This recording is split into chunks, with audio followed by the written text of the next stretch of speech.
Hello, y'all. How you doing? It is MLK Day. It's MLK Day today, and I'm here to do Half-Life 2, Episode 2.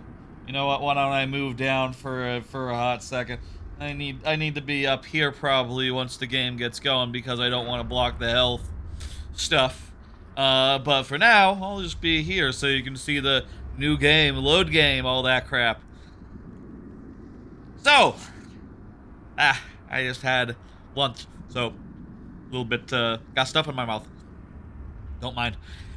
So, to recap a bit, let me recap a bit. Last month, we did Half-Life 2 Episode 1, and about a year before that, we did Half-Life 2, the original, as a full playthrough. In each case, using the dev commentary and learning a bit as we go. Tonight, we're doing that again, but with Half-Life 2 Episode 2. And Episode 1 took about 5 hours to get through, and my understanding is that Episode 2 is a fair bit longer, so I figured I should give this all the time in the world that I can.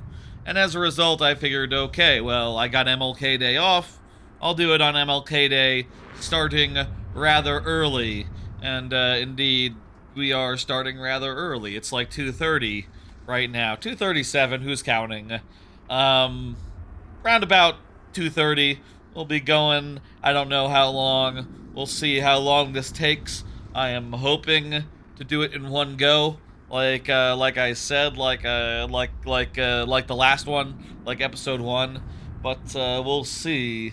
I'm guessing, I'm assuming, I'm thinking that this will be a one and done. But like if something goes wrong, if like the final Strider thing at the end is really difficult and takes us a while to get through, it might be, I can see it being a distinct possibility we might end up doing a second stream at a later date, but I'm hoping not to do that.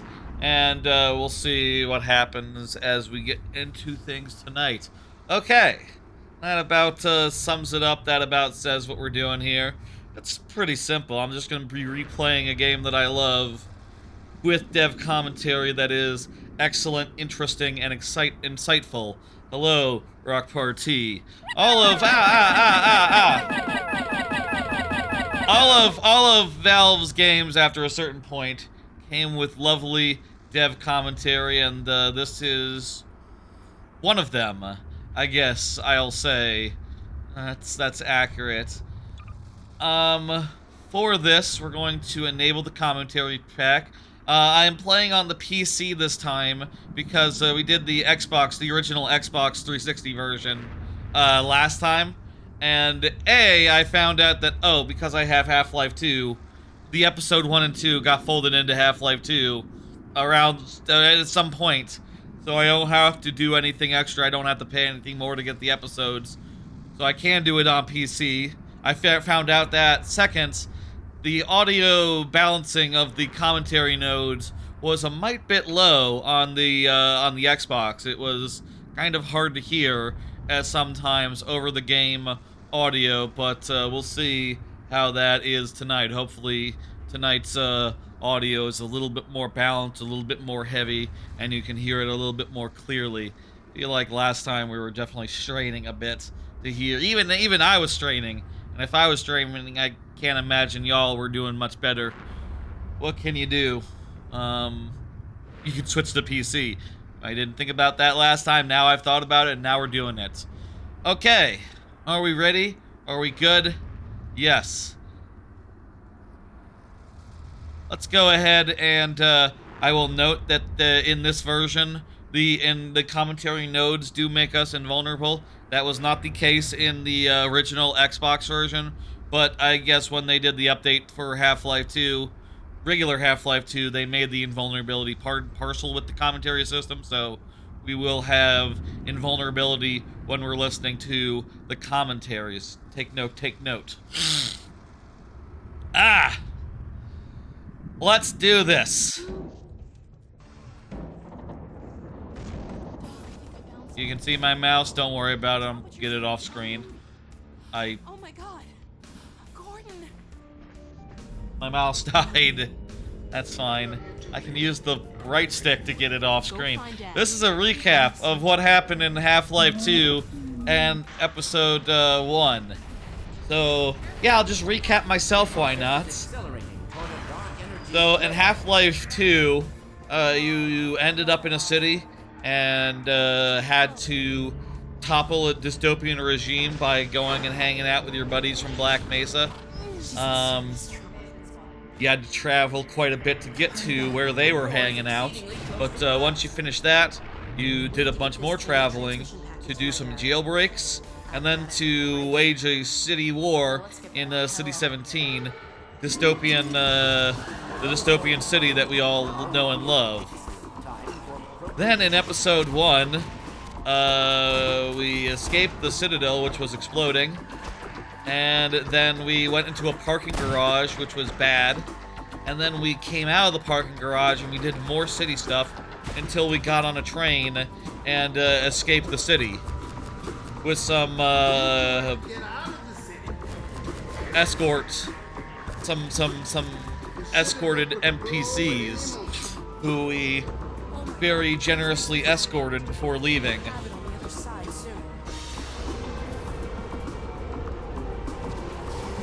That about sums it up. And then when we were leaving, the Citadel really exploded.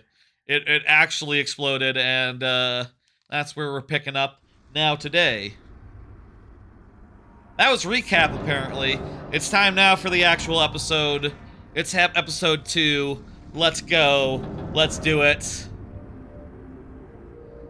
And what's more, we got commentary notes to listen to, so we will listen to them.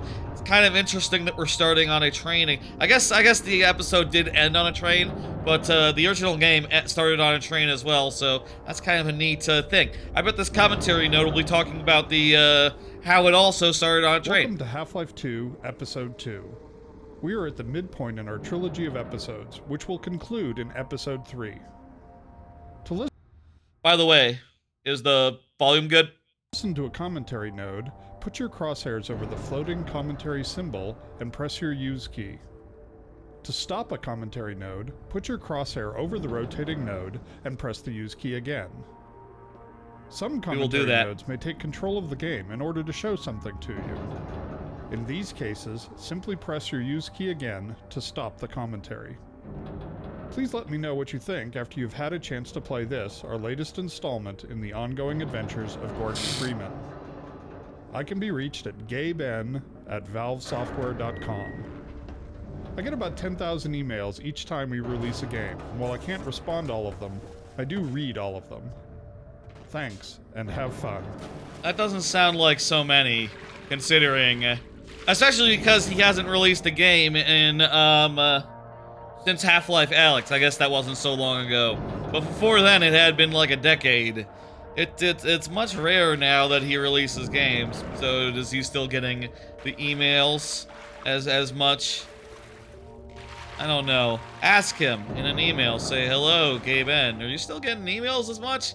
It's cool that you gave out your email and all that. Etc., etc. Starting Episode 2 in the crashed train has several purposes. From a story point of view, it establishes continuity with the end of Episode 1. True. But from a gameplay perspective, it allows players to reacquaint themselves with the basic movement controls in a safe, contained environment. Our earliest design had the player scrambling out of the wreck high above the canyon and forced them to make some precarious jumps to get to ground level. After seeing most playtesters fall to their deaths numerous times in the first 5 minutes of gameplay, we optimized for perceived rather than actual danger. Yeah, there's a door in the way. Gordon? Open the door, please. Oh, Gordon, thank God you're okay. Where is she? Hello.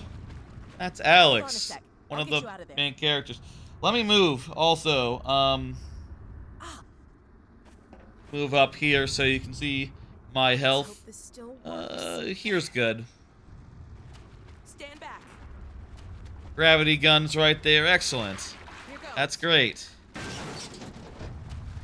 One of the weird things about these episodes, I guess, is Wow. that it I forgot seems what like attention they're this thing has. you know, I don't have any guns anymore. You're It better seems with like it they're than I am. constantly stripping you down to your When I basics couldn't and find then you, I got... building you back up. I know. I shouldn't have worried. Yeah, it's cool. Well, we should keep moving. I'm sure the Combine haven't forgotten about us. I heard Vortigons a few minutes ago. Maybe they're still around. We've got a long way to go to find my dad. It'd be Okay. nice to have some extra help. You got it. The audio is positional based, so like if we walk away from an NPC, don't be alarmed if you can't hear them. That's normal. Crows! To the White Forest is the name of the first chapter of this game. The destruction of this rail bridge was our first opportunity to showcase our new cinematic physics technology. The Citadel. What the hell is happening? Yeah, it's all fucked up. Wait for me to listen to the commentary node, though, The Alex. destruction of this rail bridge was our first opportunity to showcase our new cinematic physics technology. Is this where you come out of the mine situation later? This looks like it's We a... wanted to convey to the player game the scale space. of the train wreck, and the delicate balance the damaged bridge was left in as a result. The structural deformation of the twisted metal was modeled with the help of surface-based spring networks, driven by particle systems. In this case, we actually passed a rail car through the bridge and solved the deformation wonder. dynamically. For the collapse, we used an offline large-scale rigid body simulation, a technology typically reserved for the visual effects industry. In this simulation, we have about 750 moving parts, calculated with coarse, convex hulls. These in turn drove a skeleton network, to which the high-resolution geometry was skinned. Particles were then emitted from the transforming geometry and calculated in-game. That was impressive at the time. I mean, this is all very impressive. It's a good-looking game, even now, I think. Now, I believe this is after the, this current version that we're playing is after, like, the, 20th anniversary updates, so it probably does look nicer as well. Having established the super portal as a threat in the opening vista, we decided it would make a useful landmark as the player traveled toward White Forest. In Half-Life 2 and Episode 1, we could count on the Citadel being visible in many of the maps, casting its shadow over the world. The super portal plays the same role in Episode 2, anchoring the player in a world Yeah, while it's pretty providing cool. them with visual updates on the developing threat. The addition of beam effects and portal storm shockwaves help bring the portal to life and make it more than merely a static background element. It's like rotating. Yes. What does that one say? For the ominous mass of clouds which swirl above the destroyed citadel, we devised a shader effect to give the impression of depth and complex turbulence. The actual geometry rendered for this effect is a single flat polygon, but Whoa! from a series of pixel shader effects, which composite several texture layers.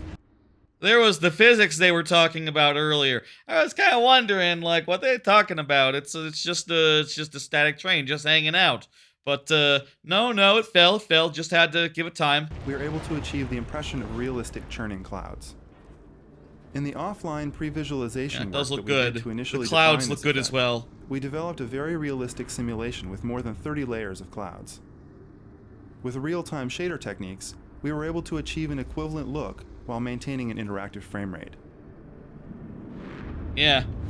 I'm sure now you can just have the clouds be as detailed as you want. The view of the ruined yet still dangerous City 17 is a good example of a classic Half-Life vista. The first days all over again.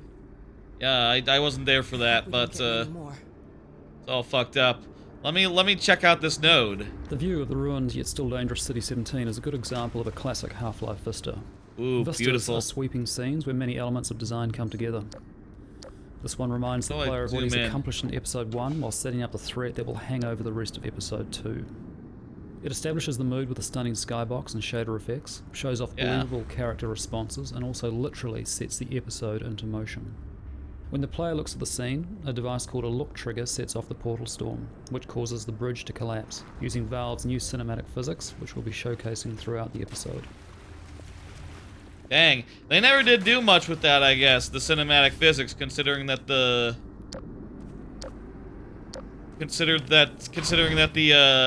it all ended after this. Hey, by the way, look at this. My flashlight is now on a separate meter. Isn't that nice?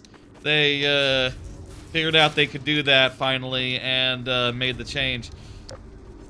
That's what's smarter than having it be all one shared meter. You know, you still have the advantage of it turning off when not in use, so that you can save on your performance overhead, but you don't have to use your run meter and your light meter at the same time. Those are two different meters. Much smarter of a solution. They should have thought of this 2 episodes ago, and also maybe two installments ago, and also two installments prior, I should say. This was a long time. This was a long time ago, of course. But they should have thought of it for Half-Life 2 original. And if they had, well, they could have patched it into Half-Life 2. I'm just saying. I think everyone would have enjoyed that. So I really don't think I had any idea what I was getting into when I auditioned for the game, because I really had no. Yeah, it's all fucked up. These guys were fighting here. Let me listen to what your voice actress has to say. So I really don't think I had any idea what I was getting into when I auditioned for the game, because I really had no clue what Half-Life was, what Steam was, or what Valve was about. But I did really have the feeling that it was something that was really heavy, since when I was in the waiting room, everybody that was sitting across from me just seemed like they were stars or recognizable faces. And then the first time that I sat down with the Valve team, they showed me some rough animations of Alex, and immediately I just couldn't keep my eyes off her. I mean, she actually looked like someone I could be related to, and that has never happened to me. That's a good-looking character. You're right, voice actress. It's curious how these games just, like, strip you down to your essentials again with each episode. Probably, honestly, I think one of the problems with these episodes is, like, at least the first here is like, okay, well, we're down to just our thing again. We spent, like, the whole 4-hour, 5-hour campaign, like, building back up to a decent, clutch of weapons, and now we're back to just gravity gun. Gravity gun is cool and all, but like, seriously, man, give me my shotgun back. I just got it back last episode, and now I'm back to 0. I bet this crate will have, nope, just health. I bet we'll get a gun like right here, right? In this first After part these of the commentary episode, nodes. we're restoring the player's connection to Alex by recalling the sort of collaborative activities you shared with her in Episode 1, from combat to collaborative puzzle solving. Notice that as she works to restore power to the transmitter, she's careful not to steal the player's fun by doing it all herself. She doesn't actually solve the puzzle, although she sometimes thinks she has. This adds to her charm and helps her feel more human. Of course, the reason we're doing this is so that you will care when bad things happen to her.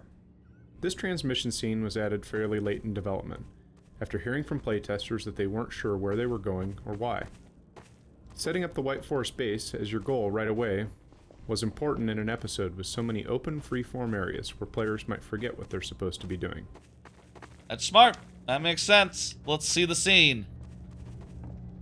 And what's more, there's no commentary in here, so other than those two, so we'll be able to see the message to the dad. Up north at an old missile base.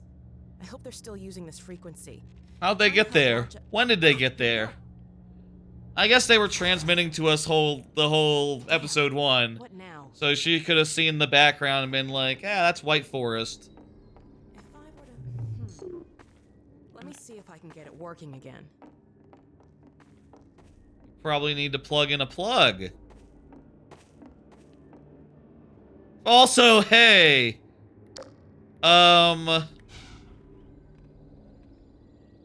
Hey, buddy, what are you doing over there? I'm just gonna close the door behind us. Could take a while. Hey, if you have any blinding insights into how to fix this, go for it.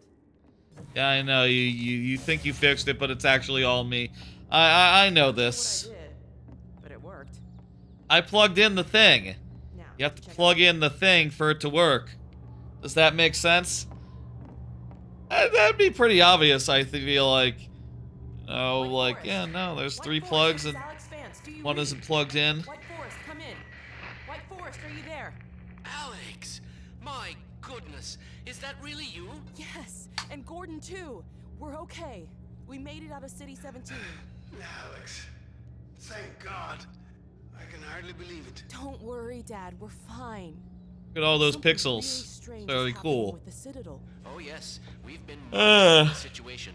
The raw discharge of the meltdown has been focused into a coherent beam of portal energy. It's the Combine. They're trying to open another gateway. Yes, what you're seeing is the infancy of a super portal. If it attains It's all fucked up. strength, It'll be the 7-hour war all over again. Except this time we won't last 7 minutes. My God. Gordon, Oh, jeez. what if that's why they were sending so much data from the Citadel? So that data from the Citadel? in the control room, they were feeding huge volumes of data directly. Yeah, I think into we the got a Vortal copy or scanning something. sequence. Magnuson, did you hear that? I'll bet it's the Combine portal code. Yes, I'm not deaf. I downloaded New the whole character. packet. They've been chasing us ever since. Well, of course they have. You see, Kleiner, it's the linchpin of all of their plans. Well, I can see that. I never said. Somewhere in that sequence, they would have had to establish a connection with the far side. What you have there, young lady, is the specific contact code for the Combine overworld. Good God. Now, if I am right about this, and I have no reason to doubt myself, Phone number. you are carrying the very code Dr. Mossman had hoped to recover. Now, how soon can you get here? Well, we'll have to get our bearings, but we can There definitely. is no time to waste. Probably like To step up the launch schedule. 6 to Now, 7 as soon as you get hours. here with the signature 6 or data, 7. We'll encode the satellite and get the damn thing into orbit. We'll be there. You can, you two. Dad? Dad, you're breaking up. Come in. Dad, are you there? Dad. We're done. Let's go. Time for Still trapped. time to fight some dudes. If I could get a gun, that'd be nice. I think it's time to get a gun. Come on, this way. Let's go. Let's do this. We have gotten our marching orders. There's like 2 more commentary nodes left in this this level. Hello.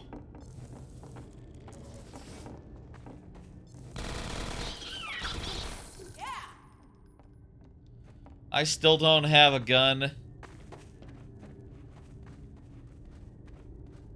We'll manage though.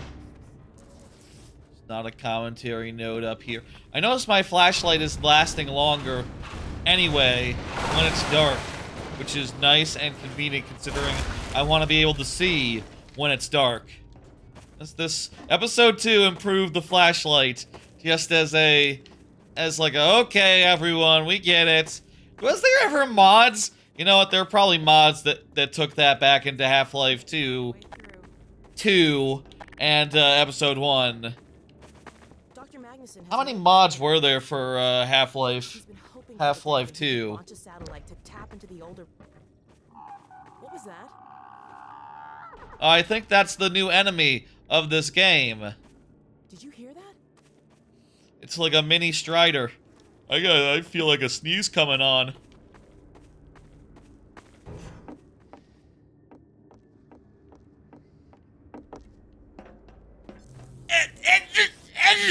Careful up there. I'll keep watch out here. Oh.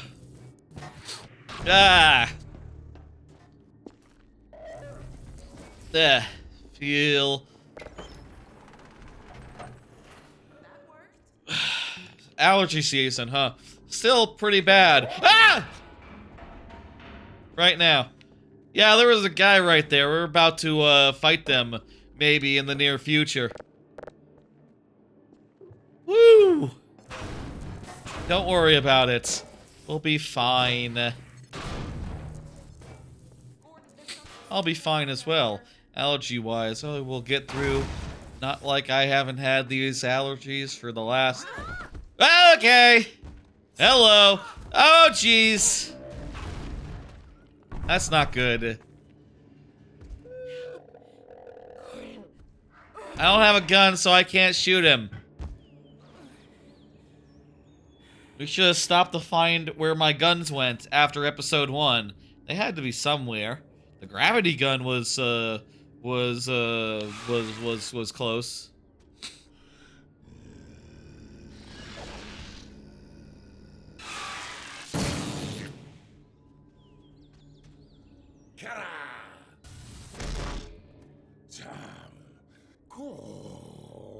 Just showing off how Vortgons fight.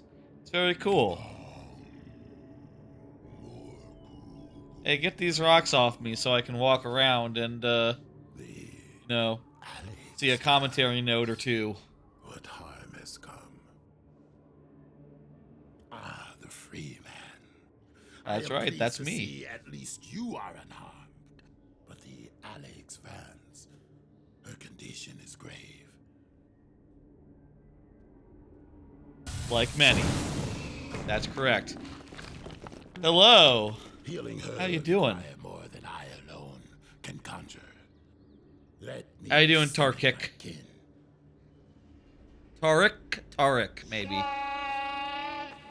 I thought you were psychic. Can't you just, like, psychically...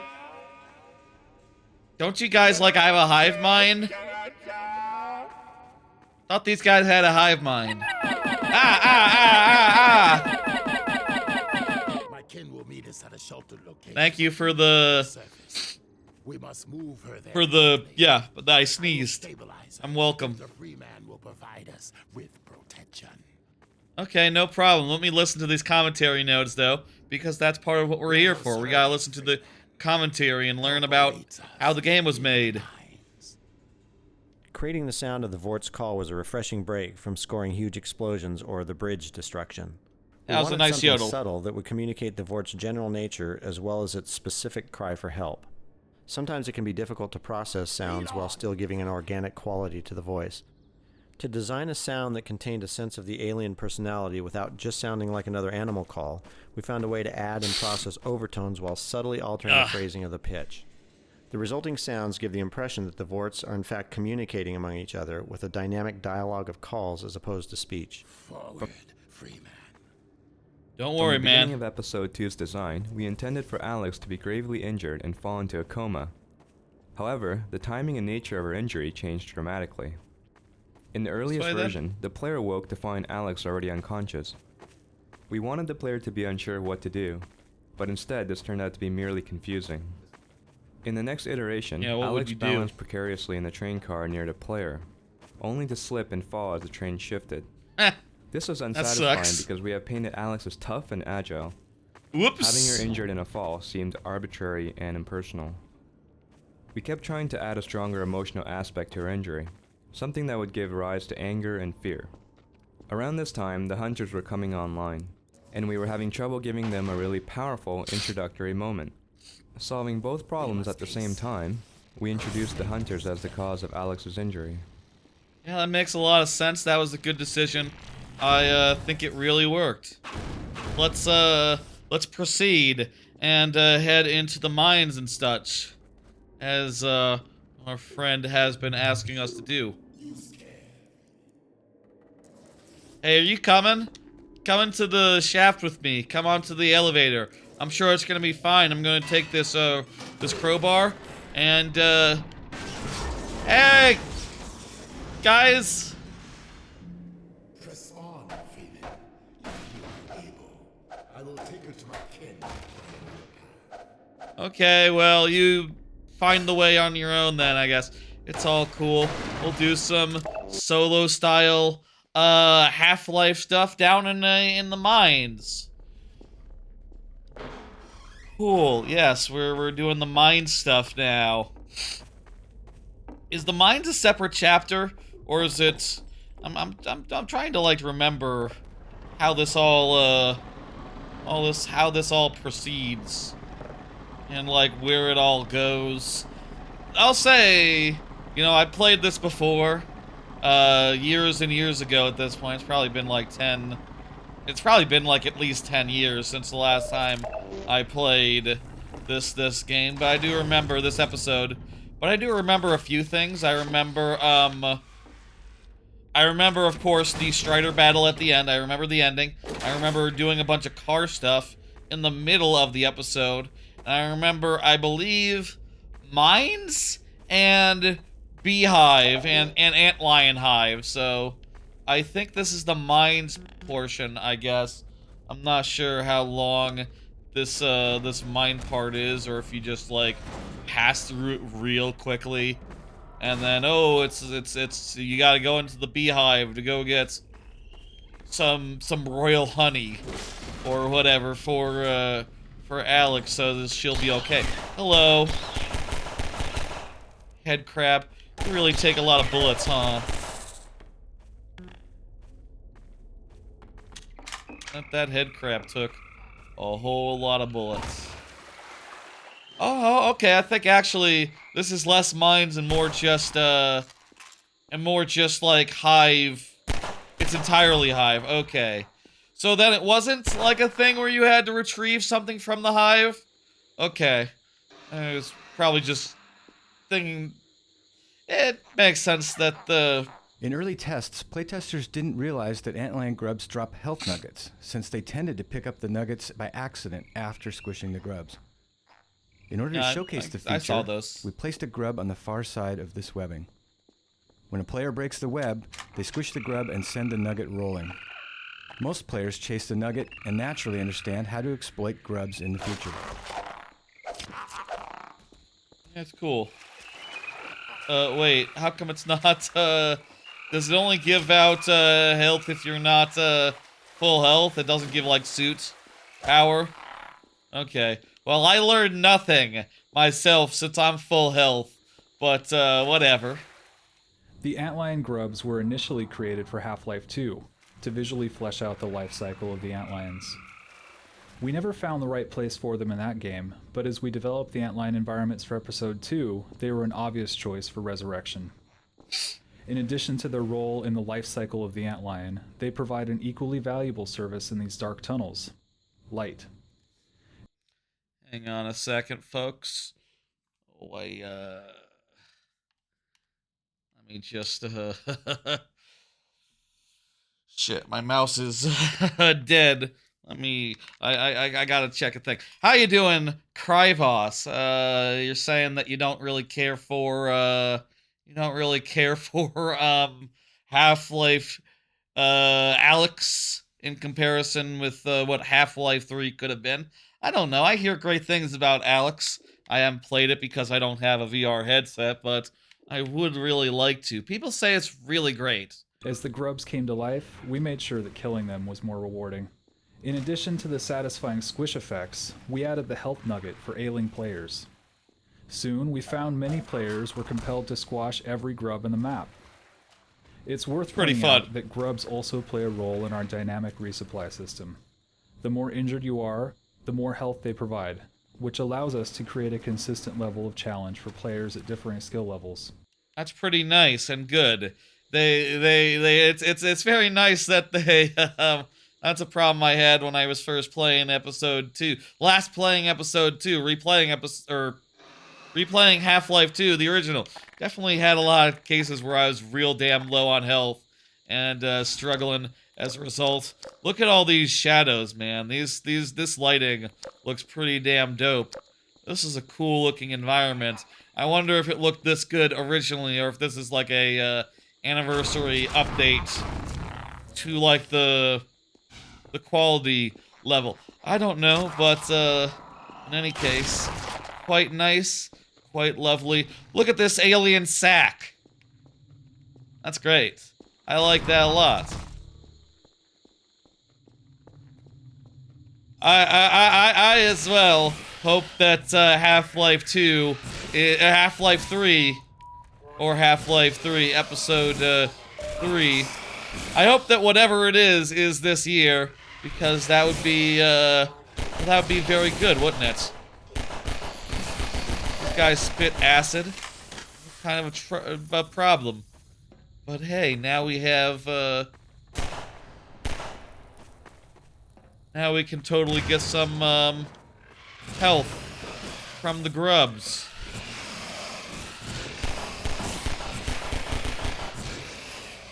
Shotgun. Okay, we're ramping up faster than the last episode.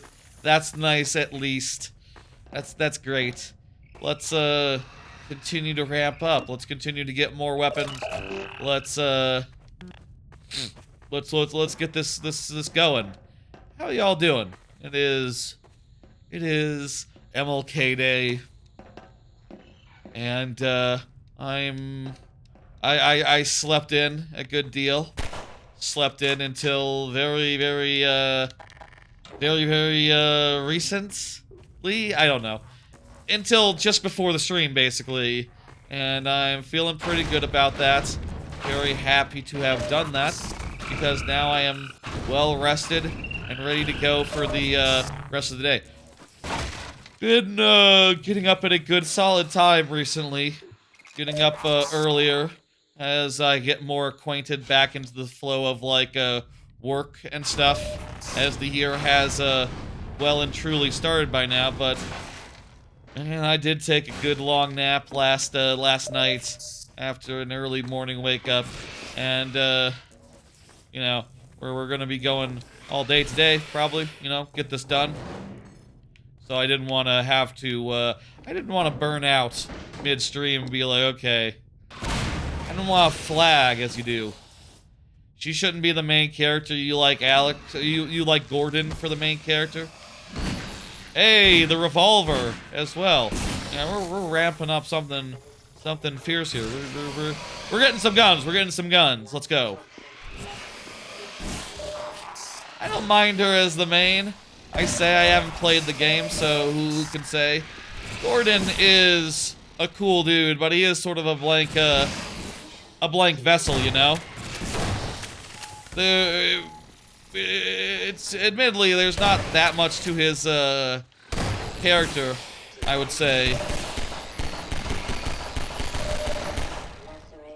Okay, this is please die. I need some health from these grubs now. I am no longer at a point where I'm full health and feeling good. Gotcha. You're not English as a second language then. You are English as a second language then, so I understand. I'll keep that in mind, you know. Understand that like not everyone can. It's a struggle to communicate sometimes. Even for native speakers, sometimes we get tongue-tied. Don't worry about it, it's cool. I got you. You're working, but you have training all day? So, maybe, says Rock Party. Is it, like, pretty relaxed, then, as a result of that training? I am happy for you, I guess. I don't know. The kind of training where it's all just, yeah, okay, I'm watching a video. I'm watching a video. Okay, should I steal money from the cash register? No. No, I should not steal money from the cash register. Good. Yes, that's right. It is a crime to steal money from the cash register. I don't mind Alex as the main character. It's a prequel or whatever. I just don't know, like, but I'll say also I haven't played that, I haven't played Alex yet, so I really can't say for sure. I feel like it's not a matter of just like, oh, you know, they wanted to make a game with Alex rather than a game with Gordon. It's more just like, yeah, they haven't really been interested in making games in the last 10 years. Here's my thought as to why. It's fairly obvious, isn't it? The fact that they run Steam means that just by owning, just by running the Steam marketplace, they basically make 30% off every PC game that gets released other than Epic Game Store games in particular. So as a result, they basically have a money printer that is so much more lucrative than the development of any one game. There's no reason for them to put all that effort towards... There's not as much motivation, I think, for them to put that much effort towards making a game of their own anymore, and I, for one, think that's really sad. And it's only been in a few cases where, like, oh, you know, it's only been in a few cases where it's like, okay, we got these VR headsets, we'd like to push these VR headsets, so we'll make a VR headset game. Where they've had the motivation to actually go for it. Or something like oh, if we make a card game, we could print money every year. Oh, that didn't work. Never mind. That didn't work. Never mind. Forget about it. Or like a MOBA that could, in theory, last forever and just print money year after year after year after year. Is Dota still pretty popular and such? I have no idea, honestly, if Dota 2 is as big as it once was. I feel like I hear no one talking about it, but maybe that's just the scenes I run in rather than any, like, sign of decline. Who knows with live games these days? Fortunately, with the release of the Steam box, they might be looking to get an exciting new game to get people in the door to check out the Steam box. So I'm thinking,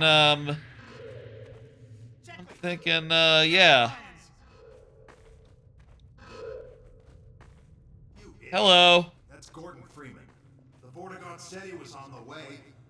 Dr. Freeman, Alex Vance is over here. The Vort's trying to patch her up.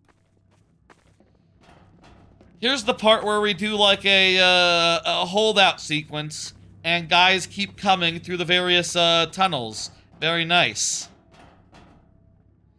If you write it, you can understand better. Gotcha. Well, I don't have the time to write, but I'll say on the YouTube, there are such things as automatic captions that you can sometimes use, I think. I think there's automatic captions that exist on YouTube. I do not have time to write my thoughts. I'm playing the game. I have my hands on the controller. I prefer using the controller, by the way, personally.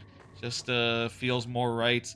More, I don't want to say mindless, but just more comfortable on it than mouse and keyboard generally. Freeman, it is well. Alex Vance clings to the margins. My kin are still some distance away. For now, we must not be disturbed. Yeah, well, about that. As long as you're down here, Freeman, maybe you can give us a hand. Let me show you. Yeah, I shouldn't have come over here then. I should have just hung out and let the cutscene not play, and then you'd have all the time in the world to heal her. If I had just, like, hung out, because now there's going to be waves of dudes coming. Now that we've had a cutscene, now that we've had a heart-to-heart. At the climax of the turret battle, we introduced the Vortigaunt in full-on action mode. There's a lot of commentary notes the player here. Can and should take part in the battle, but we were very careful to make it fairly easy for him to hang back and enjoy watching the Vorts clear the room of antlions. That's pretty cool. We wanted to show off the Vortigaunt's new abilities and get the player excited about the role they were going to play as active allies in the struggle against the Combine. When a tunnel lights up, we move a few turrets in front of it. Pretty simple, eh, Doc? Yeah. Hey, Doc. On your way here, you weren't followed, were you? Don't listen to him, Doc. We're on edge because this place is riddled with antlions. The book says, as long as we don't step on their grubs, they shouldn't hear us this far from the nest. Yeah, well, that's a theory I'd rather not test. It's funny because I crushed all their grubs on the way. Duct tape at this point. Nice to have them in a pinch, but I wouldn't exactly trust them with my life. Hey, Grace, you might want to show Dr. Freeman where we keep the supplies, huh? Oh, yeah. I'm sure one of these commentary notes will be like, we thought it was funny to tell the players it was their fault that the whole situation was happening. Briggs and Sheckley's comment about not stepping on the grubs was originally intended for comedic effect, and to suggest that, as usual, Gordon Freeman had brought trouble in his way. That's However, right. We found that some players took this comment too literally, and would spend the rest of the level avoiding grubs in fear of spawning more antlions. We experimented for a short time with making this an actual mechanic, bringing in antlions whenever grubs are squished, but this had several negative results. It made the tunnels far too difficult, and canceled out any benefit the player got from squishing grubs for health. No, it's not real. It's just a joke. Behavior simple and rewarding. That's smart. It's just a joke. It's very funny. Doesn't have to be Chris real. and Sheckley started off as minor characters who were just used to explain the setup for the turret battle. I mean, they remain Once minor done, characters, they died I fairly think. quickly, leaving the players alone to fend off the antlion swarms. We found this left players unsure of their defensive strategies and would force them to visually survey the cavern before setting up defenses. So we made the two characters stronger and had them yell out their state to players, and even suggest what openings the players should cover. The ones with the This lights. gives players extra time to set up a defensive strategy before the antlions arrive. This also let us ratchet up the intensity level by slowly heightening their reaction to the threats. Once we realized this worked, we decided to separate the characters and create an Abbott and Costello-style team to do little bits during the downtime the players were using to set up their defenses. We ended up with entertaining character moments that also cued the player on game state and events. They are just sort of generic models, though, for what it's worth. Not that much personality to their design, but it's fine. The breach is a rough earthen tunnel, which many playtesters tended not to notice when the attack began. They felt they had been told to defend only the 3 marked tunnel openings. We addressed this confusion by changing the sequence of antlion waves so that the second attack came through the breach. Players then understood that all 4 openings were vulnerable.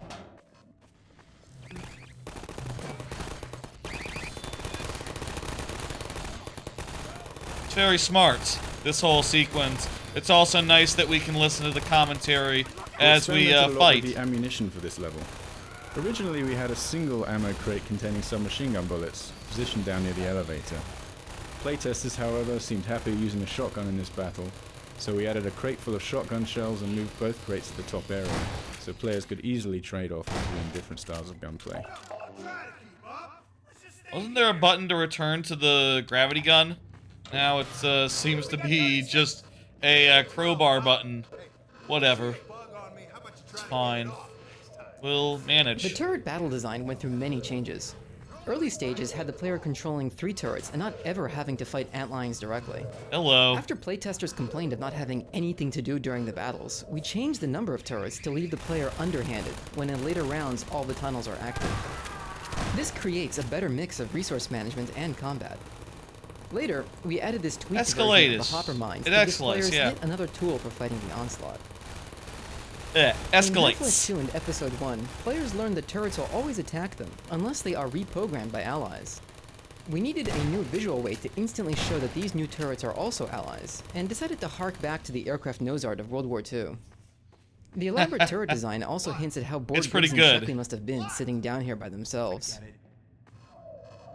Yeah, I like that. I like their paint jobs. Okay, you guys handle that. This turret will handle this one, and I'll shoot the guys over here. I think that's good. I think that's it.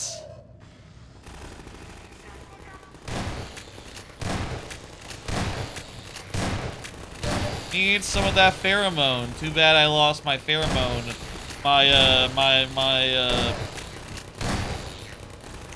Probably will go get some. I think we're going back into the hive soon enough.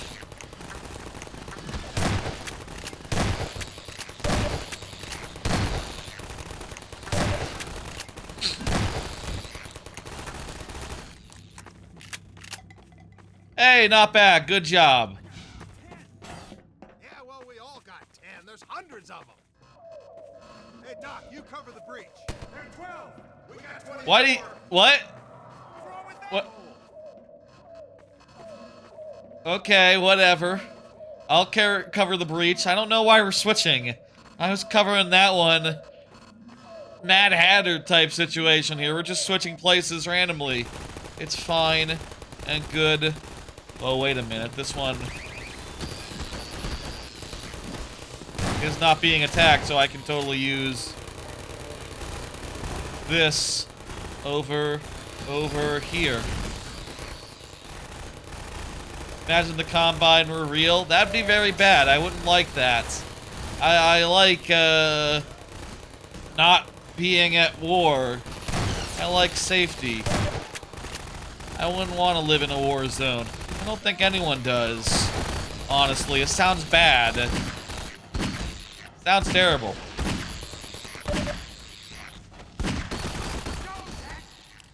You'd be pretty fucked, I guess. You say invading. At this point in the game, they had invaded. They're done invading. They're just like reinforcing. In Half-Life 2, Lou Gossett's voice lent itself to a mystical and mysterious characterization of the Vortigon. In Tony Todd's reading for episode 2, we heard new possibilities for a Vortigaunt who's more of a mystic martial artist. With new attack animations and companion behavior, we worked with Tony to build the Vortigaunt into a powerful ally, a full-on alien ass-kicker. Hey, new gun! Every Half-Life game so far has started with Gordon Freeman weaponless. Assuming some players had just played through episode 1, while others might not have played it at all, we had to decide how long we should spend Who would just go into episode 2? It's called episode 2! I mean, it has been a month since I played episode 1, but still, man, like, you gotta assume that they had played it at some point, right? It'd be very silly just jumping right into episode 2. That said, episode 1 is not exactly the best episode, so, you know, it's sort of an awkward first child. Not even a middle child, just like a first child. So, I could see wanting to skip it just based on how it's the most mid of the Half-Life series. I guess it is a Half-Life 2 series. I guess it is the middle child if Half-Life 2 is the first child. You can absolutely skip episode 1, but you probably shouldn't. That's weird to do. Sling out new weapons and providing adequate time to player practice with each one. In this case, we decided to hand the player a number of weapons all at once, figuring most would have mastered their gunplay in previous episodes. We held off doing a lot of deliberate training until we began introducing newer modes of combat later in the episode. There are a lot of guys here. What's that commentary note say, by the way? In the prototype for this level, the Vortigaunt cleared the way by blasting apart a rock pile. After a new model was created for the generator, Thank you. We decided to Thank you, Cryvoss. I appreciate the YouTube exploit subscription. the Vortigaunt's natural relationship with electricity by having him charge the generator much the way he charges Gordon's suit. We were then able to use generators as Vorta gates throughout the level to indicate areas the player could only enter with the Vortigaunt's assistance.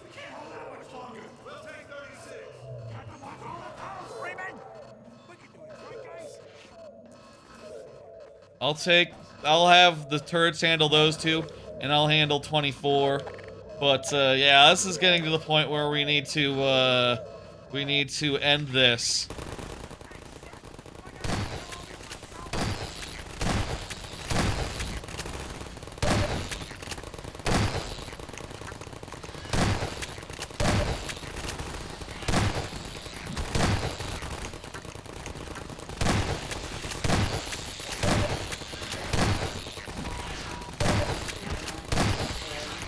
Woo! I hope you guys are almost done. Oh no! The turret just went kaput! Oh, fuck.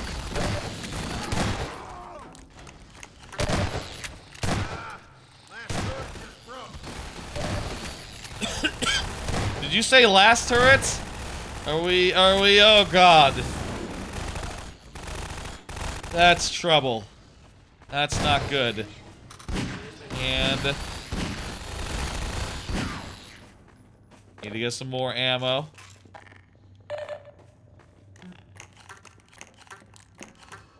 Well, it's a good thing we're at the 3 lights here. We're doing the middle one. Yeah, these guys are tough customers, these bugs. They are. They really are. This is a long holdout section. We went through like every commentary node as we were holding out. Oh, wait a minute. This ain't the bugs. This is something else. This is the Vortigun. Hey, what's up? Our delay, regrettable. We killed many antlions, yet many more remain. We must attend to the Alex Vance. There is no time. More antlions approach. We shall quiet them. Okay, you can talk louder, by the way. The commentary node said we can just hang back and watch them, so let's hang back and watch them in action. Shit! The whole place is lit up! Grab a tunnel! I wasn't even supposed to be here. You ready, Freeman? Music is playing. Okay, guys, show me your moves. I'm gonna, like, climb up here or something.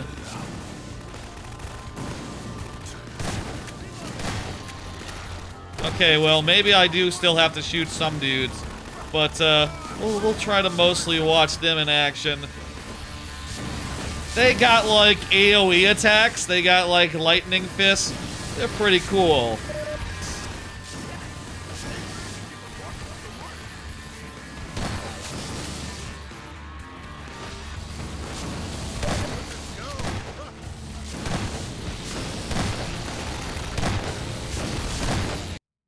Hey, the man.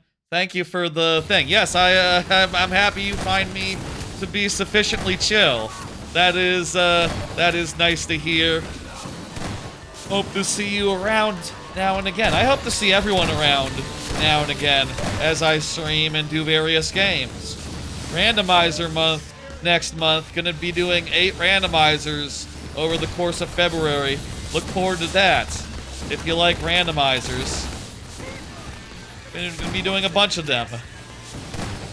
Really excited for all those plans. Really excited to finish this. Could be a good times ahead. All that. I think we're done.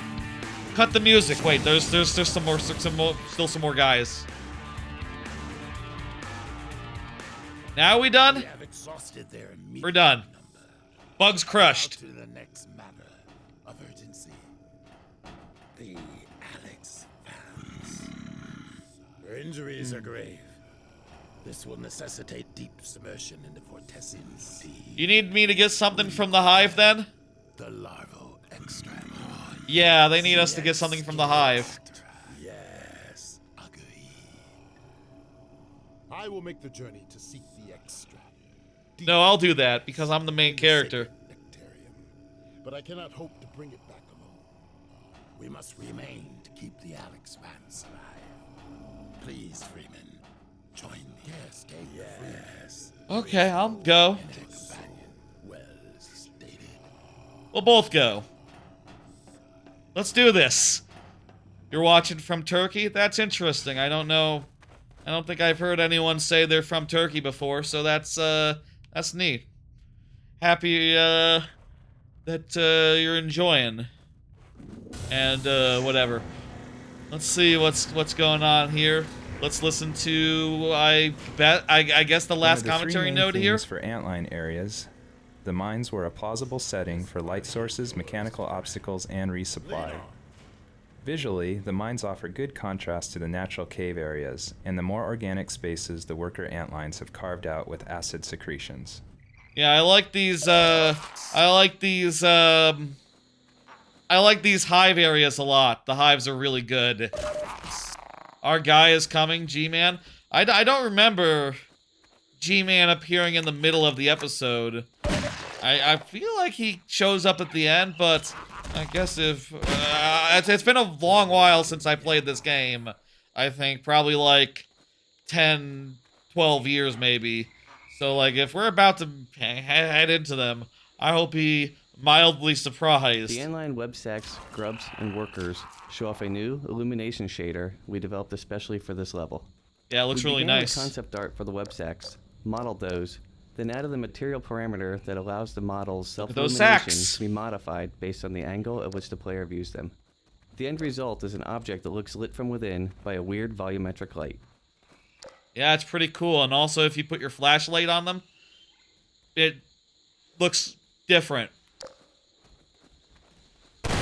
Yeah, those webs look really cool, even today. That's true. We wanted players to work cooperatively with the Vortigon just like they did with Alex in Episode 1. We didn't want to make the Vortigon too powerful, or he might take away from the player's fun. But we also he just wanted him stuns to be a dudes, good I ally guess. to have around. One solution, shown in this scene, was a shock attack where the Vortigon would stun a group of antlions so that the player could finish them off. That's a good 1-2. I appreciate being the 2 in that 1-2. By a mindless, constant onslaught of bugs rushing your way. We devised the antline worker for Episode 2 It's as a way to add satisfying. depth and variety to the underground sequences by leveraging new types of gameplay. Unlike normal antline, Later, Sivos. the worker Have a chooses good to one. avoid direct confrontation, skulking in the background and lobbing acidic globs from a distance. This extends the amount of time players spend with each creature, By contrast, an encounter with an ordinary antline is over in seconds. Yeah, The because spinning they just behavior run was at you. derived from the bull squid of Half-Life 1, but was updated to fit the more physical world of Half-Life 2. To that end, the spit globs are not merely sprites, but physically simulated objects, flying through the air along realistic trajectories. They're objects, yeah. They have arcs. This cave was originally designed with a pit in the middle, so the player could punt antlines into it with a gravity gun. In playtest sessions, however, very few of our playtesters actually used it in this way. There's The still a stayed pit in the here. room, but we changed the path to allow the player to descend into it and come back out. Texturing of these caves provided a couple of significant challenges.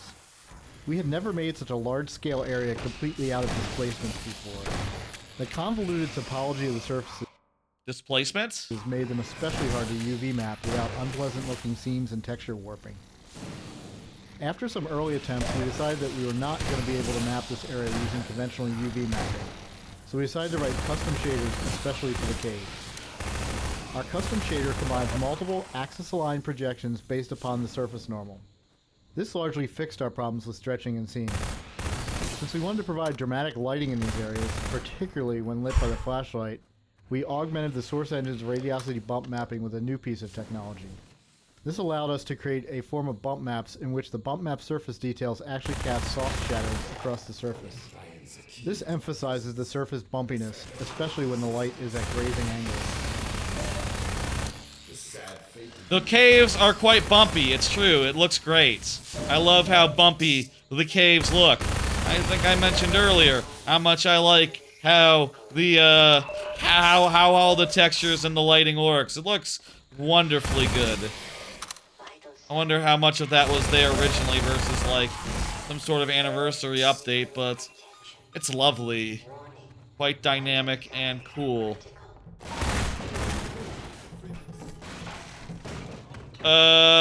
Turning the Vortigaunt into an expressive character was a challenge for animators, given that he doesn't have what you call a traditional face. To bring out his personality, the animators concentrated on shifting body weight and broad hand gestures. Most importantly, where human characters tend to move their heads a lot for emphasis, we concentrated his performances on expressive spinal motions. Think we need to go down into the hole? You know, when I fell into there, it looked like a bad hole to be in, but no, that's a bad hole to be in. That is not water down there. That's just void. Where's the way forward then? Maybe, like, remove this and then open this gateway. Hi, guys. Let me grab this. And that did nothing. He's got it. Okay. Well, they're dead in any case, even if it was not me that did it. That's fine. The important thing is that they're dead. Hello. I got that one.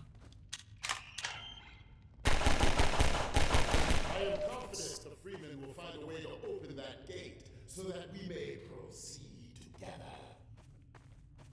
Oh, so we're opening a gate so we can proceed Wherever together. possible, we try to mine our robust physics engine as a source of novel puzzles. It's especially valuable for giving realistic feedback to the player Probably need solving to go the around puzzle. this way. In this scenario, we design the elevator to sink slightly whenever the player steps on it, giving instant intuitive feedback that it reacts to weight. This made it far more likely that the player would understand that he was dealing with a counterweight puzzle. Yeah, boxes. I got it. I'm gonna go down here and then we're gonna go around. We like to lull players into a trance, then startle them. Here, we convince players they are expected to explore and solve puzzles for a long time. Then we abruptly change the mode of gameplay by throwing grenade-lobbing zombines at them. Do what? Hello! Oh no, it's grenade-lobbing zombines! Wait, where are they? I don't see any grenade-lobbing zombines anywhere, There's one! Oh, that was such a surprise.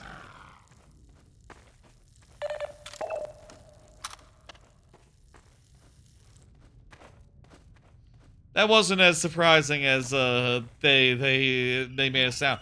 Oh, there's one right there. I bet if we go over there, he'll get up and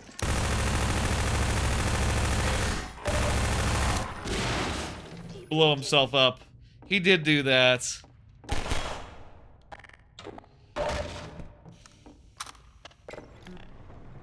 All right. Hey! I know what we need to do. We need to weigh that thing down with some stuff so that it doesn't go on without us. I get it. I see the puzzle. It is cool how they like to surprise the player, subvert expectations, etc. It is funny when we're doing the commentary, getting a heads up that that's coming. I don't mind it though. It's kind of funny. I like it. It's better. Okay, come on. Still too fast. Still too fast. It's best when they can do a thing where it's like, okay, well,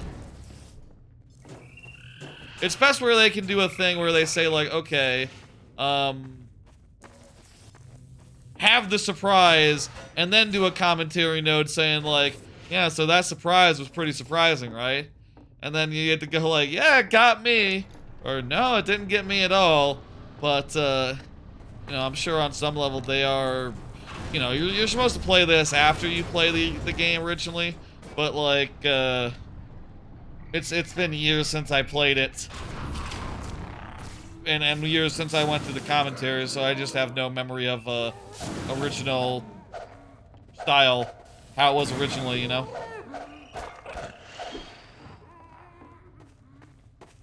Hey, guy. Come on through, please. Thank you. Oh, it stays up. I didn't have to hold it. You take care of these guys. It's cool. Woo! That guy teleported. Now that surprised me. That's a weird thing to happen. That's not usually how it works. When you kill a dude.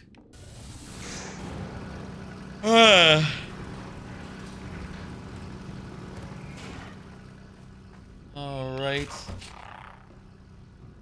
Oh, this thing is definitely gonna fall into the thing as soon as we start trying to get these boxes. And this commentary note is gonna be like, hey, did you like that? Was that cool and good? Whenever possible, we try to give the player a glimpse of their eventual goal, even before they realize it is their goal. While we try to design such moments intentionally, sometimes the opportunities present themselves. In this case, while setting up the gag where the rail car slides into the abyss, we opened a hole in the wall and discovered a view of the distant thumper. I was correct on all counts, but eventually, not immediately. It became clear that we could tailor the view across the giant cave to foreshadow the spot where Gordon would eventually end up. That's very cool. I like this vista here.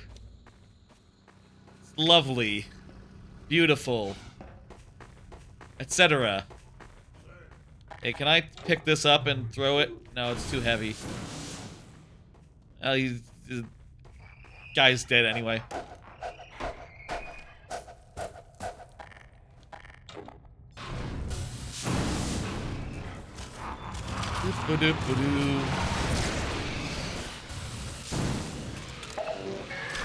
Hello.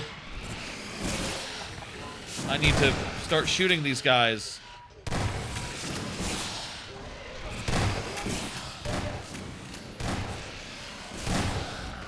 Cool in this case, you know, they said in the last episode, if I recall, and in Half-Life 2 original, both games, that's cool when NPCs fight.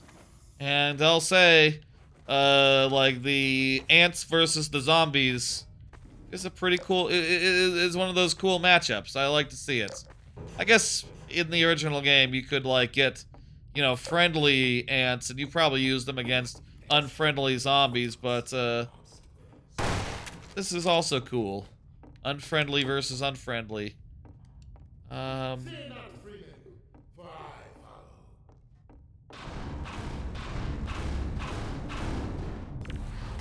Hello. Yeah, okay. Best to step away from that. Probably a good idea.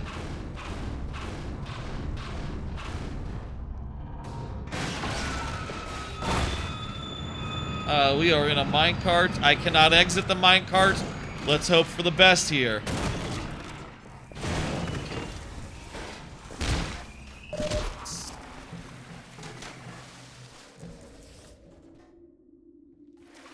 It's fine.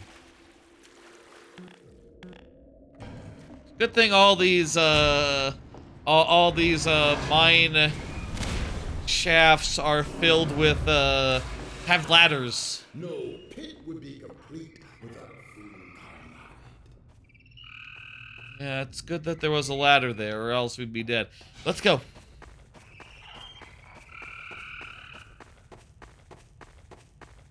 This is a pretty cool part of the game.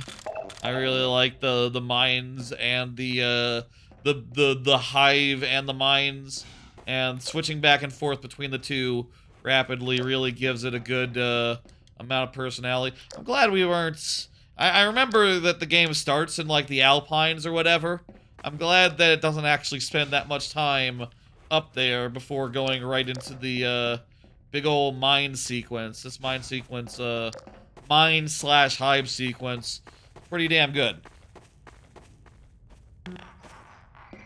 Are we supposed to go somewhere? This looks like... Is this the room we were shown earlier? Yeah, I believe so. There's the commentary note about Endless anti-lion attacks. If the Freeman is in agreement, let us find our way into that vibratory haven. This is where we were looking earlier. Of course it's in the same map. Where else would it be? It's not that far away.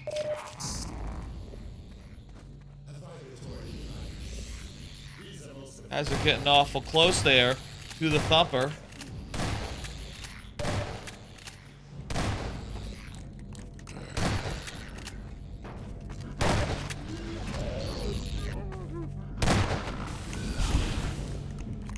Stay down.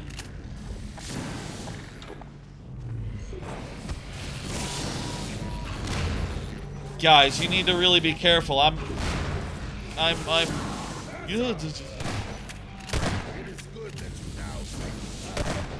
carrying. I was wielding like explosive barrels. You know how explosive that stuff is?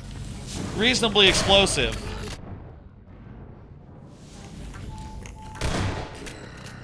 It can really get you.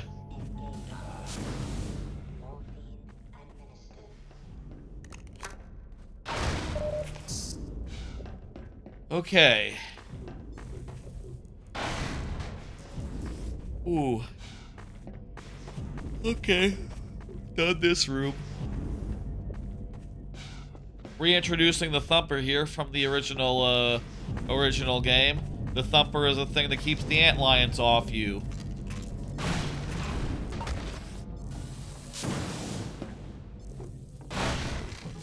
Also providing more opportunities to find some crap around.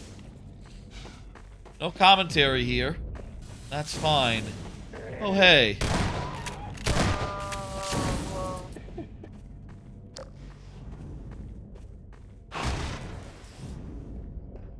It's possible we might miss some commentary along the way here. That's fine. It is what it is. We'll, you know, we'll listen to everyone that we can find. And if there's some that's, like, hidden in a secret room or something. Like, hey, is that something up there? You think that might be something? That little cubby? I don't know you can get up there. Like, there's not a way to, like, mantle up or anything. Nah, that's gotta be nothing. Not like you can go up there, and if you can't go up there, you can hardly go up even farther. Come on.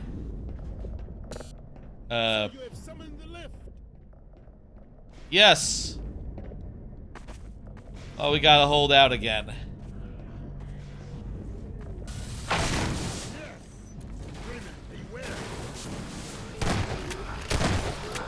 Surprised they have nothing to say about this whole holdout sequence. They had so much to say about the previous holdout sequence, but this one, nah, it's pretty self-explanatory. Just some bugs come at you, and also some dudes.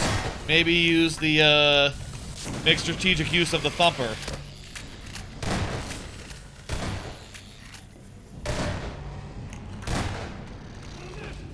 It's been a wild month, I'll say, you know, but I am happy to note and notice that like some things have started to come out, you know, like honestly I hadn't been keeping track of like upcoming stuff, so I was kind of surprised yesterday that a Duncan Egg, A Night in the Seven Kingdoms came out yesterday.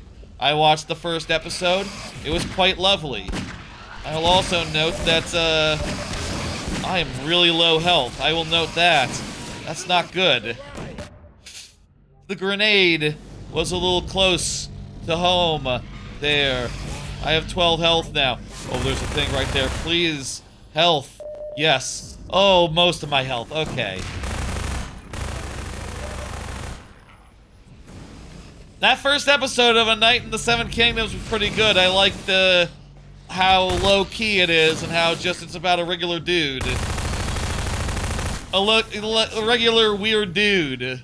That's very fun and a good change of pace from previous Game of Thrones shows with, you know, more of a focus on nobility and all that. It's cool. Oh, we're ready to go. Let's do it. Hey, wait, where you staying behind? Okay, I guess you got it.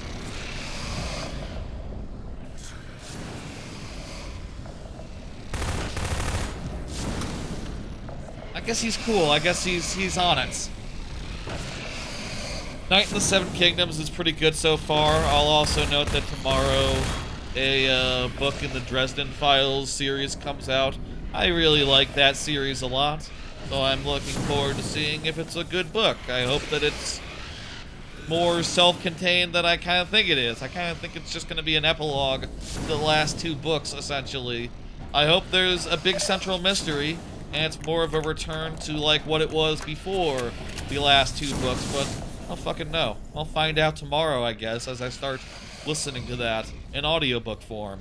The Vorticon's Dispel attack is a radial explosion that takes out a swarm of antlions. It looks most impressive when seen from above, but that's not a perspective the player gets very often in the tunnels.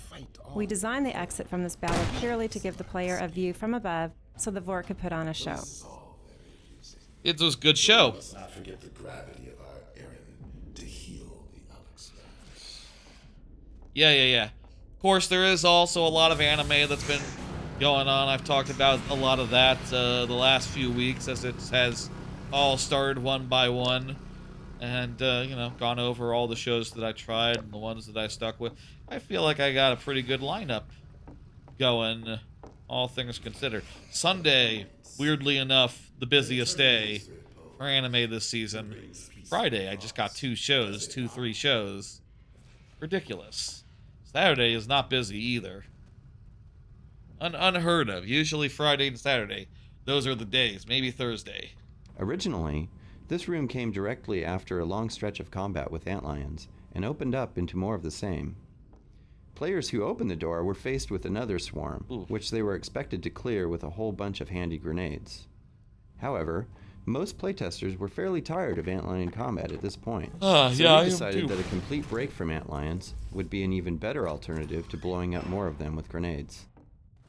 Yeah, so let's just be cool and chill for a bit. A glimpse of the Antlion Guardian in this level sets up anticipation for the more extended confrontation in upcoming areas. The player needs to know what he's getting into so that the Vortigon's warnings will all make sense. It's an Antlion Guardian, but it glows. Larval clusters. They are commonly posted near the young. They got projectile attacks probably, unlike the original Antlion guards. It's cool and good. Let's probably gonna be one more commentary node.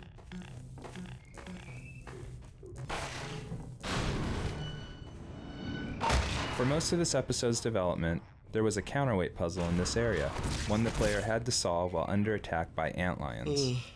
Although it was a clever puzzle, I like we how felt chill the it is underground now. experience was already long enough, so we removed it and streamlined the path to the nectar. Having too many obstacles made it hard to keep up the sense that recovering the nectar was an urgent task. I think it's great how episode 2 sort of, you know, they have like it's a longer episode than the previous ones, but they still do a good job in like streamlining and like making sure each area doesn't overstay its welcome, which I feel like previous Half-Life, even Half-Life 2 original, struggled with a bit. I feel like Half-Life 2's areas typically go longer than you'd like, at least from a modern standpoint. I'm sure at the time, you know, when they were making it and it was a 20-hour game, they said, like, you know, that's what people want, and they want each area to be about this long. Things have changed a lot since then. Insofar as, like, yeah, no, people expect a level to be, like, a half an hour to an hour, rather than, like, 2-3. Chamber above, where my kin sustain the Alex Vance. Once we have the extract, we can rejoin them quickly, provided we can restore elevator function. Lovely. Until we added the wooden landing here, players were very reluctant to jump down into the elevator shaft. Some playtesters went all the way back to the previous level looking for another way down. In the days of Half-Life 1, we depended on players jumping willy-nilly down every elevator shaft they encountered. But over the years, they've learned to be afraid of the things we tend to put down there. That is fair. That's a fair thing to feel. Eh.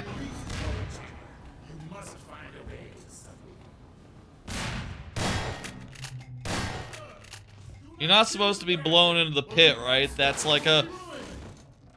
Probably death. Probably death, right?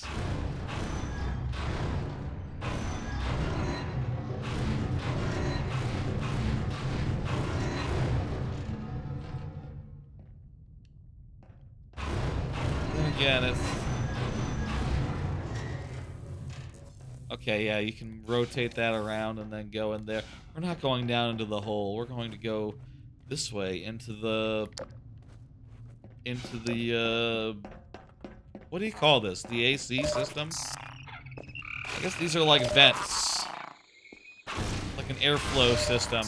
I'm sure all mines have this. I'm sure mines, you know, you have to pay special attention to like where the oxygen is going to be and where, so you don't suffocate and all that.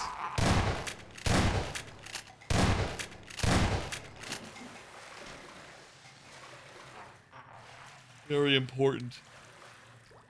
I feel like I remember this particular pit. This particular pit rings a bell. Maybe it's because you have to swim underwater. Maybe that may stick in my memory a bit. I don't know. It seems familiar though. Okay.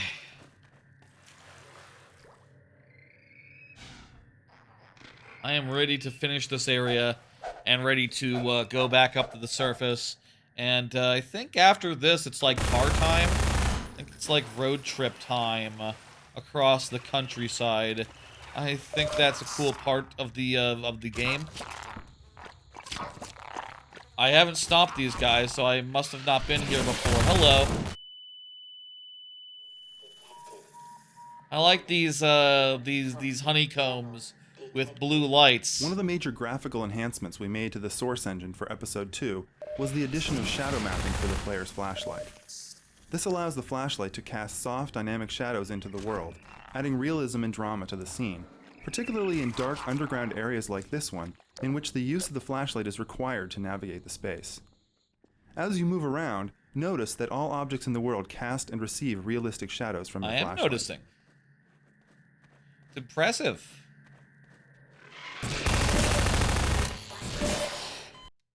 First death. First time we've been killed. second time we've been killed. That case, it was just my dumb ass. Why was it taking a second to load? Also, it seemed like I was able to move my my corpse a little bit there.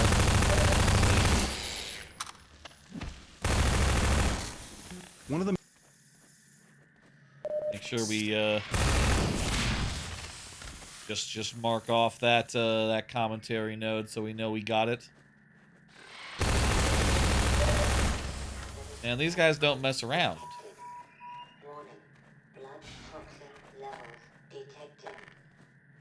We went a big loop. Ugh.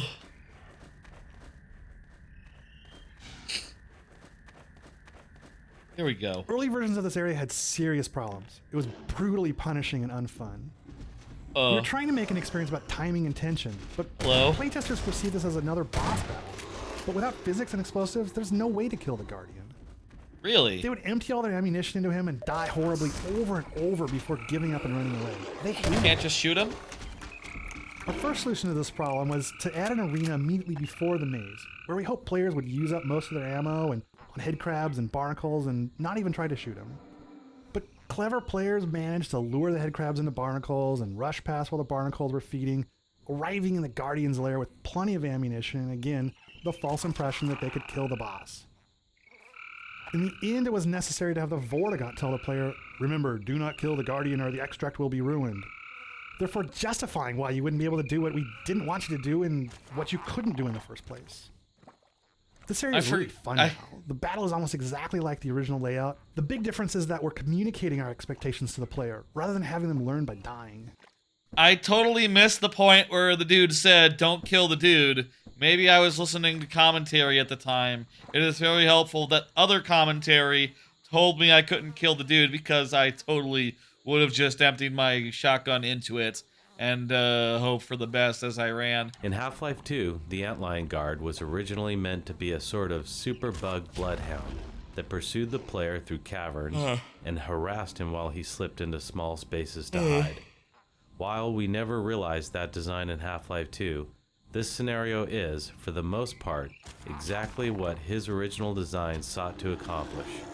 Over the course of many years of production on various titles, we found that ideas often go away into the ether for years or more, only to resurface and thrive in a new game environment.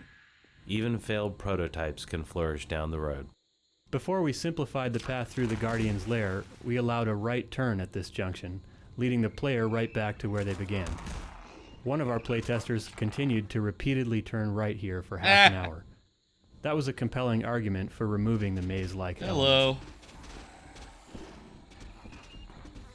I'm just gonna stick to the holes, actually. Yeah, you can really get turned around if you're not careful, and it's a good thing to change. The antlion tunnels, carved out by worker antlions using their acid secretions, make up the third of 3 subterranean. Especially with how a lot of these areas just really look all the same, you know, look pretty samey. It's also a factor of just like, yeah, I don't know that I have been here before. It all just looks the same to me, so yeah, you think you're making progress, but no, you're just going in circles. Spaces with a distinctive visual style, Hello. man-made mines and natural cave formations being the other 2. The presence of crawl spaces was dictated by game design, but they evolved into chambers that fit logically within the life cycle of the antlions. Here, the young grubs can develop and feed in safety, although, conveniently for the player, they cannot digest useful items such as health kits. One change we made to Episode 2 was to decouple the flashlight power from the suit power. Playtesters constantly had their flashlight on during the guard chase sequence and were unable to Thank you, by the way. sprint to safety because the flashlight drained their suit's sprint ability. Yes, that's been a problem throughout the entire Half-Life 2 franchise, in the previous 2 installments as well. We wanted players to be able to outrun the Guardian with their flashlight shining. Sometimes we are forced to make trade-offs between conventions we've established in earlier installments and gameplay we need now. It would be silly to not have cool-looking Honestly, you needed that gameplay then as well. Underground passages just to keep flashlight behavior consistent until the end of time. As for the rationale within the story, players might assume this new feature was apparently the result of damage sustained in the train crash. Sure, why not? Ow! Ow, I'm really low! Get into the hole! Get into the hole!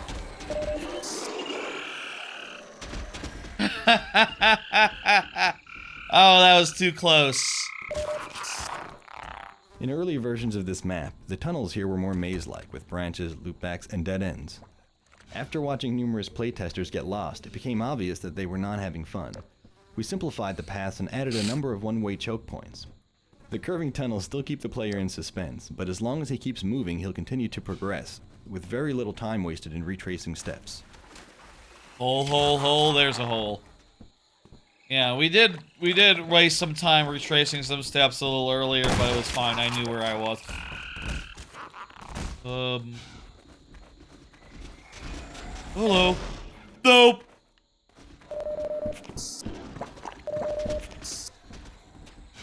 I am really low. I am somewhat concerned.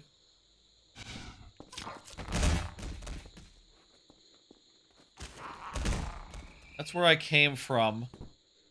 So, man, I love how waxy these little caves look. They have a real good aesthetic to them.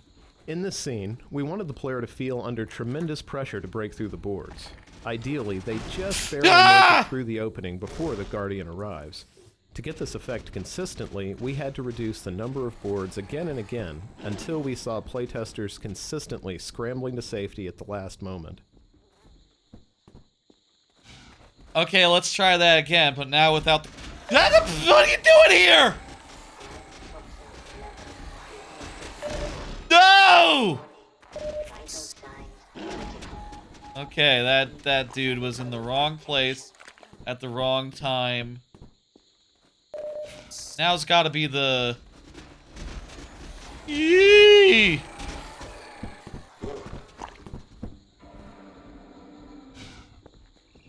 To the right, I guess. Okay, to the left of here.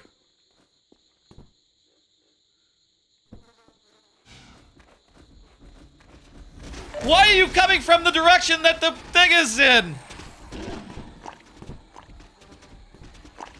Oh, also he has a neurotoxin, that's why it's like damaging me so.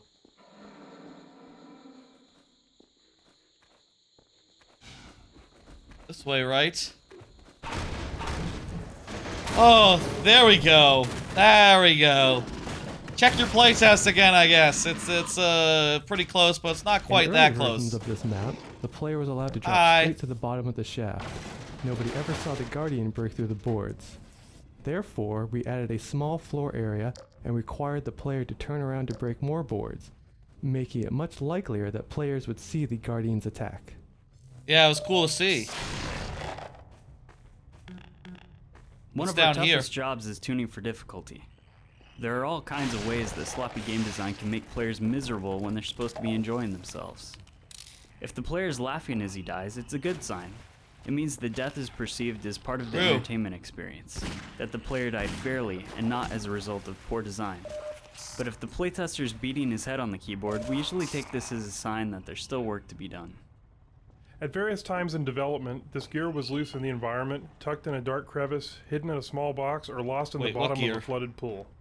One playtester, unaware of his low health, actually drowned in 2 feet of water while retrieving the gear. We realized that attaching the gear to a chassis identical to the engine motor was the best way to help the player make the connection between this gear and the empty space on the other assembly. This puzzle proved surprisingly difficult for many players.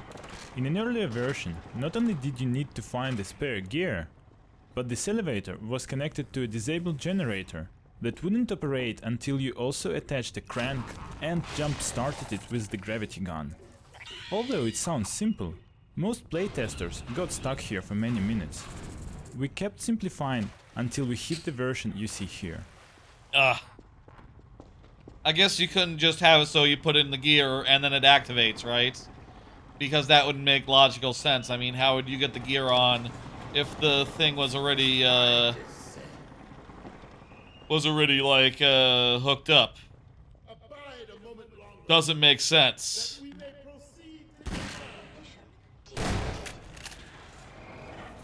Yeah, a little bit more holding out. A lot of holding out in this, mines sequence.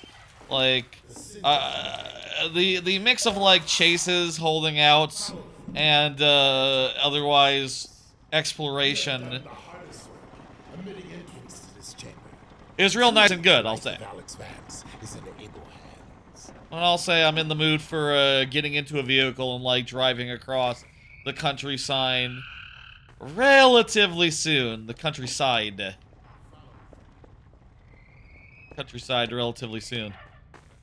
Okay, open the way. We gotta go through here. You gotta extract the extract, and then, we gotta heal the Alex Vance. One more Vista? We wanted to implement a generalized particle system for quite some time, and after episode 1, we set out to create one. In previous Half-Life games, each effect had been hand-coded by a programmer working with an artist. It was a... This the extract? Okay, let's listen to him. These are the particle effects they talked about, by the way. They look really nice. Look at all those particles. Wow. They do look really nice.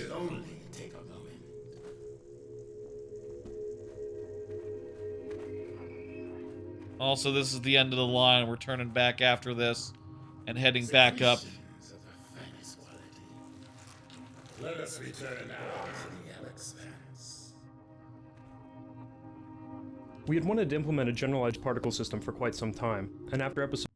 Hang on one second. Let me ban a bot. There we go. Episode 1, we set out to create one. In previous Half-Life games, each effect had been hand-coded by a programmer working with an artist. It was effective, but not easily scalable. Our new system drew upon the aspects we found most useful from team members who had worked with both real-time systems in games and offline renderers for movies such as The Lord of the Rings. The results were an artist-friendly, modular, component-driven system. Each system can have renderers which display the particle in some form, initializers which set up certain properties of the particle, operators which carry out actions upon the particle each frame, constraints which provide movement limitations such as collision, forces which impart complex dynamics, and emitters which determine how each new particle is created. Together they are plugged into a system as needed to be as lightweight or as complex as required for the effect. Each individual component is simple, but when combined can create rather complex dynamics. Furthermore, adding additional components to support the specific needs of a game or a mod is easily done. The results can be seen in everything ranging from the simple glows of the larval extract here, to the Citadel effects, blood, smoke, hunter effects, portal effects, fire, and so forth. Dynamic effects are now in the hands of the artists, who can use them to create whatever is needed, from unique one-offs in specific levels, to generalized effects for gameplay. I wonder how much of the previous effects were like reworked entirely, given that they have a new system now for, they had fire before, right? So when the Vorticant discovers the extract, we wanted to do something to distinguish the nectar from all the other glowy alien substances that we've seen in the caves so far. So it was extra Therefore, glowy. We had him perform a bit of a chant and had the extract give off a show of its own. Yeah, it's pretty good. Pretty nifty. Let's get out of here. We're done. Time to return to the Alex Vance. That is a fun, memorable part of the game. I think it's probably like the best environment. I'll say, I think this area might be the coolest. Yes. Lion husbandry was once our ancestral practice. The Huh. creatures exude many valuable compounds, but the extract is the most prized by far. It dissolves the false veils that divide the vortessence. All this you shall witness when... Yeah, what he said. I do think this whole area is like the coolest area maybe in all of Half-Life. I really like how the hive looks. It looks really cool. And the mix of hive and mine is really cool. Miraculous secretion. Make haste. Gameplay-wise, there's probably better areas, but it's not bad in that department either. No part of Half-Life is bad in that department. Join us, Freeman. I don't have magic hands, so I don't know what you expect me to do. Let me see what this commentary says. We sometimes use sounds to set a mood rather than to literally underscore the on-screen action. The G-Man sequence you just saw, for example, relies heavily on the use of abstract and ambient sounds. We wanted the soundscape to have a deadened, internalized quality that you get from putting your hands over your ears. So we started with recordings from inside the womb. If you listen closely, you can hear the internal gurgling noises as well as muffled heartbeats. We then added various other effects around the rhythm of the heartbeat, plus long-tailed reverbs. None of the door or transition effects are literal interpretations, but are obscure metal and feedback sounds created to work in sync with the observable actions. So all of these things contribute to the scene's dreamlike quality. Yeah, we haven't seen the scene yet, by the way, but I guess the G-Man is appearing. Story meetings we had near the beginning of episode 2 concerned how much we were going to reveal about the G-Man. Once we decided exactly how much to explain, we had to come up with a way of revealing it.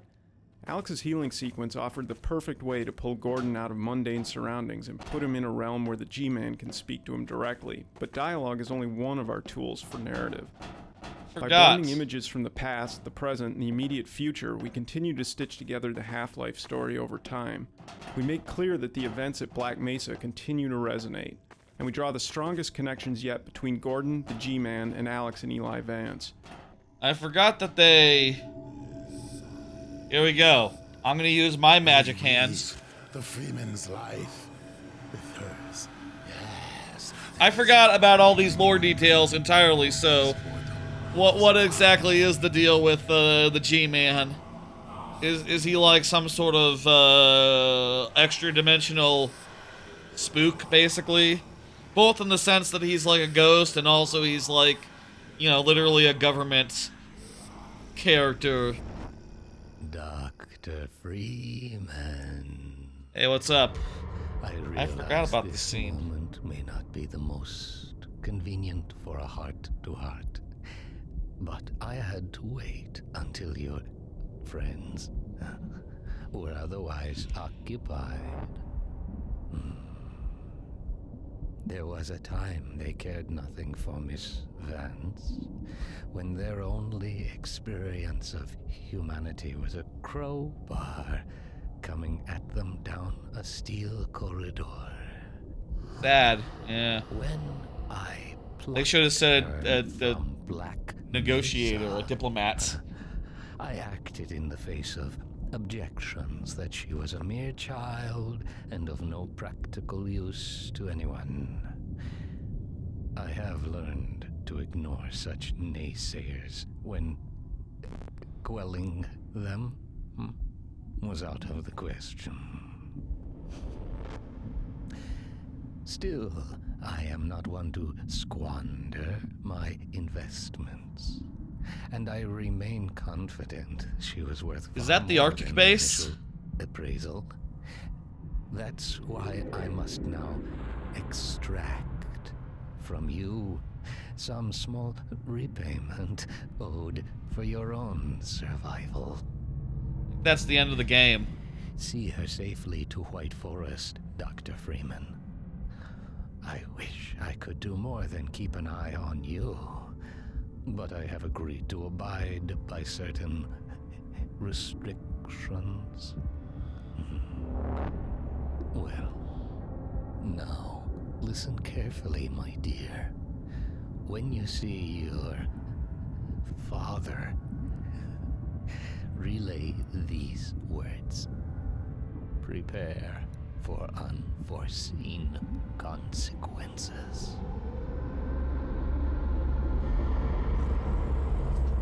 I forgot about that scene entirely. There were indeed womb noises going on.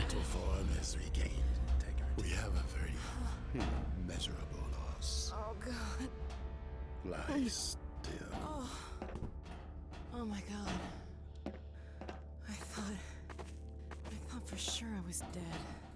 No, you just got like an abdominal wound. Injury.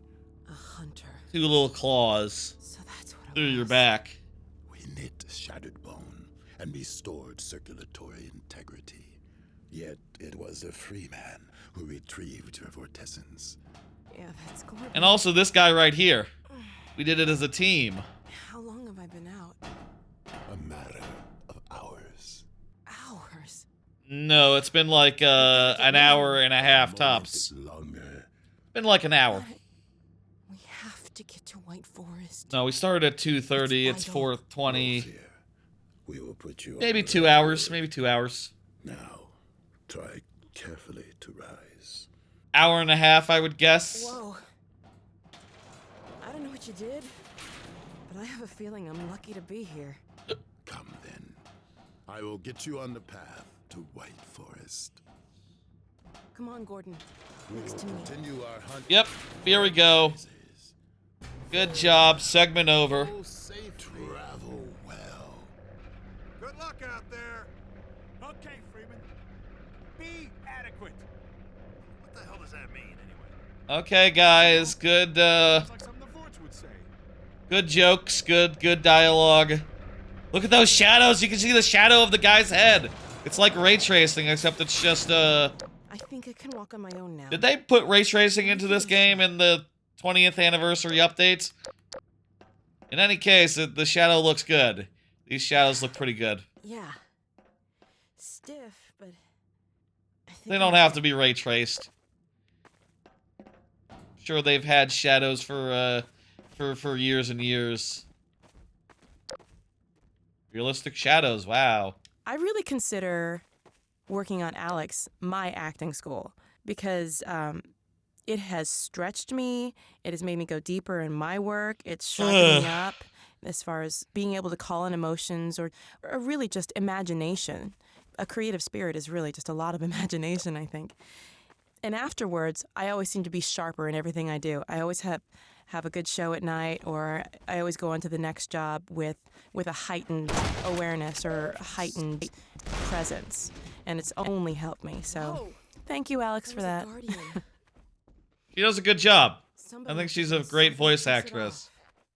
The Guardian is enraged over our theft of the extract. Really, I can imagine no better voice actress for Alex. No choice but to kill it. Honestly. You messed with its eggs? Oh, no wonder it's mad. Well, it can just lay some more.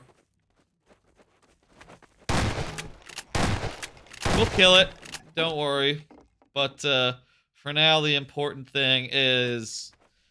Folks, we're at Freeman Pontifex. I guess we should maybe have these mark the chapters.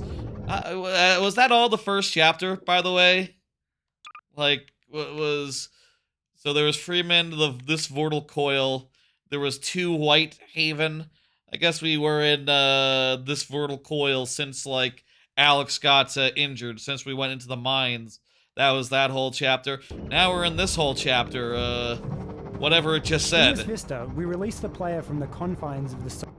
Timestamp went just a second ago on the VOD later on. If you're watching the VOD later, you might notice that there's timestamps and all. Subterranean world, and thrust them into a vast open space on a scale rarely seen in our previous games.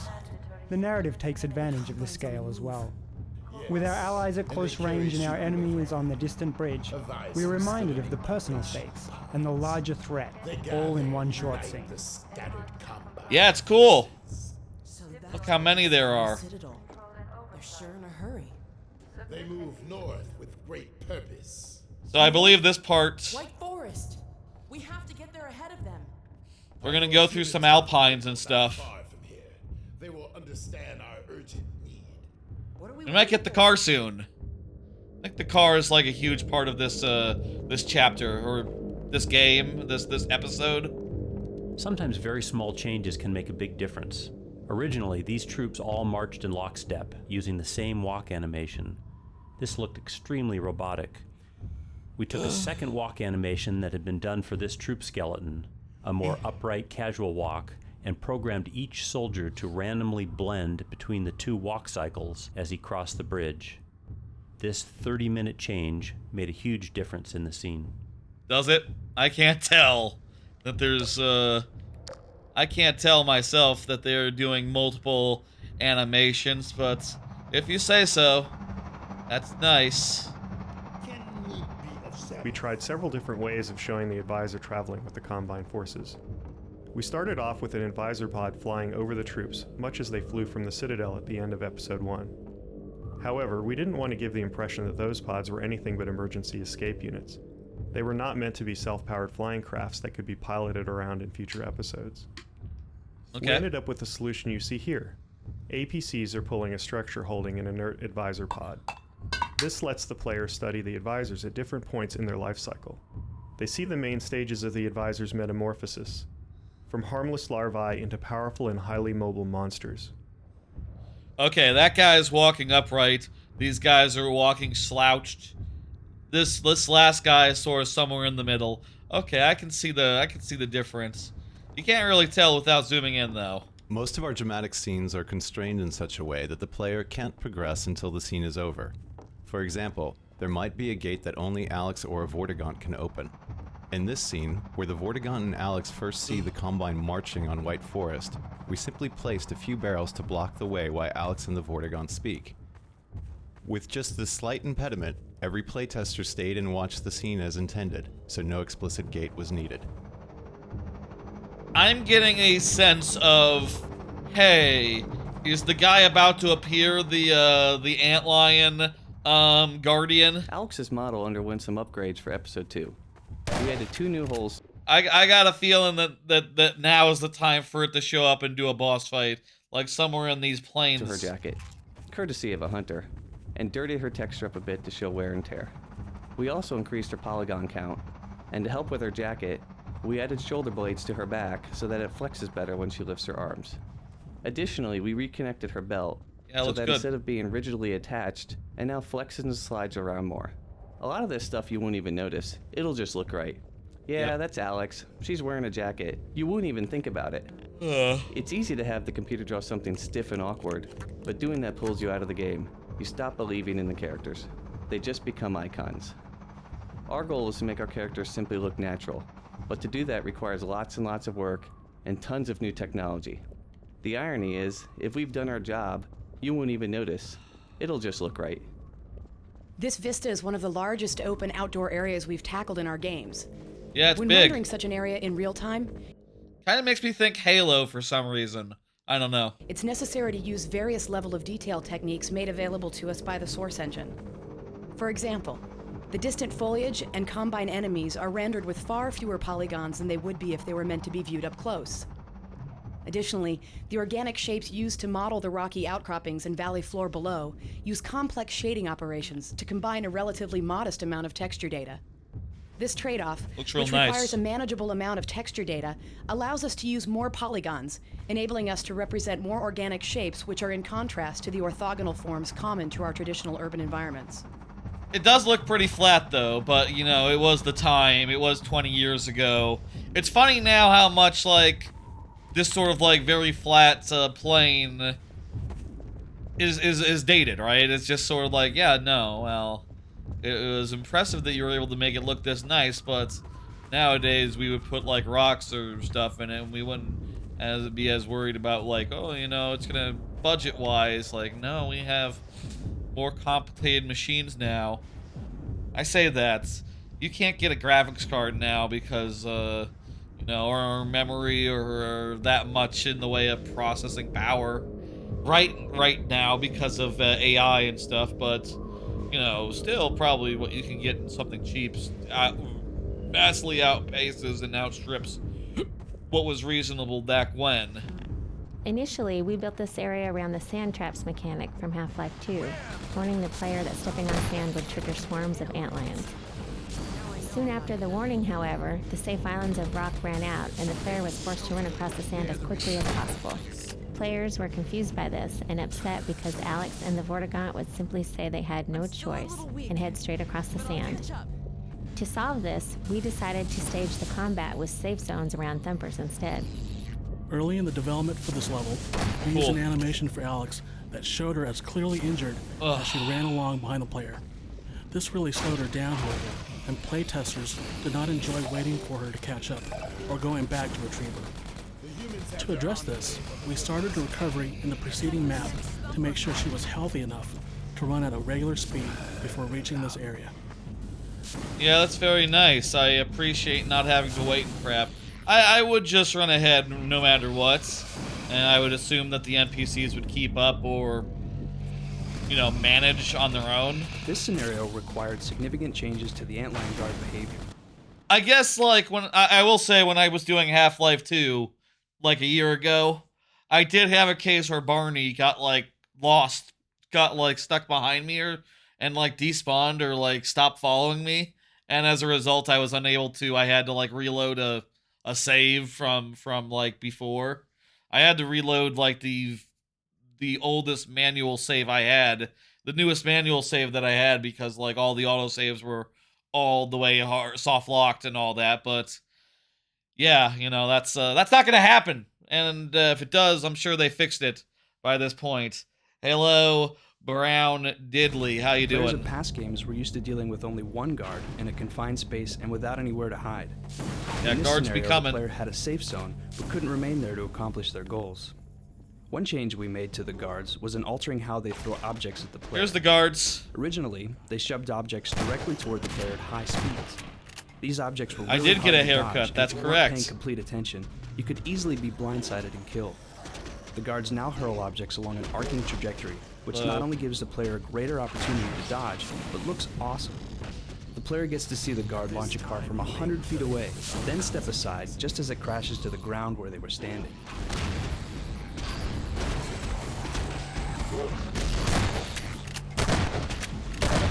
Can we shoot these guys to death now, or is that not an option still? We wanted to create a tension between Gordon and the Antlion Guardians that would develop over several levels and only resolve out here in the open. In order to differentiate this Guardian from the others the player had encountered throughout Half-Life 2 and Episode 1, we changed his texture to a glowing green. This gave the player the satisfaction of revenging himself on the creature that had chased him through the underground lair.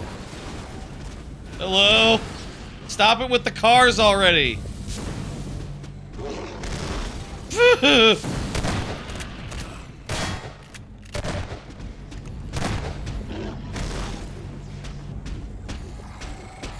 Don't. No, stay back. Oh, Jesus! I'm glad that they only explode when I throw them. That is nice. That is a nice safety feature of the exploding barrels. Didn't work out for me, admittedly, actually. Wasn't exactly what I was looking to happen with that exploding barrel. Yeah, they like to throw cars around. Yeah, I killed it! It's dead! Eat shit! Eat shit! There's still one left. You also die!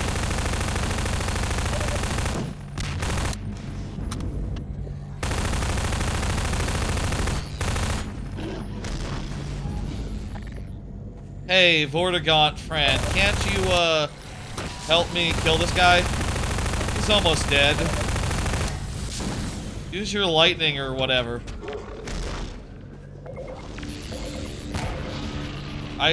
The grenade somehow hit him. Harder to hit these guys with grenades. They keep on moving. Too fast.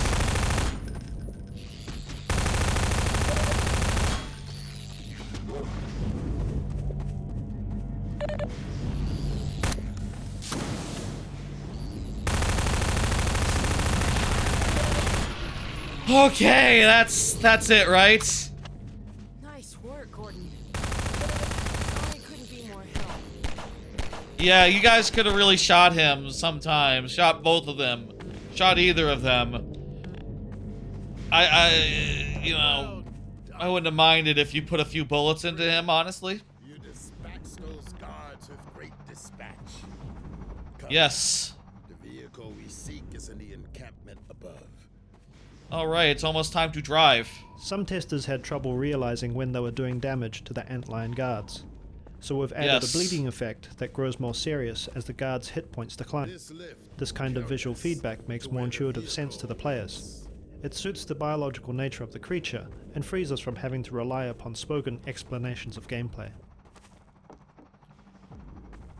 That's nice of them to do. Open the gate, and then let's go. We're climbing up here, and then we're getting in the car. The car is like probably half the episode, so I would say I think we're making good progress. I don't know. I'd have to check like how many chapters there are to really know like how far along we are, or if like, you know, there's like 5 chapters of. I think we've done like 2 chapters so far, the starting bits and the mines, and now we're heading into the point where we'll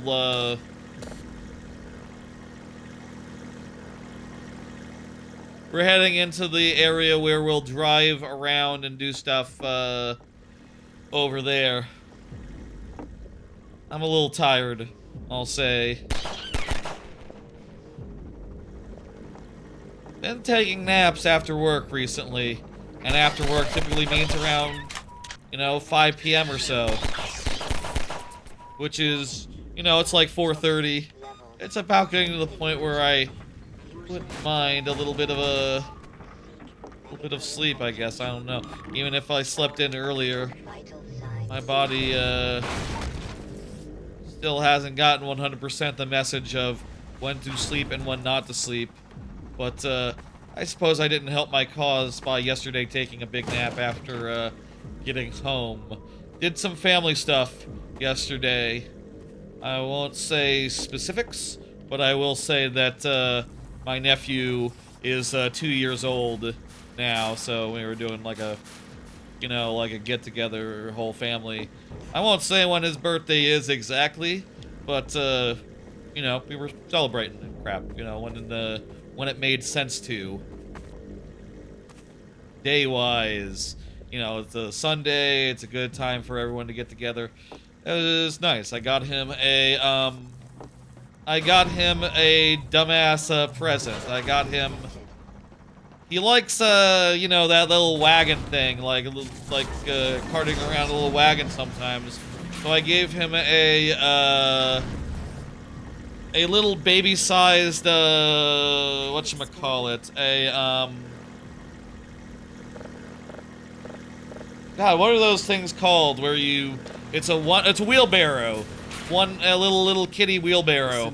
Hope he likes it. I'll be curious to hear, like, if that is a hit.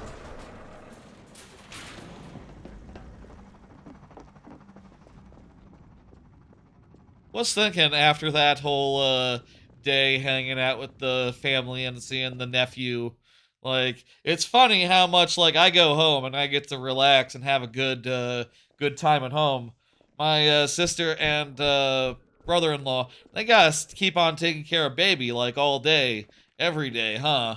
That's different. I'm glad I don't have to do that. I could just relax and have a good time. Is this a different chapter? This does look like a brand new. This is a whole environment, right? But came to no good end themselves. Head crabs have had their way with both parties. Yeah, so this is a whole area where we go down into the thing. I guess this isn't a chapter unto itself. This is just still the previous chapter. I guess Out on that bridge. I think I see the car you were talking about.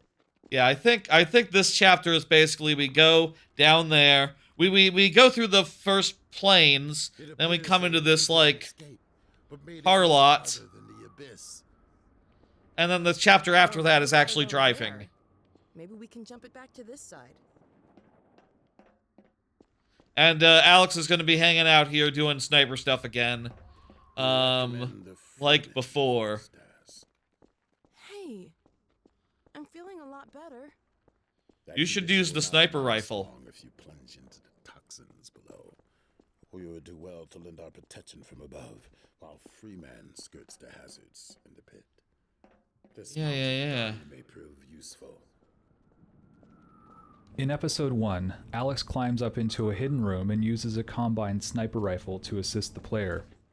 The player never sees the rifle, only the targeting beam. For episode 2, we decided to show the Combine sniper rifle and let the player know exactly where Alex would be standing when she used it. However, making it visible and accessible to the player required us to come up with a way to make the rifle usable only with the Vortigaunt's help. Though it's somewhat of a contrived and arbitrary device for keeping the player from using the gun, we felt it was a worthwhile trade-off, given that playtesters tended to enjoy the co-op sequence of Alex assisting them from above. Yeah, it is cool. You could have had it so that you could just pick it up and use it for a second. Maybe it's stapled down to the ground like that, but you could still at least pick it up and do like a turret For attentive for a players, second. this is the first time. Probably too much work for something that really, yeah, wouldn't have enemies. You wouldn't have enemies to shoot at this point. We've allowed a glimpse of the G-Man since Half-Life 2. In episode 1, we suppressed the G-Man's visitations completely to show that he had lost track of Gordon. But after Alex's healing incident earlier in episode 2, he is actively watching again. Keep an eye out for him. Oh, is he gonna be like in the background hanging out saying hello? I don't feel like I've ever seen any of those Easter eggs, really. I'm not that attentive, I suppose. Is it like obvious that like, oh yeah, he's there, he's just going into a blind corner and disappearing, doing his whole shtick. I understand that's his shtick, I just feel like I've never actually seen, never actually noticed. If I did notice, I would say that I would say, hey, there he is, look, there's the guy. But I am blind to all that, apparently. I don't think I noticed it at all during Half-Life 2. I guess, doesn't he do some of that stuff in Half-Life 2? I'd be surprised if I recognize that at any point other than when he freezes time and says hello. The ambient sound of the poisoned zombie breathing was placed here to make the descent into the building scary. Although most of the team thought it was comical, there were a few playtesters visibly unnerved by it. One playtester stood at the opening to this room for a long time, afraid to go in. Hi!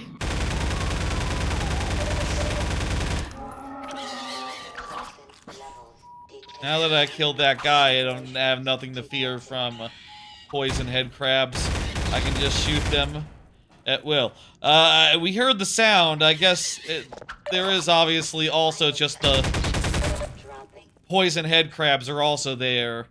Really, both things. I thought it was just a sound based on how the commentary described it, but it was literally the guy too.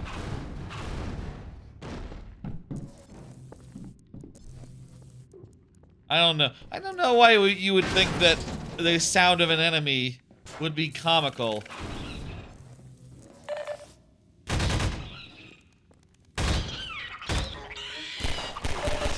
I mean, it's comical in so much it's like, oh yeah, you know, oh fuck, these guys are back. But it's not so much a joke as much as it is just a tough enemy you will have to deal with throughout this whole sequence. Training players who haven't played previous episodes is always a challenge. Those who had not played episode 1 did not immediately understand that the Combine sniper beam was friendly. They avoided it, thinking it could damage them. Therefore, we added this staircase scenario, where we reintroduce Alex's sniper behavior and make a show out of her shooting a zombie to protect the player.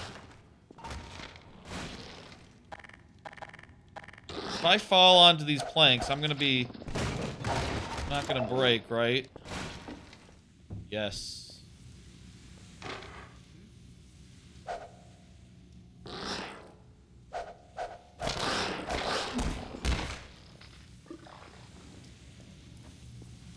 Okay.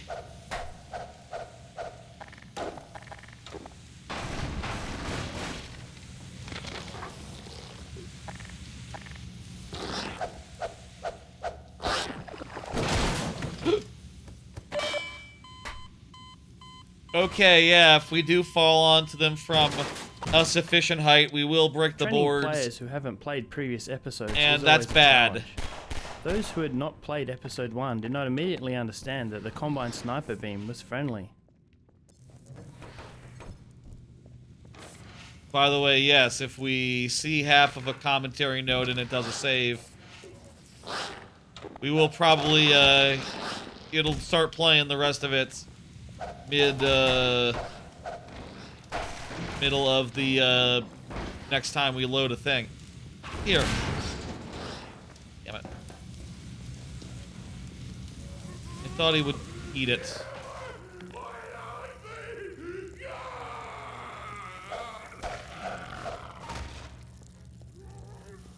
Bad way to go.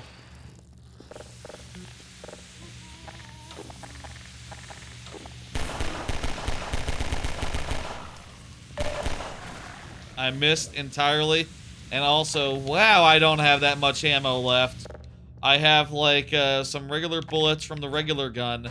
And that's it. None from my bigger guns. I have some grenades. I have to make this work. With just crowbar.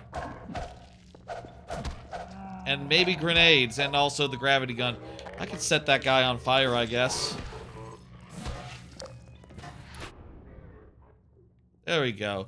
He's now on fire. He's burned to death. Good for him. I need some resources. Really, really, really badly. Just grenades? Are you kidding me? How am I... Grenades versus a fast zombie? I don't like that matchup. Got him! Yeah! That worked! I still need ammunition. Very badly. Okay, here we go. Shotguns. Okay. Beautiful. Now we're good. Let's listen to some commentary. This is an instance where observing playtests gave us ideas for tuning the experience. In an early version, playtesters would trigger the lights to go out and the zombies to wake up. Then, they would run out of the room and close the door. After seeing this repeatedly, we added a trigger allowing the zombies to open the door and chase the player. In this scene, we rigged an entity called a physics explosion to create movement among the boxes inside the dumpster. One playtester we had threw a grenade into the dumpster, and the physics explosion entity caused the grenade to fly back out. The player was surprised, thinking the zombie had tossed back his grenade. Although this happened by accident the first time, we went ahead and set up the entities to make sure it would happen for every player who lobs a grenade into the dumpster. That's funny. That's pretty good, yeah. Earlier in this level, we blocked the path with fire and forced the player to turn off a gas jet to continue. Fire traps of this sort were plentiful in Half-Life 2, but we could not count on players knowing or remembering how to use them here. Having offered some brief training, we now build on the mechanic by having the player work with Alex to create a cooperative fire trap. Most players turn on the gas, at which point Alex shoots a zombie on the stairs to create the wall of fire. This triggers a parade of zombies to come out of the door below and walk into the fire. Oh, hang on, I'll do that. That makes the zombies appear.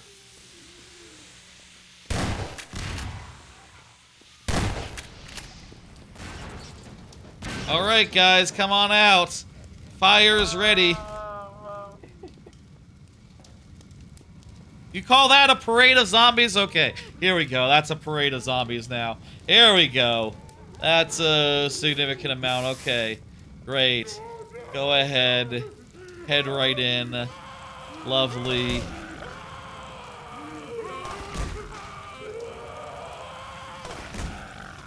Alright. Alright. Good parade, good parade. Enough fire. Ooh. I didn't join the parade. Fuck! That explosion was too close to us when it went off. I don't have that much health left. I'm fairly worried. Oh. Get back, get back, get back. I was gonna say, this area sort of feels like a mini Ravenholm.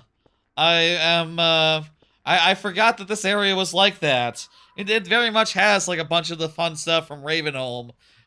Plus, like, Alex acting in a supporting role from above. Real neat, part of the game, I'll say. Very cool. Saw blades were a prominent weapon in Half-Life 2, and we wanted the player to recognize them as part of Real cool part of episode 2, specifically, you know. their arsenal in the upcoming warehouse battle. After watching several playtesters ignore them completely, we decided to add the zombie pin to the wall. Most players pull out the saw blade and instantly realize its potential for destruction. After that, they tend to find and use saw blades without further prompting. Yeah, and they remember that in Ravenholm, that was the thing in Ravenholm as well. The battle in the warehouse was created fairly late in the development of this map, when we realized that the level had a steady stream of combat, but no real climax.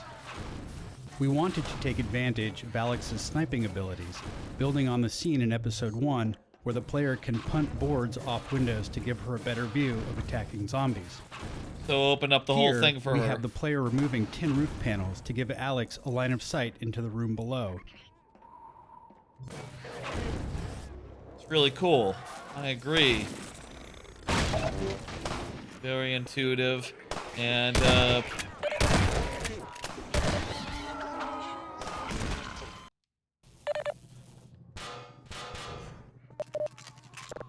The battle in the warehouse was created fairly late in the development of this map, when we realized that the level...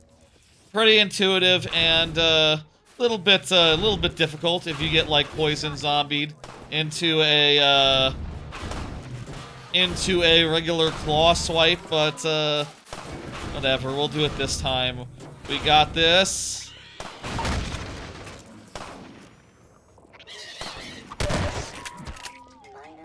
Okay. Come on.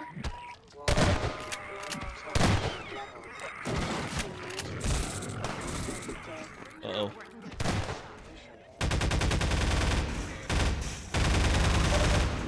Good thing that guy didn't pull his grenade. Okay.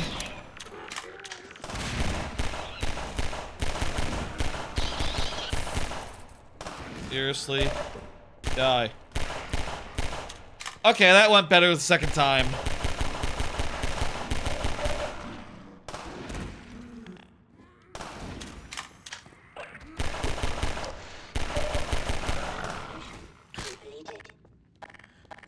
I'm all out of gun ammo except for...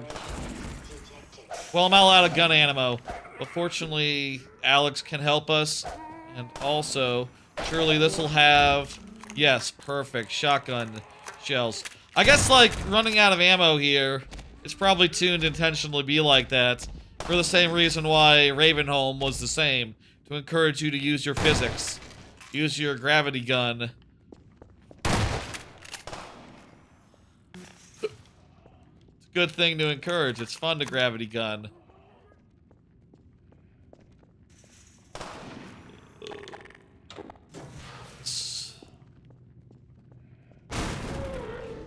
Hi, guys!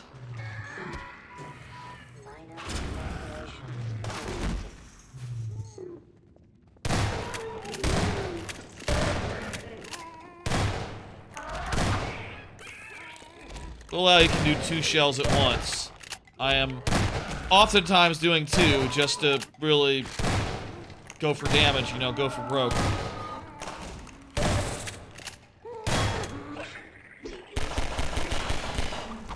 Does deplete my ammo faster.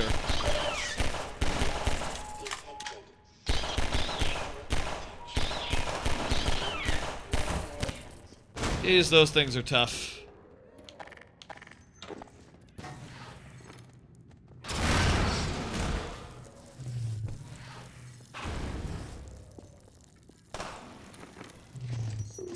Hi.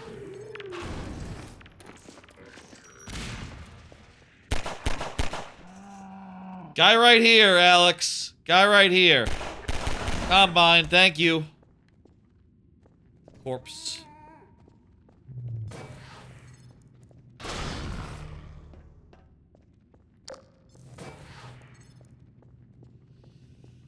Good. They said that was the finale, so I guess we're done here pretty much. That was a good sequence. That was a good part of the game. Lovely. This whole area has been a lot of fun. I suppose there's a couple more rooms before it's really, really over, but, Hello! Stop it. You stop it.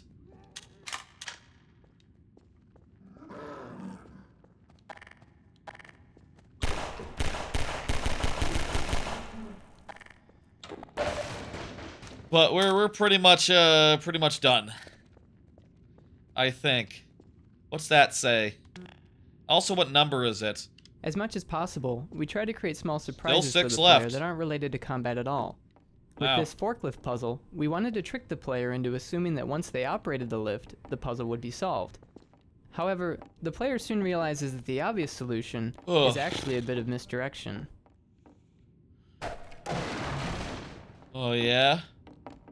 What's stopping me from just getting up on here and just jumping fuck off. Jumping across like this? Could this be the solution? No.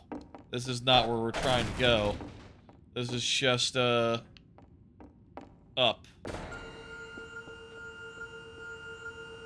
I think I see. We need, like, a physics object to, like, climb up on. I blew up one such object, but,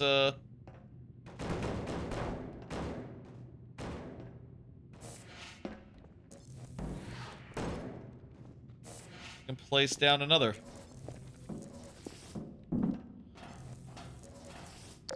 Honestly, not that much of a puzzle, really, when you get down to it. Just, you know, just, climb up on a thing. I guess that's a puzzle. I guess that's enough of a change of pace. It is a nice change of pace. It is nice to just do some traversal for 2 seconds rather than, zombies. Gives you time to really, like, rest and recuperate and just go like, oh, okay. We're done with zombies for a bit. We can relax. And then when a zombie showed up, it'll be like, holy shit, zombies! Oh, look at this whole area. This is Zombie City. In previous versions of this level, the platform opened directly into this pit of toxic waste. Playtesters who didn't recognize the waste as something harmful would jump straight into the pit. We changed the path so the player could make a safe landing and slowly come to understand the toxic threat. Also, it says contaminated area right here. Helpful. I am wearing a hazmat suit. I am wearing a suit that's supposed to protect me from the crap, but I guess... What the hell is this crap anyway? I mean, what is this? Some sort of... I guess it's some sort of industrial plant or something. I'm gonna say, like... Why does just, like, a random... Why is this sewer, like, more toxic than the lab at Black Mesa? We always look for opportunities to add narrative touches in our levels. The idea behind this chair, the submachine gun, and the beer bottles is that someone used to sit here, drink beer, and drop grenades into the pit of zombies. We give the player the opportunity to reenact this experience by giving out unlimited grenades and spawning zombies as soon as the player reaches this spot. Where are the unlimited grenades?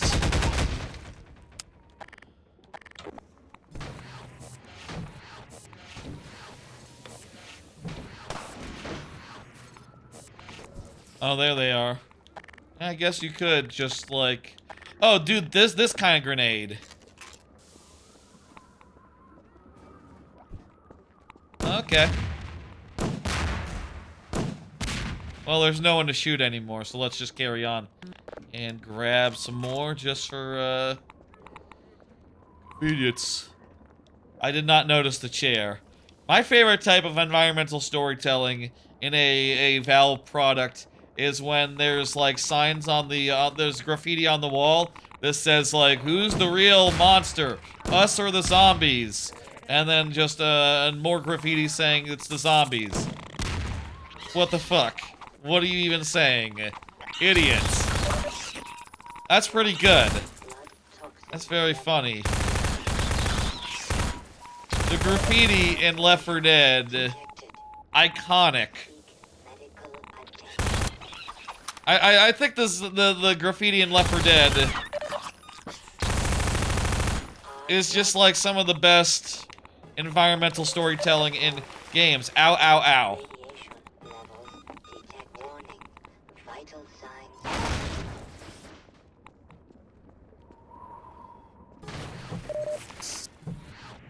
I can make a path using this if I so desired. Or I can just jump from rock to car to rock to car. There's a safe path already.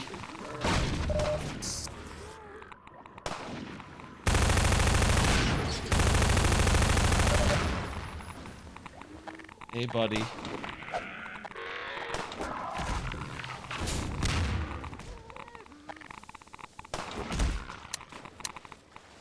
Okay.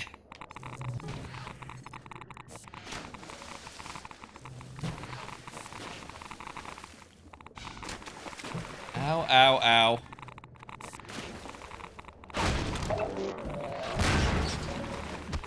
Oh, ow, ow, stop, stop, stop. Get away, get away.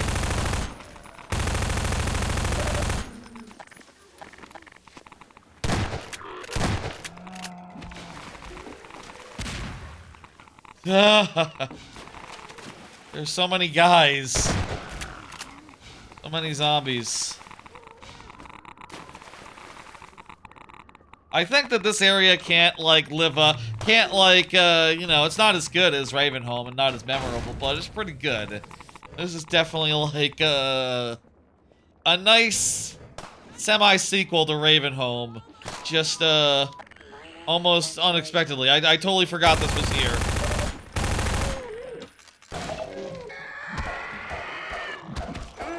I guess there's other zombie parts in Half-Life 2. There's totally zombies after Ravenholm and all that in the various tunnels and stuff. And like all the areas, you know, Prospect. There's some zombies in Nova Prospect.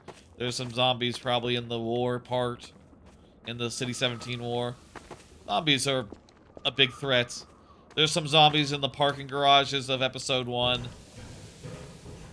Ravenholm isn't the only zombie part of these games, but still, Ravenholm is what you think of when you think of zombies, when you think of headcrab zombies. I think we made it.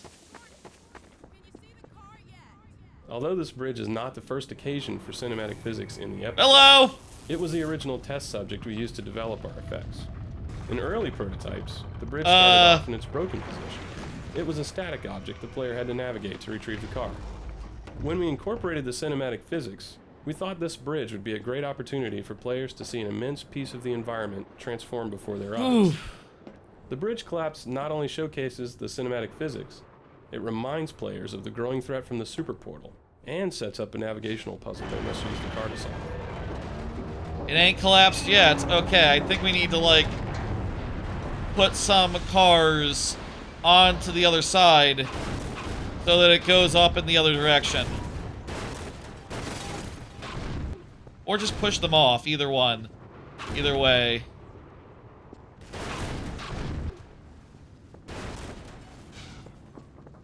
Now this should be pretty much weighed down, right? And as a result, where we should be able to drive onto it. I like this car. I like the car of Episode 2 a lot. It really has some cool style to it. It is like the buggy in the first game where it's like mostly wireframe for like gameplay reasons, but it has like a caboose. It has like a back part that's yellow and stylized. You can't see that part while driving it, so it's sort of out of the way of the first person perspective and all that, but it's still pretty cool. It's more of a muscle car than a buggy. I like that. Having decided that we were going to rely on a car to get to White Forest, we had to figure out how to get Alex into the vehicle. Games often accomplish this by moving their characters close to the vehicle and then teleporting them inside in a very visible and jarring manner. We knew this would ruin even Alex's today, yeah, as a character. probably. So she had to smoothly get into a vehicle the way you would expect a person to in real life. This was... You see that more nowadays, but yeah, at the time, it was not a thing anyone bothered with ever. It's no small task, given all the strange angles and positions the player could work the vehicle into. Alex also needed multiple entries into a vehicle, given that the doorway she wanted to use could be blocked or otherwise inaccessible. This also provided interesting moments for Alex, where she could vault over the hood of the vehicle in a very heroic fashion. The interaction between her and the vehicle was intriguing just by itself. Once we were sure she could enter and exit the vehicle convincingly, we then had the task of making her believable as she sat next to you. Our first experiments revolved around Alex reacting to the physical nature of the vehicle. When it crashed into a wall, she needed to be jolted. When you went around a bend, she needed to lean with the momentum of the car. These details were crucial in making her feel like she was really going along for the bumpy ride with you. We also wanted her to be very aware of her surroundings and what the player was doing while in the vehicle. If you ran over a zombie, she needed to echo the internal reward the player felt for accomplishing the feat. If you were about to hit the wall, we wanted her to flinch and react to the impending collision, much as the player at home would be doing. There was a fine balance between making her too much of a backseat driver or having her be too quiet next to you. Ultimately, we wanted Alex's presence in the vehicle to seem so natural that players would never consider it anything other than normal. Yeah, I think they did that. The original Episode 2 vehicle was dubbed the Jalopy, which says something about how uncool it was. Early feedback was that it seemed too similar to the Half-Life 2 buggy. So we decided to redesign it so that players would feel excited rather than disappointed when they saw the car. Yeah, it's a cool Alex's original car. line when she first saw the Jalopy echoed the feelings of many early viewers. What a wreck. Forget about White Forest. We'll be lucky if we make it to the end of the block. That's a cool one. I don't think I really got the full scope of what Alex Vance is or how she's created until the first time that I went to Valve headquarters. And what was really important was that I got a better idea of how big the team was. This was a cool section. A lot of people work really hard to make Alex Vance who she is. And, I mean, you hear my voice and, you know, it's easy to say, oh, that's Alex, or Jamil is Alex, but that is so not the case. These people spend hours in front of their computer or writing their scripts or dreaming up this beautiful person, and it really just... I'm just the cake topping. All right, really. let's open the door for them. It's enough. We've gone through all the commentary. Now we can pull the switch and let them through. And hey guys, that was a cool segment, huh? You did some good sniping. Now get into the car, like the commentary said. Oh my God! Look at this car. Yeah, it rules. We scored. Get into it. Shotgun. Yeah, climb into it or something. You want it. I fear a more urgent errand demands our attention. Yeah, you hang out here. Yet unhatched. We'll keep on the lookout. This road will take you near White Forest, but be wary that others may use it as well. I think my control stick noises might be picking up on the mic. It's fine. And require no gratitude. Probably should stop that. Okay, climb in. You're welcome. Let's go ahead. Climb in a cool cinematic fashion. That did look pretty normal. That is well animated and very cool. All right. I think we are now, yes, that's right, in the riding shotgun portion of the stream, the next chapter. How does the audio sound when the engines are raring? Can you hear me clearly over the engine? Pretty much. I think so. Yeah, that's fine. Let's go with it. I'm always afraid of game volume being a tad bit too loud, but you know, I think I probably err on the side of too quiet too often. I feel let's keep it rolling. Let's keep it going at this volume level, and we will hope for the best. And if you can't hear me, please tell me, and I will absolutely adjust. I reserve the right to adjust in post, but I would prefer not to, because that would take extra time to do, you know, the VOD if I had to up or lower or raise the volume. A radio tower. If it's working, we need to send a warning to White Forest. They've got no idea the Combine's heading their way. Yeah, let's do that. Radio tower. That's our first priority. This is a cool part of the game. We're gonna go for a big old drive. We're gonna occasionally get out and do Half-Life stuff. You know, the original Half-Life 2, I feel like over half the game was like driving sequences. Maybe a third of the game was like boat or car or something of the sort. So it makes sense that like half of episode 2 would be the car. Even though this compound appears open and non-linear, we're striving for a fairly reliable progression of events so that we can fine-tune pacing. The building on the right is bright and eye-catching, with the intention of drawing the player there first. I did. The entrance Yes. to the ruin building is around the back, so that initial exploration through the center of the compound tends to lead to the radio room first. The drop-down That is where I entrance went from the roof first, of yeah. the ruin building also helps us pace the experience, because players are cautious about committing to a space until they've explored the alternatives. No power, though. Let's see if we can get some electricity going. I did go into the eye-catching room on the right. And second, I will go find the room with the power.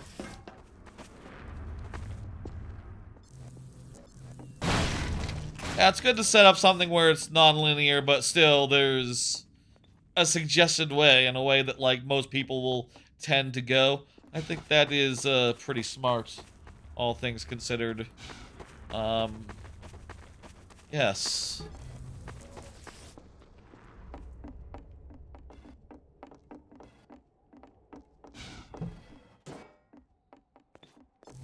I'll also say I did, like the other day, I did have a look at Riles of Aether 2's workshop. I did just peek in there and see like, okay, it's like been a week since that went up. How's that going so far? And so far it looks like there's like 2 characters so far. The one that the dudes made, and another that's just like one of the characters from the game, but without a sword, which does seem kind of cool, honestly, but, you know, not exactly, things are very, very early as far as, like, other people getting other characters in there. Probably, like, wait a couple months before see it. I would say, like, at this point, I would bet that it'll be a couple months until, like, you know, maybe a month before, like, oh, you know, it's Falco, using a Falco model from another game. And maybe, like, a couple months before you can see, like, okay, this is my original character, who has an original model, an original animation, and original everything. Like, obviously, those ones will be, those ones will take longer to put together. This room is designed so that the player will notice the main set of plugs right away, but is less likely to spot the second set at first. One end of the long cable is already plugged in, encouraging the player to grab the loose end and put it into the powered socket. This makes the faulty wire break loose and spark. With the power on, players try to return upstairs only to discover that now the elevator needs power. At this point, they look about more carefully and discover the elevator sockets. The short cord is tucked next to the elevator sockets, so that they're likely to try to use it there first, before realizing they need a longer one. Given this fairly reliable progression of events, we were able to write a limited number of lines for Alex, so that she could react each time the puzzle changed state. Yes, I had the exact same progression as the audio log described, pretty much one-to-one there. Well, maybe I skipped a step, and then accidentally undid that progression. Hey, there's some hunters! That's not good! I want to shoot them. The scene where Alex sees the hunters for the first time since her injury was meant to be a turning point for her as a character, and an emotional highlight for the episode. both for Gordon and for Alex. One reason we had a hunter injure Alex in the beginning of the episode was so she could have a strong emotional reaction to the creatures and use the start of combat as a way of building a good character mode. Alex's previous encounter has given her a visceral fear of hunters, but now she has to make a conscious choice to get past her fear and into the right state for fighting them. She uses anger to get there. We also use Alex's intensity to draw the player's attention to subtler aspects of the scene, getting the player in position for the best view of the hunters as the attack is underway. Yeah, they fire like exploding quills or something. It's pretty cool. Oh, the other thing that's so great about acting for video games, and I guess voiceover in general, but for this particular game, is so amazing. I don't have to worry about hitting my mark, or playing to the camera, or forgetting my lines. That's usually my biggest thing. Is you can see the wheels turning on camera because I'm trying to keep up with my lines. But this, they're all right there, so I don't even have to worry about that, and I can just worry about the delivery, the emotional vibe that needs to come across, and just the sense of immediacy. I don't even have to worry about the words. So that takes a whole other level off to let the actor just get down and into the work, which is really, really great, which is why I love this job.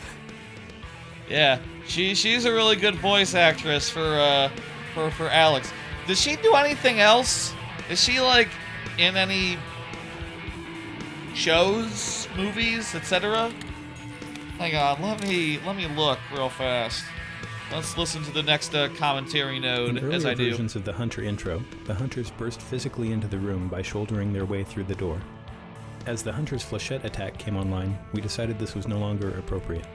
Now that the Hunter had an effective ranged attack, having him burst into the room with you actually put him into his least viable. Apparently, in Half-Life Alyx, she did not reprise her role. There was another actress who took over for that. That seems sad to me, but whatever. She played Juliana in Deathloop, and she also played a role of Harper on the show Delilah. I never saw Delilah. Filmography, Teen Titans Go. Okay, that's or Bumblebee. I don't know who Bumblebee is. She was Shuri in What If on 3 episodes. Mostly voice roles. Television. Can't tell how many of these are just are animated versus whatever. The Loud House, 2 episodes. A guest appearance on Grey's Anatomy in 2025. Grey's Anatomy is still going? I heard about that when I was a kid. I can't believe it's still running strong. Jesus. Some shows, they just never end. I didn't know that was still a going concern, honestly. I mean, it says 2025, so I guess, yeah. She was in a animated film, and then yeah, a bunch of video games like wait, no, this is the second actress. This is the second. I'm looking at the second actress. Damn it. Who voiced Alex Vance in Half-Life Alyx and Juliana. Okay, I should read these closely. Damn it, Google. I wanted the other one. Let me see. Marlee. Oh, she actually has. Okay, hang on. Acting crits. Actually does have some major crits. Actually, a lot of major roles here.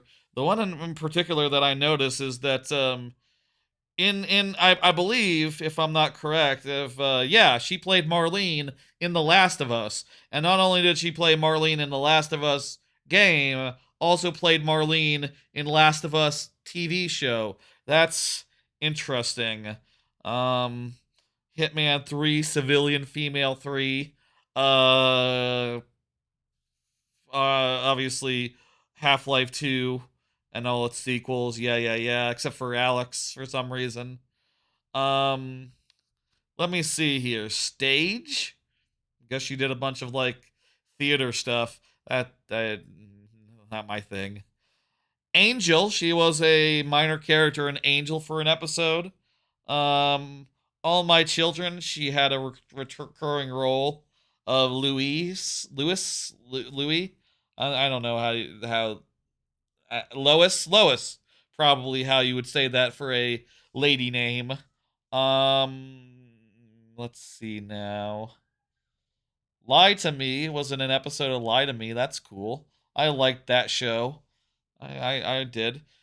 Vega and Starcrossed for 7 episodes. I have no idea what that is. 15 episodes of The Night Shift, 60 episodes of Greenleaf, 5 episodes of Murphy Brown, 8 episodes of The Flight Attendant, 20 episodes of Truth Be Told. I have no idea about any of these shows.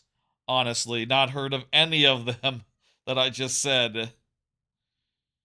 Yeah, mostly minor stuff, mostly one-off. And shows that I've literally never heard of. Cool. Yeah, I guess you could probably play like Alex in a live action during your very first encounter, if you wanted to, making him seem ineffective and a bit dumb. The current design is intended to showcase his abilities while giving the player the time and space to understand the situation before pushing out into close combat. This area was designed to train the player in the art of hunter combat, and during the development process it changed continually to suit the hunter's behavior. The first hunter prototypes could be killed only by the blunt impact of physics objects. Therefore, to make sure the player learned this technique, we trapped him in this area with one hunter and kept him locked in until he defeated it. Upon the hunter's death, reinforcements broke down the gate and doors, opening up the arena. As time went on and the hunter was modified to make it vulnerable to all types of damage. Worth noting, I'm immune when I'm listening to commentary, so that's helping. Our grip on the player gradually relaxed, permitting freedom of movement and a wider range of tactics right from the start of the encounter. Now, I'm vulnerable though, so I gotta be a little bit careful.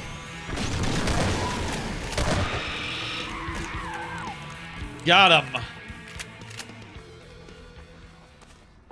Good stuff. That was a fun fight. Keep moving. That was probably a scouting party. Yeah, they were probably scouting. That makes sense. Good fight. Good fun. Let's see what exactly we unlocked for our troubles. In this brief transmission scene, we are restating the goals of the level, while introducing a note of uncertainty and developing Dr. Magnuson's character. Don't do the cutscene. This scene was not strictly necessary, until I'm done but with it helped commentary. players feel some connection to Dr. Magnuson when they finally reached White Forest, and met him in person for the first time.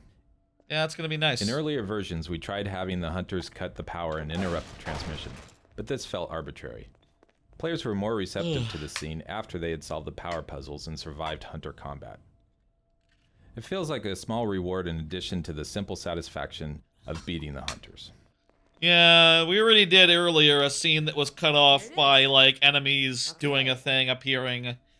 I think it makes more sense for this to go off without a hitch. Well, let's give it I a agree with what the commentary note said. White Forest, do you read? Oh lord, that looks bad. Does not look good out there. Let me say. We're on our way, don't worry. Understand the gravity of the situation. The survival of Earth depends on the data you carry. Yes, I know. But the Combine, they're heading your way. What's that? What? You're heading our way? What I should Combine! You're breaking up, Alex. What? Crap. This wasn't exactly without a hitch, actually. I wonder if we got any of that. Let's get back on the road. They know to watch out for Combine.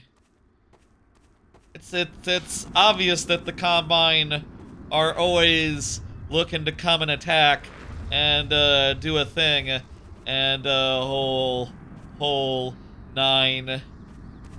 Just a cost of doing business. Let's go. Get into the car in a cool way, Alex. Yeah! Yeah! Good job. You climbed over it. That was very cool.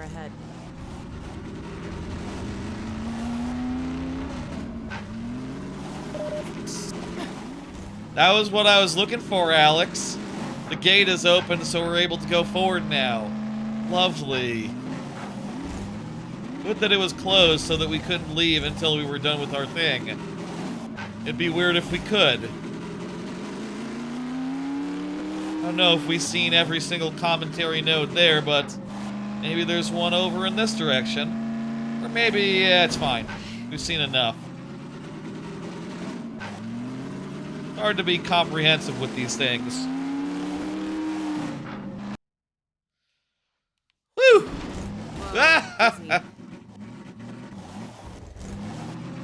Dizzy or Disney? I know that peak. You can see it from White Forest. Nice. We're heading the right way. That's good. I can't wait to get there.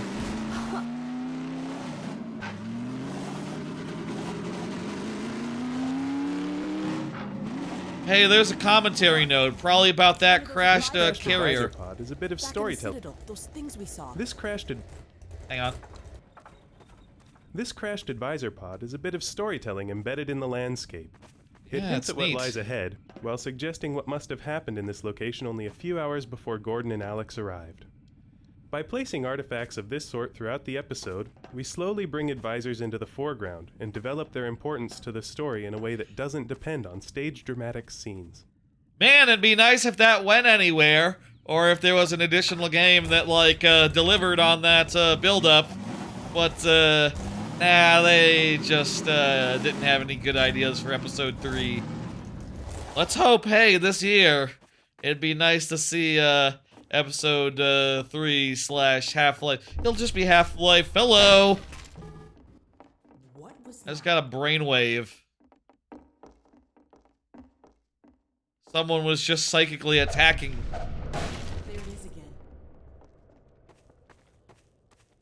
I think the farmhouse... There's something in the farmhouse, isn't there? There's an advisor around here someplace. That where we have a name for them and everything? I guess they're a known thing.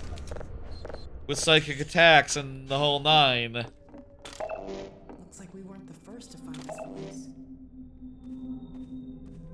Barnhouse. Let's go meet our advisor friend. Let's listen to this commentary note before we go in there. This swirling debris effect uses much of the same underlying technology that powers our other cinematic physics events. What effect? 2, but with a few important differences. Firstly, instead of using primitives, every slat, tile, and beam was modeled before being sent to the rigid body solver. Next, there was a large focus on hand-sculpting world forces in order to achieve a particular behavior in the debris. Beyond the basics of gravity and collisions, we created spiral vortices, gravity wells, and some other more complex forces.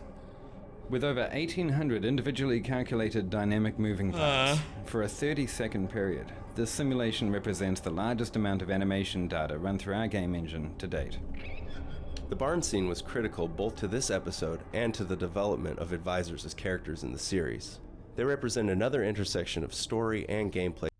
You know, in the future of the series, where it will go on and continue having games. Concerns. Maybe this year. I'm hoping this year.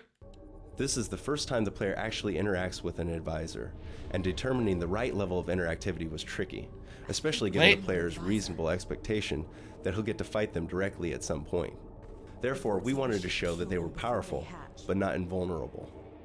This was a long-term goal. For the short term, we wanted to get the player familiar with some advisor behavior, so that when the episode finale occurred, they would already understand how advisors operate.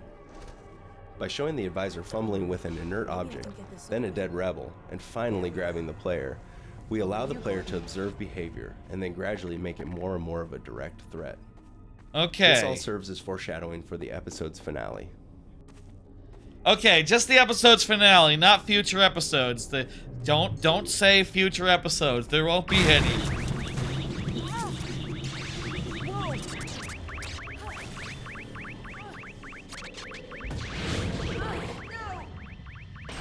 Oh yeah, there's the particle effect. It looks pretty cool. There's the advisor.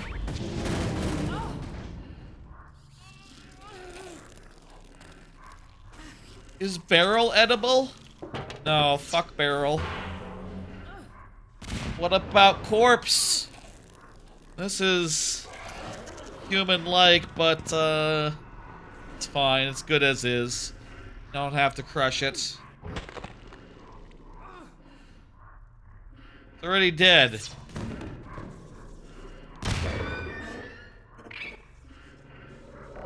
Lucky that, oh, jeez. It's lucky that that thing was already blowing up before we got here.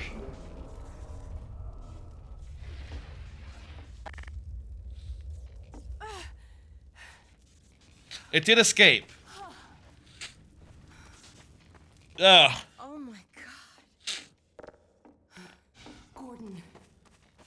Thank God you're all right. Yeah, I could have killed us. Open this door so we can leave and go on. I can only imagine what it would have done if... Uh-oh. Sounds like it called its friends. Soldiers! I've got a grenade ready for with their name on it. Come on out through the door, guys.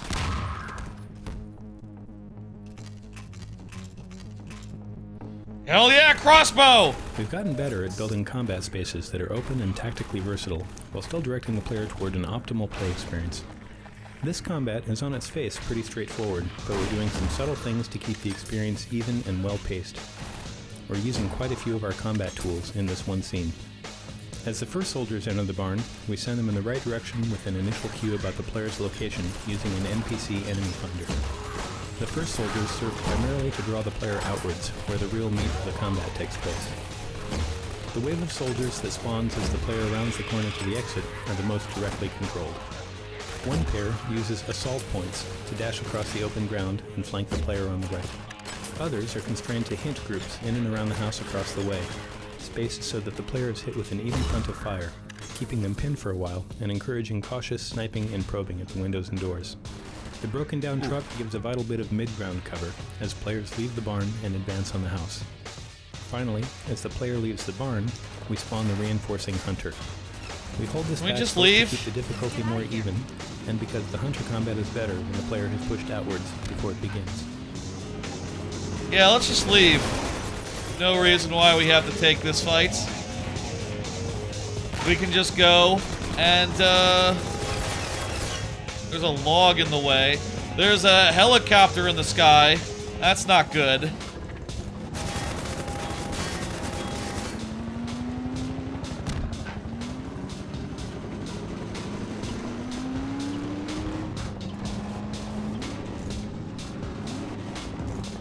Okay, relax. Think for a second.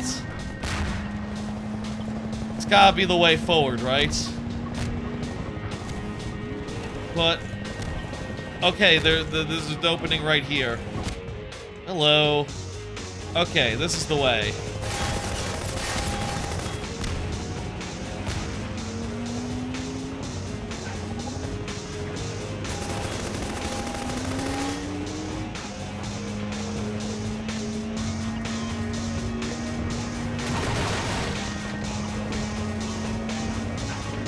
This is a cool driving sequence. This is a cool escape.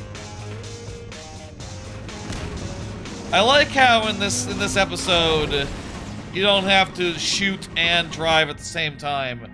You know, as much as it was fun to shoot dudes while driving in the first Half-Life 2.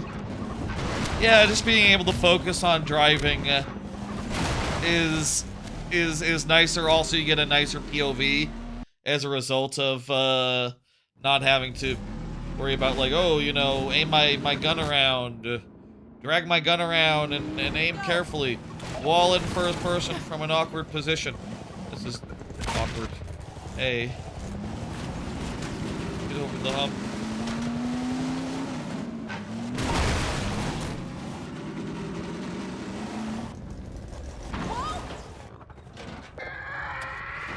Hey. Good kick. I bet that this commentary note is about that really good kick. Our playtesters loved to see the zombie jump on the front of the car, and this naturally encouraged us to want to do more of it.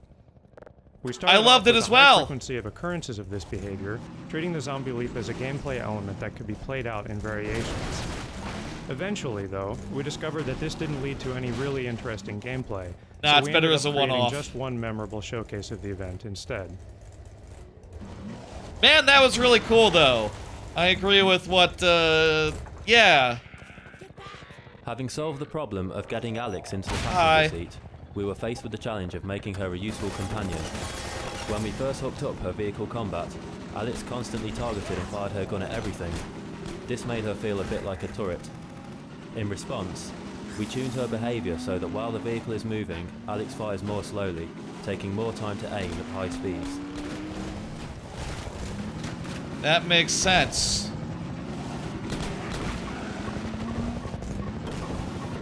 I'm not going to slow down for her, though. I'm going to go fast and hope for the best, and we'll see what happens. There's one commentary node left.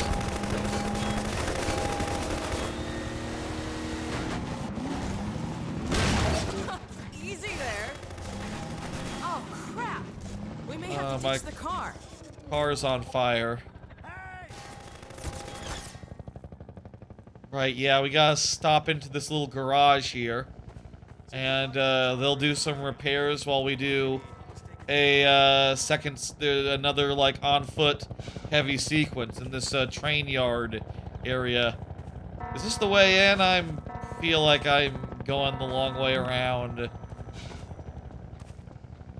I'm not supposed to be here.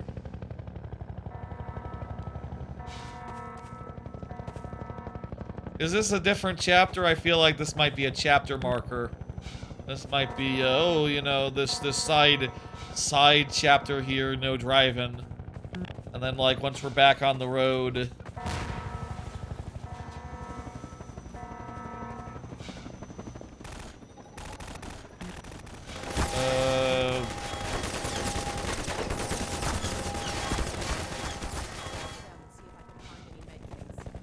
Where'd you go, Alex? I don't see you.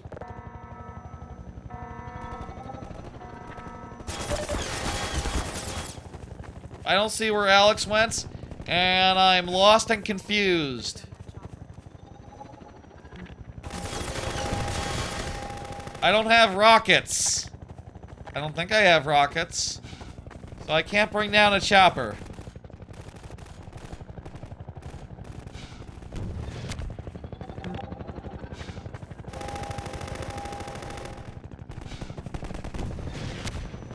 What about under here?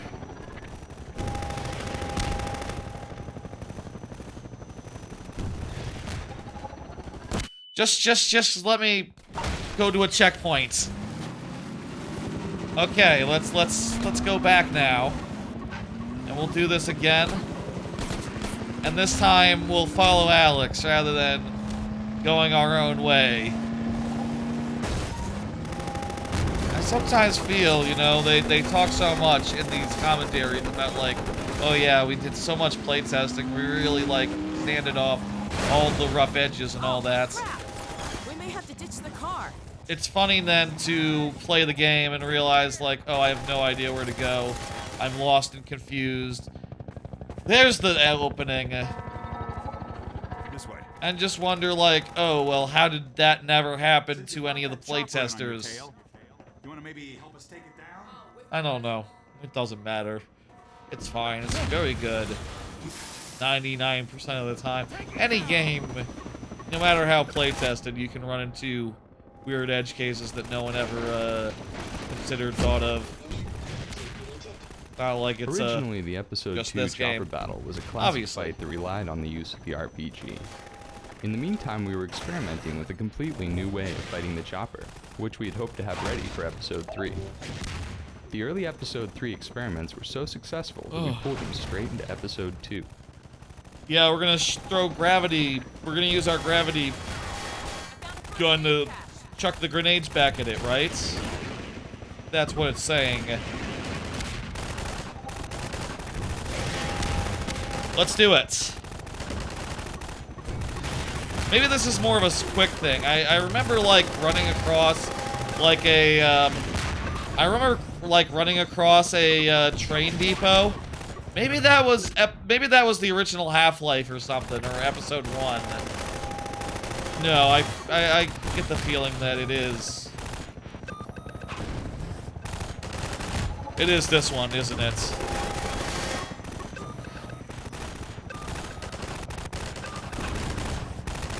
Yeah, it's hard to aim. Hard to lob these son of bitches. Did that even hit? I think that exploded mid-air.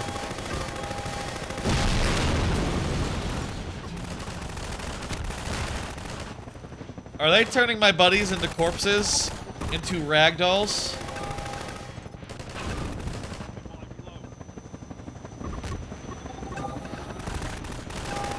Man, this does not bode well insofar as, like, in a couple hours here, we're going to have to do some gravity gun, high-precision gravity gun lobbing with some very hard to, with some weapons where we won't have a second chance necessarily.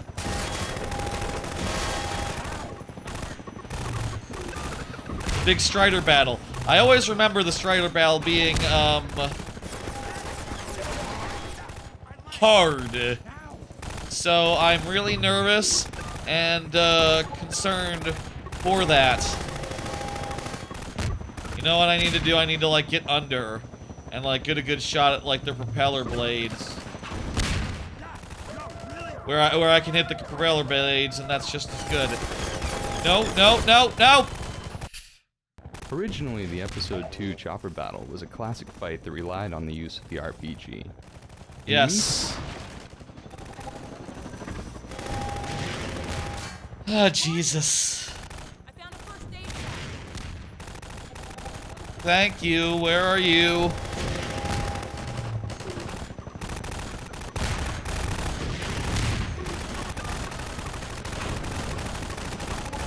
Oh, come on. There we go, 1 hit. I think we did 3 hits before, so it's, I'm guessing like 4 hits. Let me get a little bit of a med heal situation. Get some suit energy here from the thing. Oh.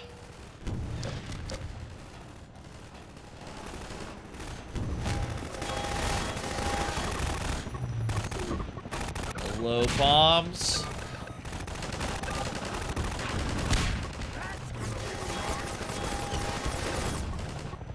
I should hope so. It's an explosion. The bomb.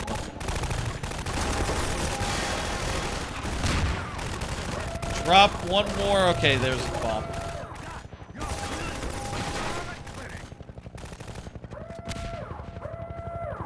I wonder if these tests just segued into the Strider battle at the end there.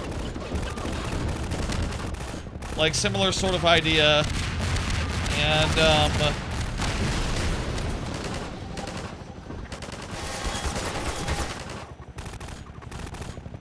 similar sort of idea, you know, a section based around, like, lobbing, you know, spears at high up, dangerous enemies. I'm sure there'll be a thing talking about that later.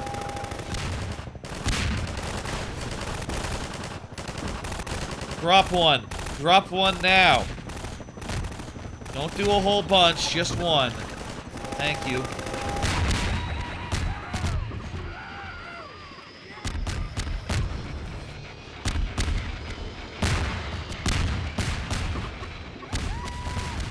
Cool.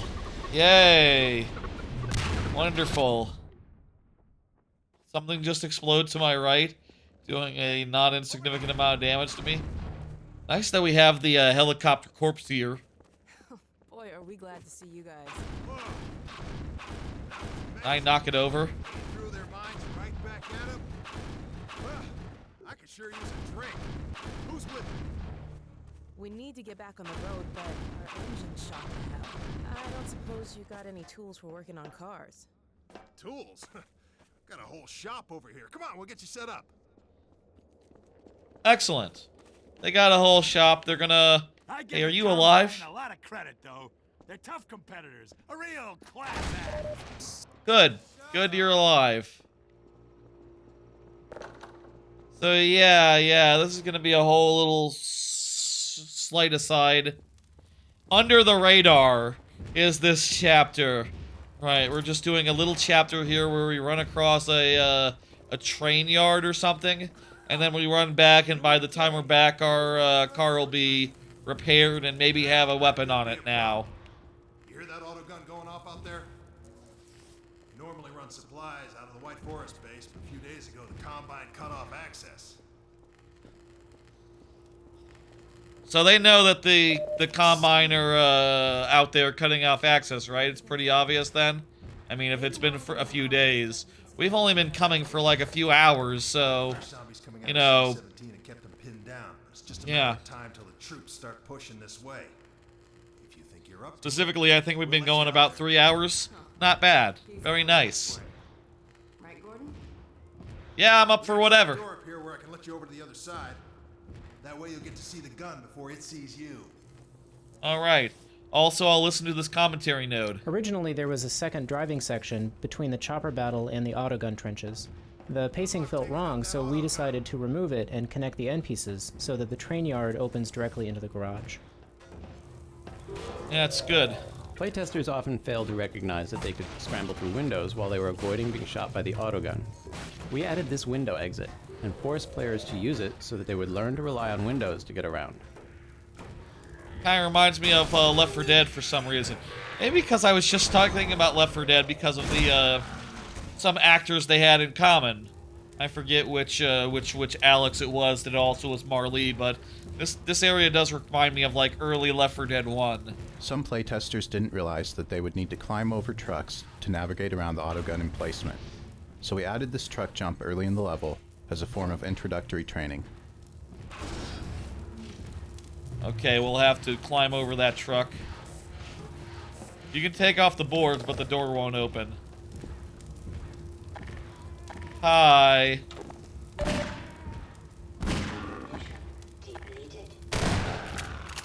Just die. You too.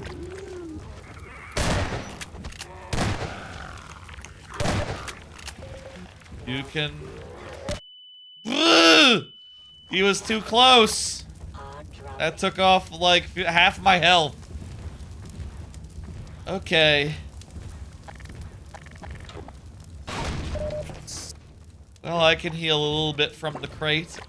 And I'm sure I'll get more health as I meet the turret and get shot at repeatedly. I'm sure this will be nice and good.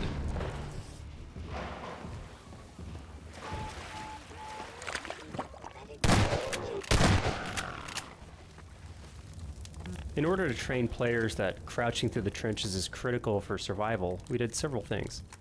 First, we start the player in the safe position by forcing them to crouch under the fence to enter the area. Once inside, they learn by watching the zombies. Upright zombies are gunned down, but their torsos are free to roam in the shadow of the junk. Some playtesters believe that while the guns were busy shooting zombies, they would be able to move freely. To counteract this impression, we increased the number of guns from 1 to 3, making it clear that there was always going to be a gun free to shoot the player. Yeah, this is smartly done. I realized because the commentary said so, but...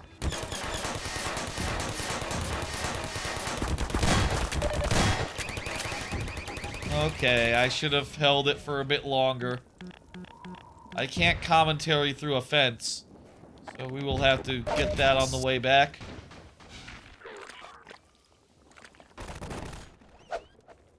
Right, scramble through the windows. Hello!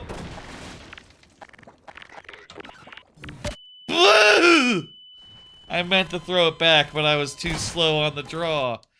In order to train players that crouching through the trenches is critical for survival, we did several things. First, we start the player in the safe position by forcing them to crouch under the fence to enter the area. Once inside, I still have commentary for 2 seconds. In order to train players that crouching through the trenches is critical for survival, we did several things. First, we start the player. Commentary makes me immune, makes me invincible until such time as the commentary ends. Once inside, they learn. Now it's over. Now I gotta be careful. There you go, have it back.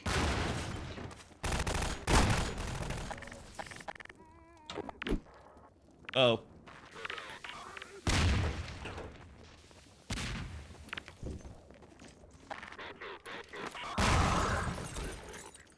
You guys all dead in here? I'm coming in.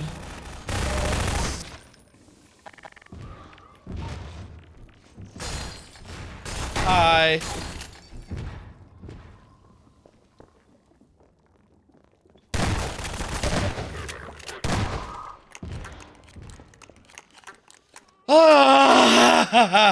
Okay, we're doing it now. Good. A little one-to-one, a little death is not a big deal. It's fun and good. Whoa! Two. There were two deaths there. I'm feeling good. I'm feeling strong. I have full health. Look at all these zombies crawling around. We're gonna crawl around too.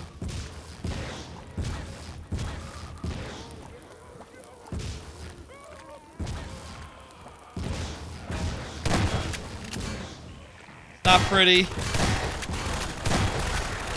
Zombies serve the double purpose of horror and humor. Here, since we knew where the player's view would be, we added a comical scene of a fast zombie torso running away from a soldier. Oh wow, look at that skull. That's not good. That's right, these are corpses taken over by aliens. Not a pretty sight.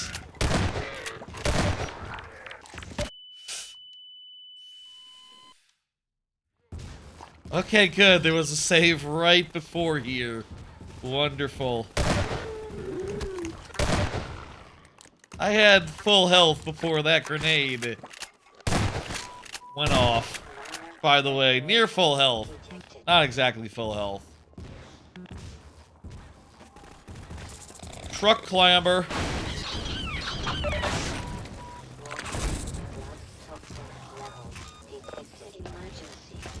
Infinite grenades, you know what that means. That means it's time to throw grenades into the building willy-nilly. You know, I'm not really a fan of grenades ever, like as a separate item. You know, I'm like okay if it's like, okay, hit RB and you throw a grenade. But I feel like in Half-Life it gets away with it because there's specific times where you want to use grenades, and it's when you have like an infinite supply of them, at which point it is typically the right answer, and it's fun and good to spam them and have a good time, and then, you know, immediately just switch back to guns full time. Grenades are rarely really the correct thing to do, unless you have the opportunity and the game tells you, hey, listen, now's a great time. Oh, these are automatic. Hello. Stop shooting at me.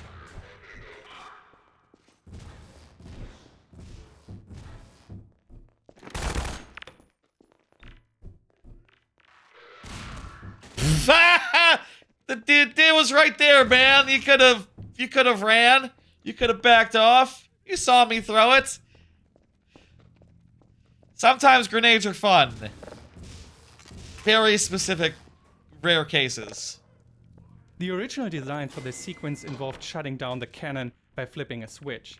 That was neither obvious nor rewarding. We decided to let the player blow it up instead, which gave us another opportunity to use our cinematic physics. There we go. Yeah, that's real nice. That's real good.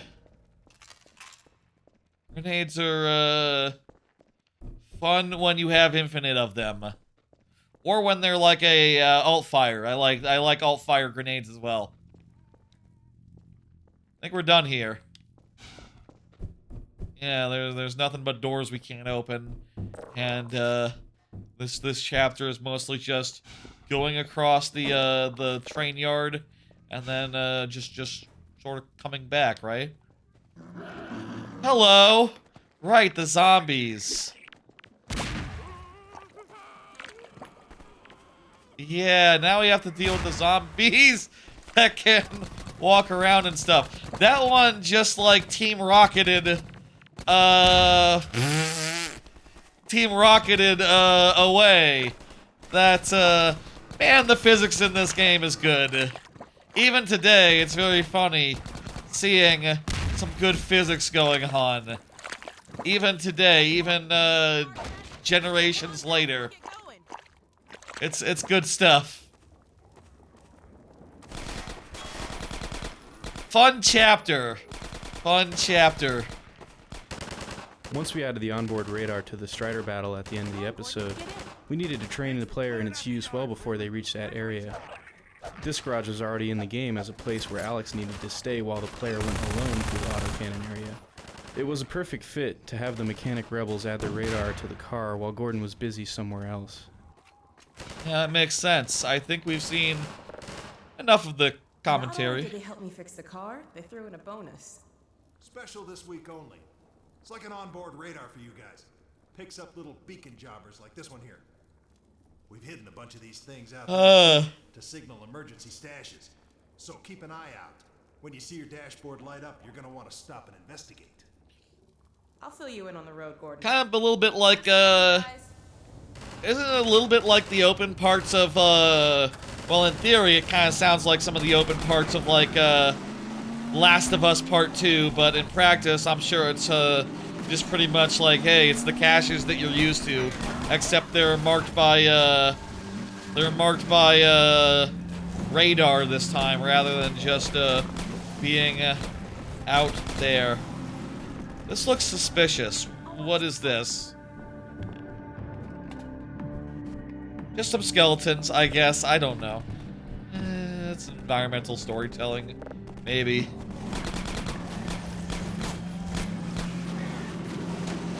We still have commentary nodes, I think, that we haven't seen, so... There's a lot of energy that goes into shaping Alex and making sure she stays on the right path or stays true to the vision that I think we have I see for what we her. need to do here. You know, I want Alex to be liked. I know everybody at Valve wants Alex to be liked. But what is really great is that if I get off course or if I've been in the booth too long and I'm starting to sound a little naggy, then I have somebody who's there to kind of pull me back and say, hey, why don't you try it this way, or I think you're veering off course and starting to sound like, yeah, director, like somebody's mother or something, you know, because I'm there to help if you're lost, you know, the get goings or stuff like that, to help keep the game moving and keep you on track. And you know, there's a kind of a fine line. You don't want somebody constantly bothering you, but you also want a friendly companion. You know, you want somebody to help you out once in a while. So trying to not go one way or the other was a bit of a trick for us. Can't you go inside that building there? It sounds like it could be more open, but I think in practice it's just gonna be basically... You know, obviously this is before like, Uncharted Lost Legacy.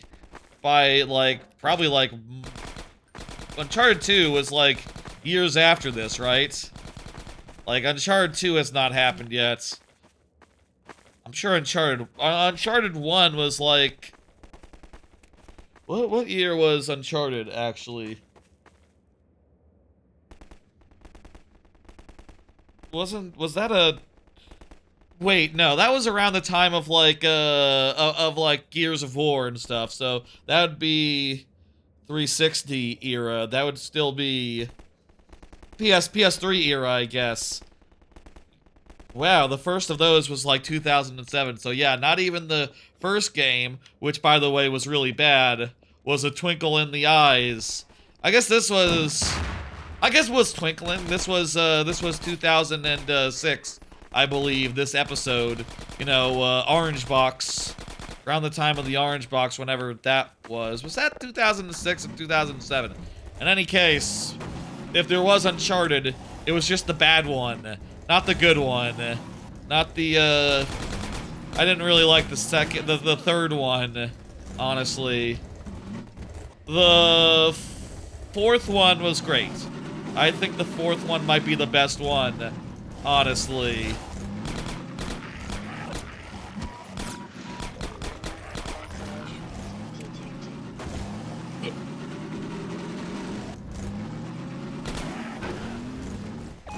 There goes the radar. Yeah, we can stop, and there's a good chance there's a commentary associated with the,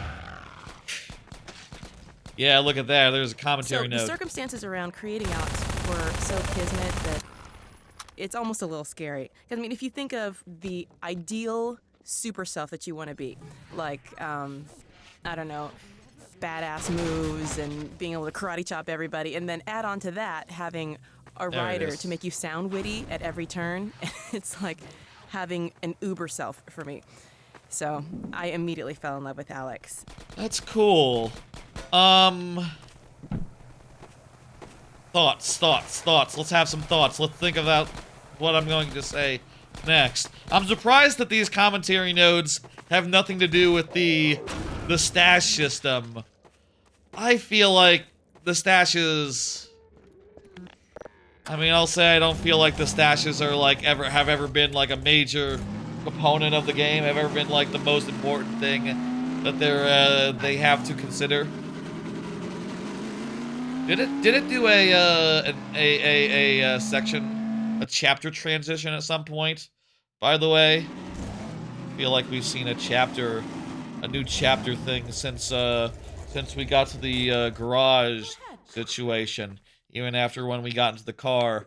What chapter is it right now? Is it still under the radar?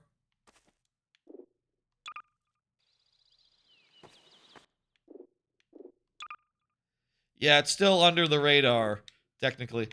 Okay, I guess we're under the radar until such time as we get up to the base. The approach to the White Forest Inn contains a number of elements that set the scene for the coming ambush. I think we're here.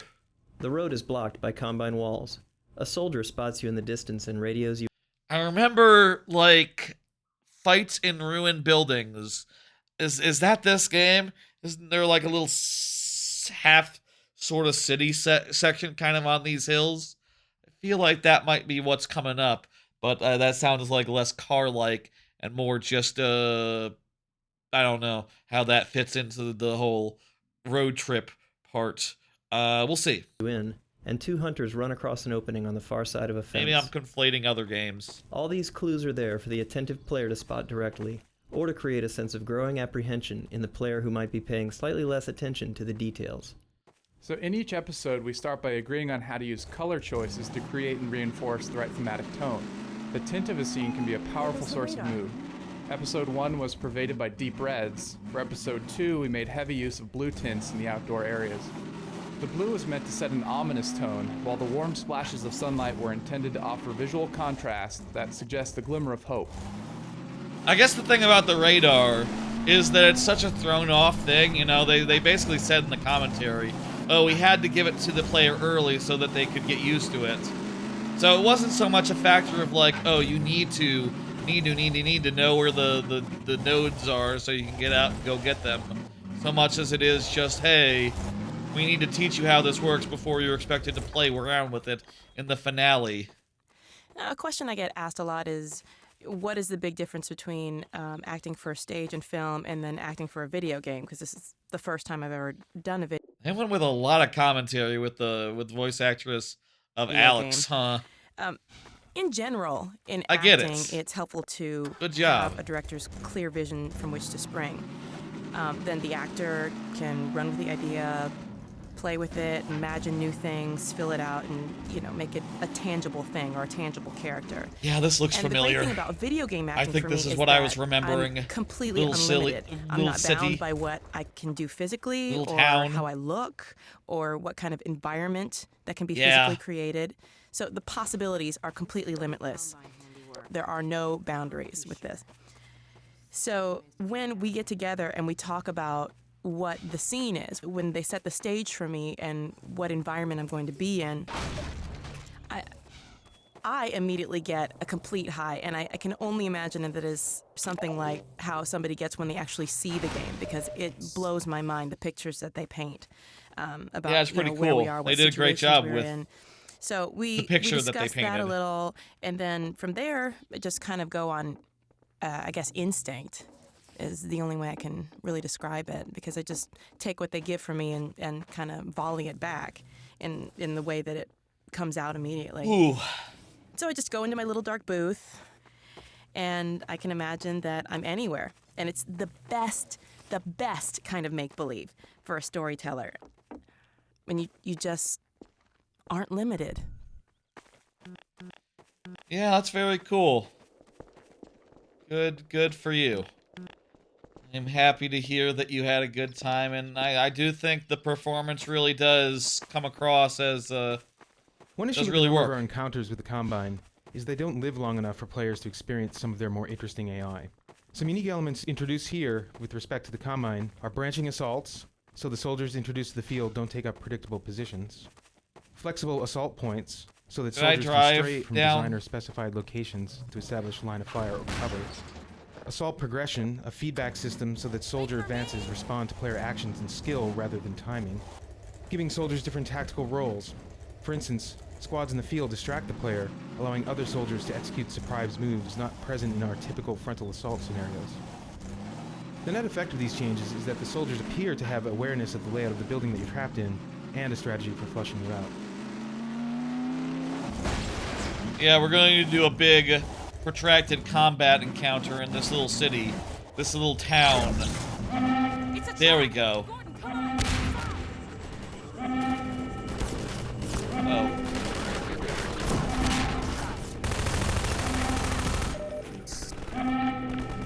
And all these force fields make it so that we have to navigate the city in a unexpected way. It's to cool. complement the Hunter's aggressive AI, the White Forest Inn was designed with a non-linear floor plan.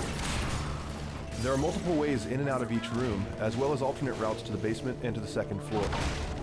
As the player moves through the inn, the Hunters often select a shorter route and surprise the player by arriving first or by heading them off altogether. The last Hunters that enter the building destroy 2 of the doors that have trapped Alex and the player inside. Removing these obstacles opens the entire outdoor arena for combat, allowing the player to choose whether to fight the Hunters within the building or take them on outside. Might go outside. There was another commentary note in another one of these rooms, right? I think I just saw it, like upstairs or something. Go and grab that.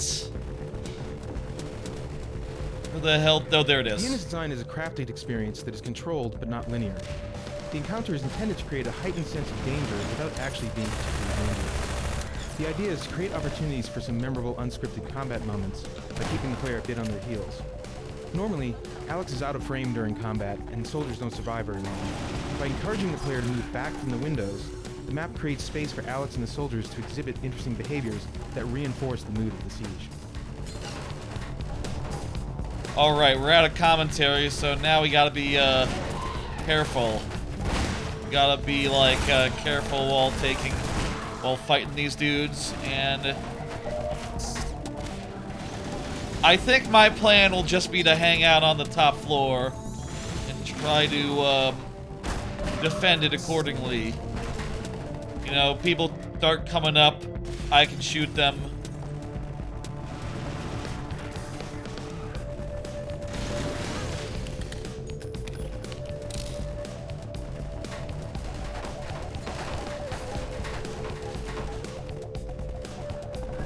Should I be shooting them through the windows?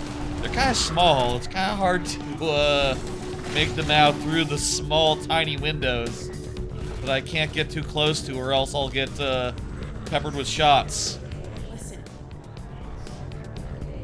They opening the door? They're talking about us.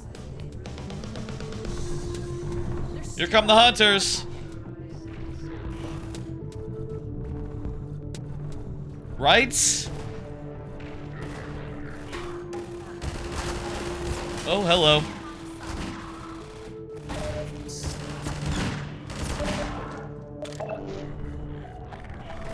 Let's go with our special rifle, the combine rifle.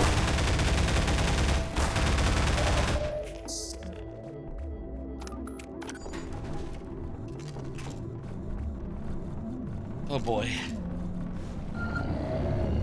Oh, there's a hunter. Gordon. Back off, back off. Come on, come on, come on.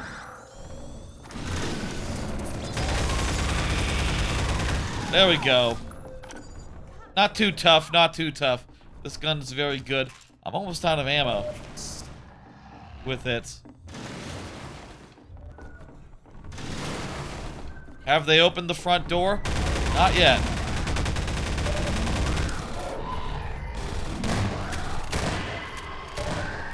There we go. Oh, jeez!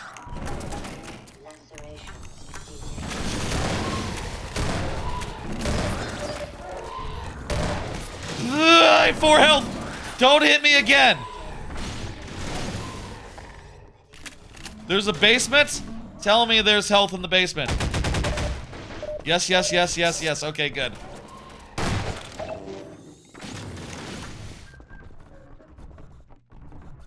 Also, there's a way back up here if you want. Woo! Okay, lovely. Glad I found the basement. Also, I can go outside through the basement. Do we need to go up all the way and finish our combat village, or do we need to go back to the car and, No, I think we need to go up to these final buildings and do some stuff.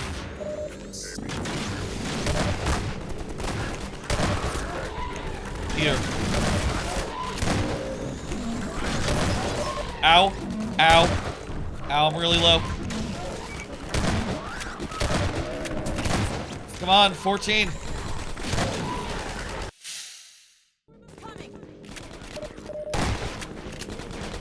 Okay, it's all good. We're just here. I got some of this. Use it to kill these guys from a great distance.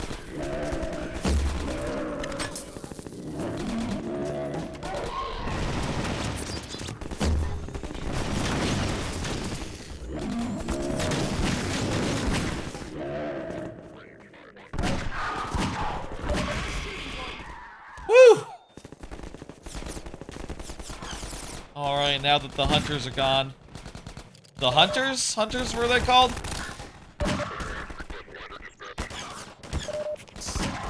Now that they're done, I can, pick up the spares.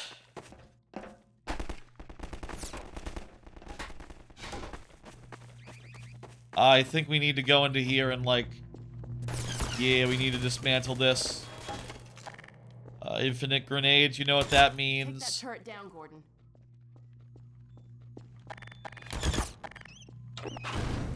Fuck off, turrets. Yeah. Can I throw grenades through the force fields? Huh. They haven't skipped Yes. on security either. Let me see if I can disable the shields and get you closer to the reactor. Yeah, that'd be nice. Okay, it looks like I can open them from here, but I won't be able to come in with you. Here goes. Okay. It's all good. Sorry, Gordon. This thing's fried. Since I can't help you in there, why don't I stand watch outside while you disable the power? Yeah, I got it. Surprises for one day. Good action sequence. Now a little bit of a puzzle sequence with a one head crab, just one head crab standing watch as the only enemy to deal with. That was good. Good job, Freeman. Good job, us. There's a vent. And do I hear something going?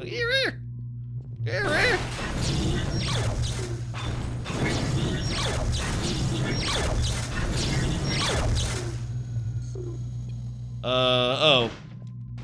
I need to hit this button and eject it out. That was a puzzle. Let's go see if the force field's down. Yeah, good sequence. Lovely. Between here and White Forest. Yeah, I remembered this area pretty distinctly. One guy up there. Could have just hung out, dude. Didn't have to draw attention. Let us know that you were there. We would have just driven on. You're not gonna stop us. Let's go. Man, this car is pretty fast too. I don't know what it's doing versus like other in-game cars, but I'm not even using my turbo, and it looks like we're going. It does look like we're hauling ass. Maybe it's just like low to the ground. Ow. I should not turbo just to see if it feels faster. Don't do turbo. There we go. The radar's going off, Gordon. Okay, we'll have a look. I'm gonna rest here. Maybe there's a commentary node. No. Just,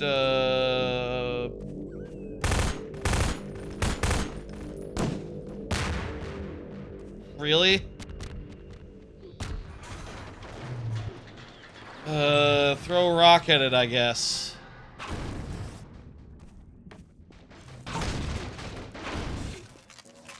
Some of these catches, they're fun gameplay to like figure out how to use physics to get them down or to get access to them or to reveal their location. It's cool. How the hell did they get that up there in the first place? It's not important. I feel like we're almost there now, which is good. Ah!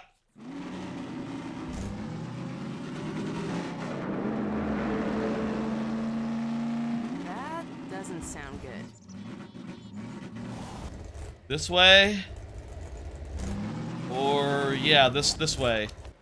What's this say? In the source engine, we use a realistic radiosity lighting simulator to generate lighting detail for the geometry in our game worlds. Oh yeah? In previous games using the source engine, shadows were simulated as if cast by totally opaque objects.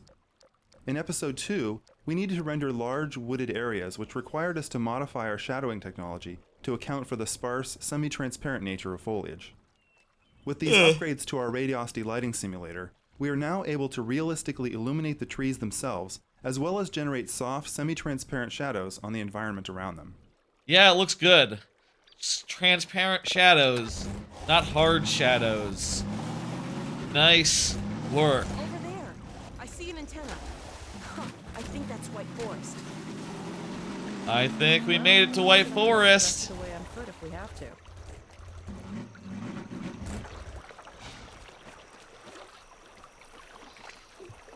Hang on, let me just get that down. And then, yeah, let's, I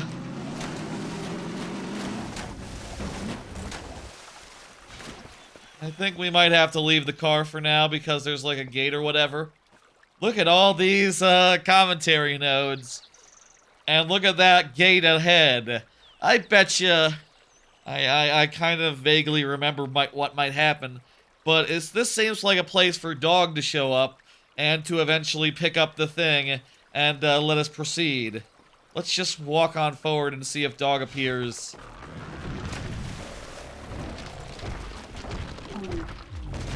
That's not Dog! That's not Dog at all! There's Dog! Do something cool, Dog! Hell yeah! Look at that! Dog is doing his shit. He's getting his shit in. Good work, dog.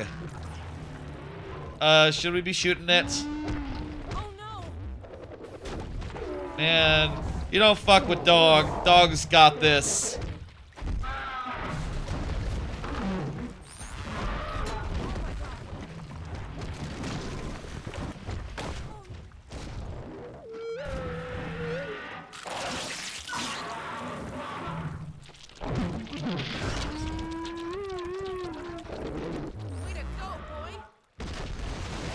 Good job, dog. That was rad.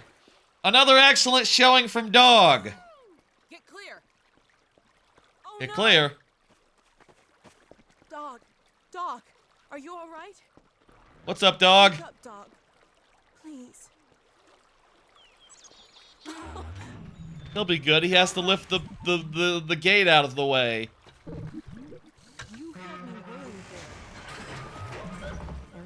You got a lot of commentary to listen to. We still in under the radar, by the way.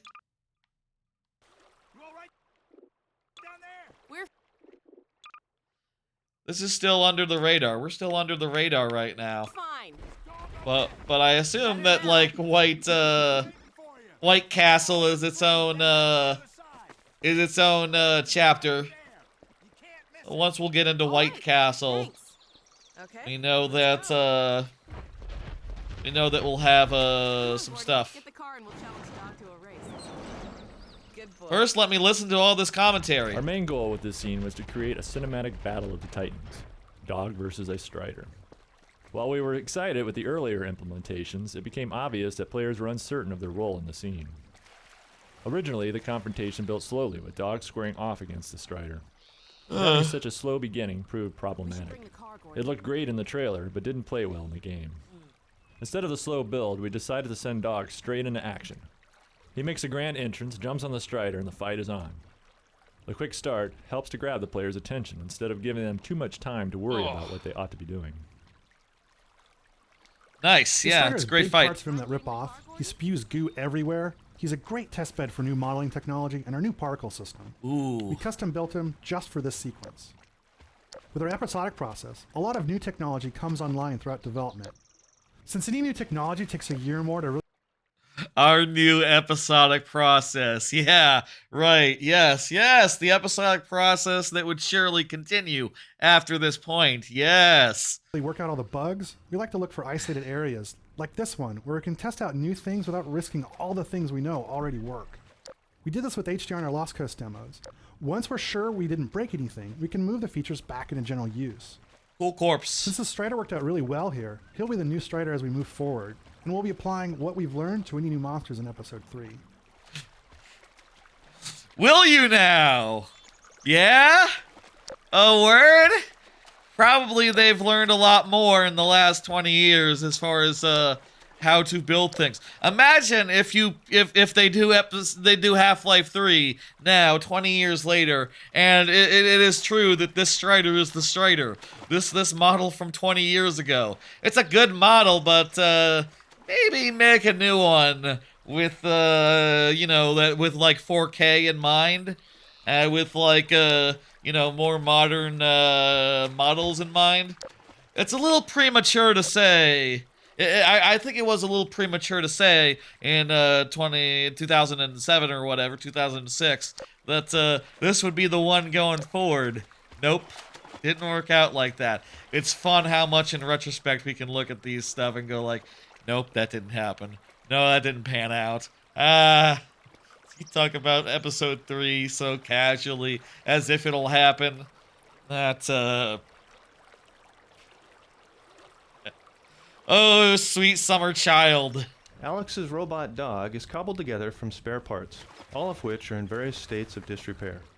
For Episode 2, we chose to use shading techniques to improve the look of Dog and better convey his scrapyard origins.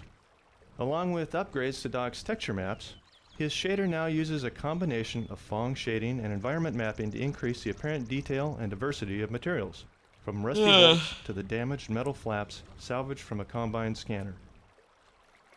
Yeah, it's real cool. All his look, all the things that looks about him. Racing Dog to the base was not a preconceived plan. It was born out of testing the level over and over, and repeatedly trying to keep up with Dog as he ran to the base. This was sufficiently fun for us that we began to figure out ways to encourage players to do it too. Dialogue. I need your help again. Would you mind? Alright, let's race him and win. I might stop if I see a commentary node, but, you know, what else is new? Oh, I guess this chapter is called Under the Radar. You know why this chapter is called Under the Radar? It's because you get the radar in this section. That's a reason to name a chapter. Step on it, Gordon. All right, let's go. I think we will win. Which way is it? It's that way. I did not know that I need to turn right and go up this this path. That is the only reason why I'm losing. I didn't know that rock was a bad thing. I didn't know that if you hit a rock, it's hard to win.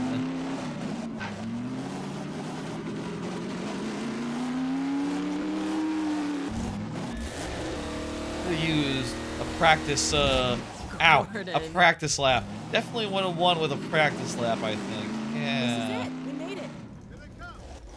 We'll get you next time, dog. Well, you won this time, dog. Let us in. So, a really cool experience was that while I was at Valve, I was talking to one of the animators in the hallway, and we were just carrying on the conversation. I was getting to know what he did, and I just happened to be looking over my shoulder and noticed that you saw Alex. people kept popping their heads out of their offices. And one of the other guys noted to me that these people, ooh, bless them, they have to sit around and listen to my voice all day long. So for that voice to be kind of just chatting in the hallway was a little weird. And I guess I kind of liken that. I can understand it because the very first time I saw my voice on Alex Vance's face, it was so bizarre.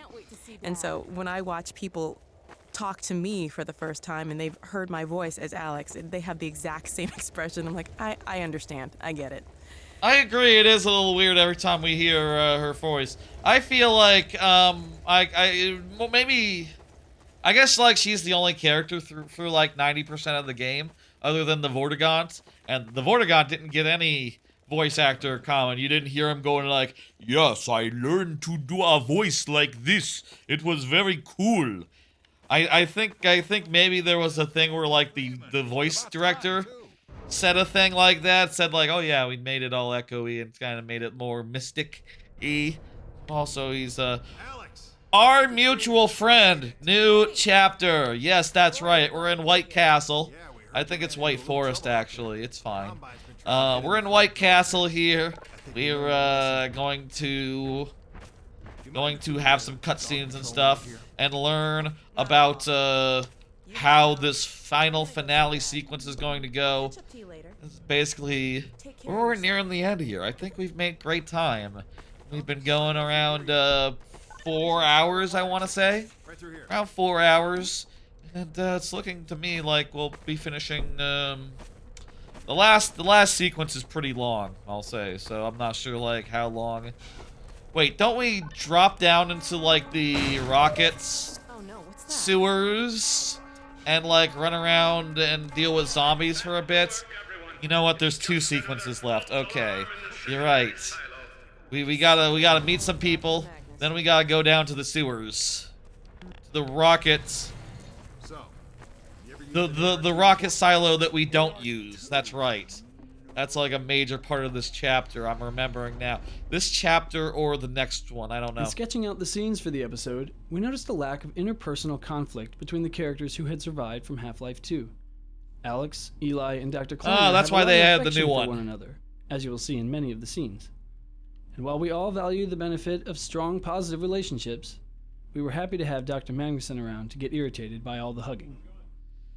That makes sense. Good choice. It means a lot to me to have. I don't mean to like react every time it's Alex Vance's voice actress, but I just feel like at this point what more is there to say about voice acting? Oh, I'm like, yeah, you know, my voice out of a character. That's so weird. I really like Alex a lot. I do too. But like, I've heard enough. I want to hear like about the volumetric lighting or whatever. I don't know. Multi-ethnic heroine. When I don't know what I want. Okay, you know what? This is an interesting avenue. She is multiracial. That is cool. That is different, and that is something you don't see otherwise. Okay, let her finish. Growing up, that didn't happen a whole lot. I mean, maybe Storm from X-Men. Okay. But it wasn't commonplace. So to have someone that's my type be in that kind of position is really, really amazing. I mean, I think it's a popular trend now, but that wasn't always the case. That was a good commentary. That's good. Okay. That was a good one by her, and it was nice and short. Really, I shouldn't complain. Gordon, no complaints. You made it. Dad. Alex. I want to hear his voice actor say something. Where's his voice actor getting in and going like, hey, you know? And look at you, son. Who plays him? I knew if you both stayed together, you could get through anything. Yeah? It's a pretty good voice. Hey, 06i.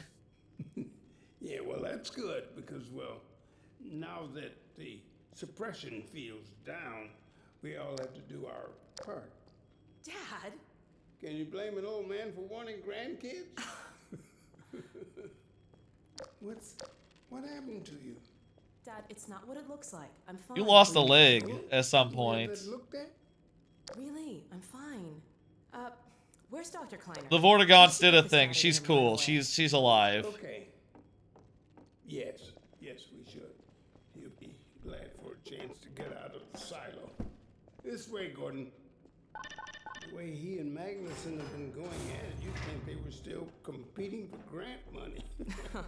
I'll say, just like random aside, 06i, since I know you're here and all that. You see the episode yesterday of Polar Opposites? Man, that show's good. Man, that second episode was so good as well. That show might be top of the season, actually.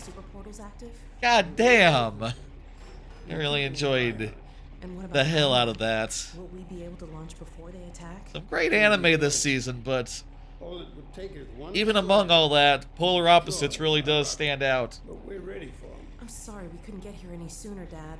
Don't worry, sweetheart. As do several other new shows. So glad to have you back.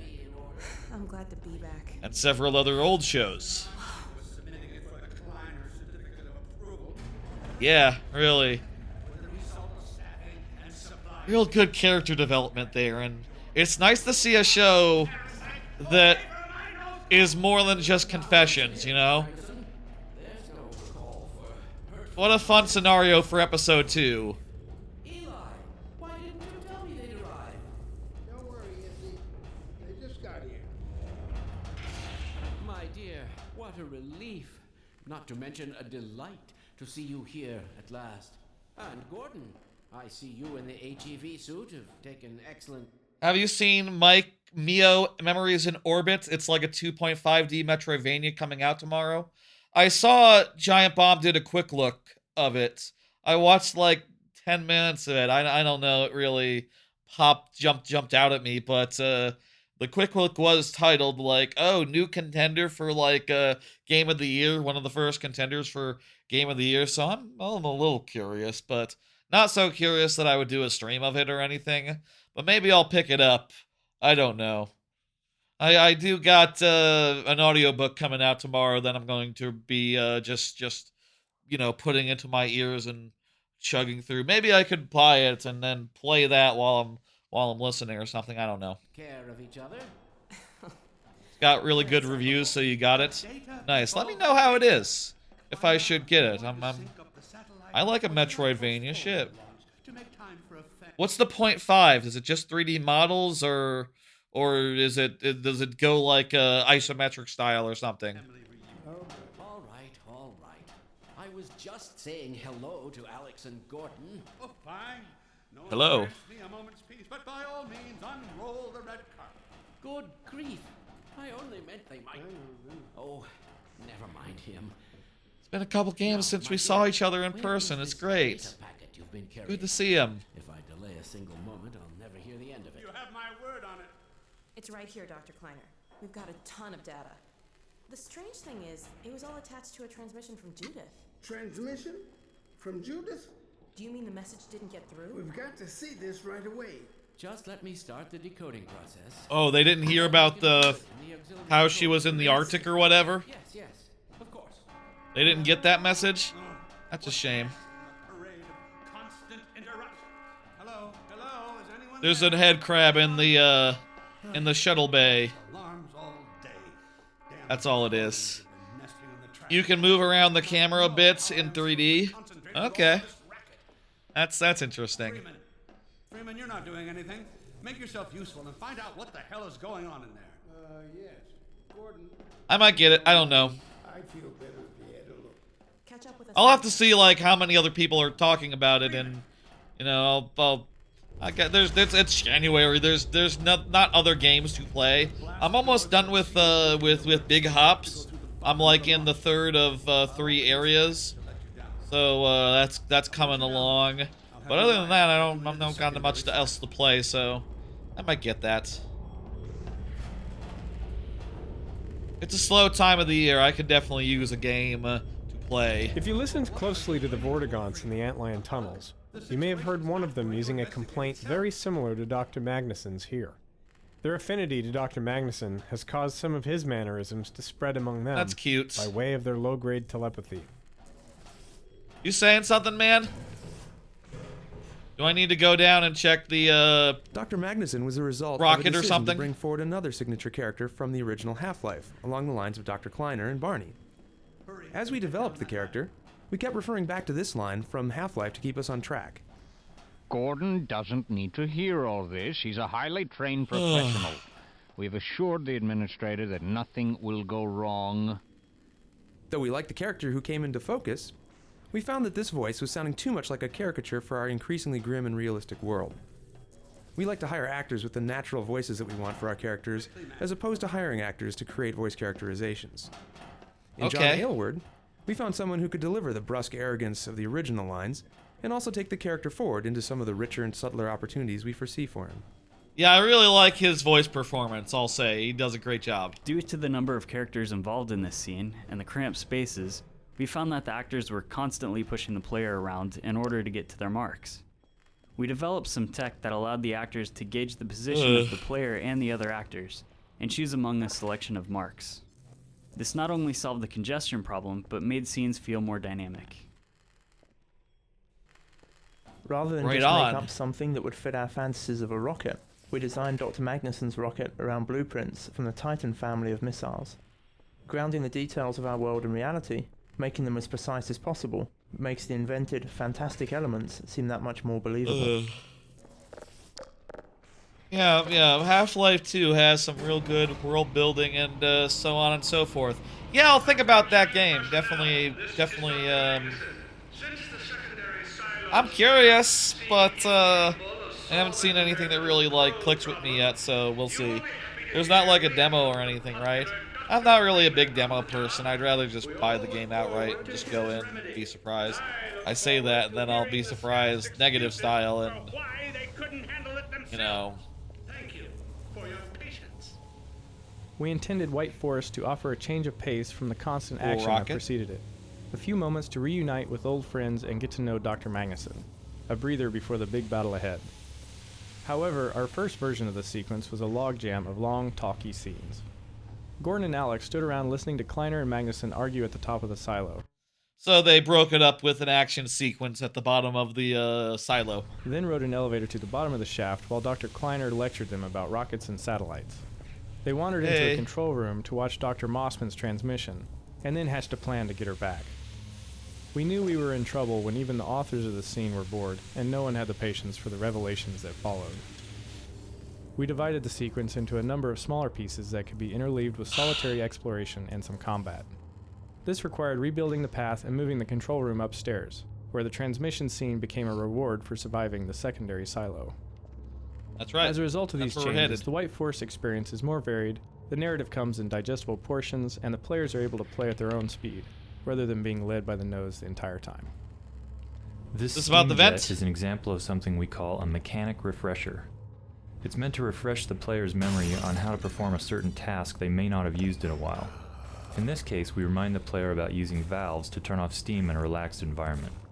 In the map just ahead, this trick will be fresh in their mind, and they'll be far more likely to realize they can use steam jets tactically when they encounter them in a combat situation. Freeman. Hello, Professor. Instructed me to admit you into the secondary silo. The secondary silo can be reached through here. We don't go to the secondary silo anymore, huh?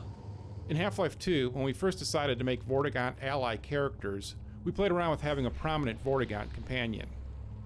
Because of their bowed posture and semi-servile manner, this individual was dubbed Heap, after Dickens' character Uriah Heep. In Episode 2, we named the prominent Vort at White Forest Base Uriah. In Episode 3, we'll find out Dickens' unused middle name for Uriah Heep. Will we now? Originally created as a minor background character, the Vortigaunt lab assistant, known internally as Labby, was so popular with playtesters that he evolved into a fully developed character with a unique name and a special place by Dr. Magnuson's side. Yeah, he's cool looking. He has a name card. Apparently his name is, Earl Jam? Toe Jam? I can't make that out. Feel like we didn't see 6 commentary nodes there, but whatever. Probably be back there later.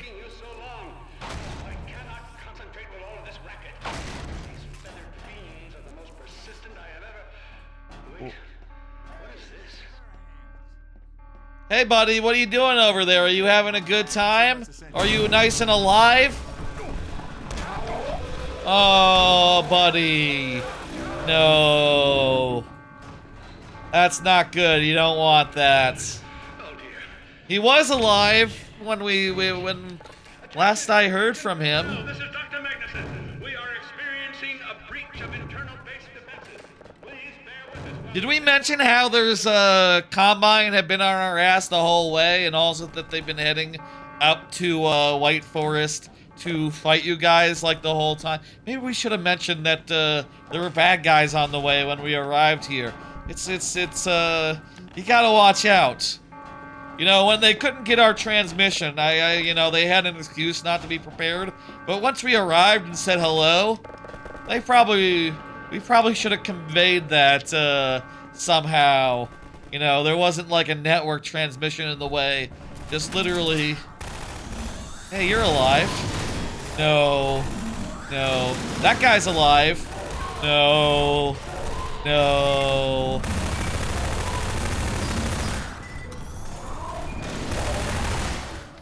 There's still some guys who are alive down here, I think, but they won't be long for them once they enter my frame of vision.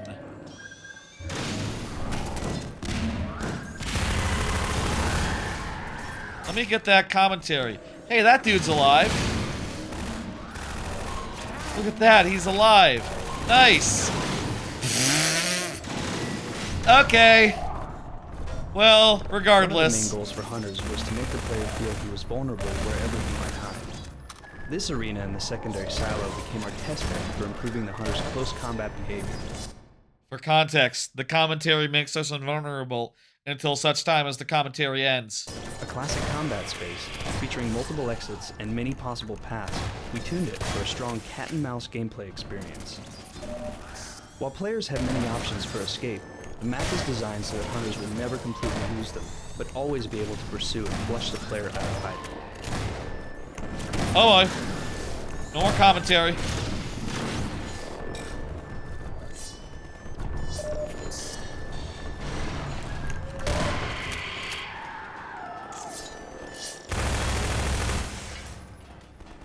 Whew.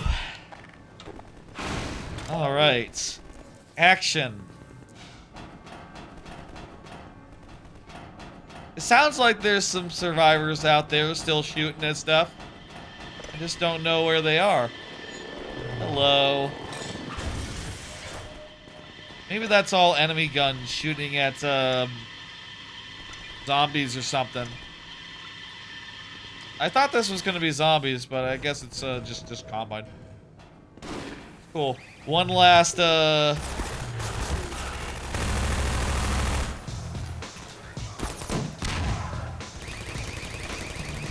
one last sequence here until we get to endgame. Let's do it.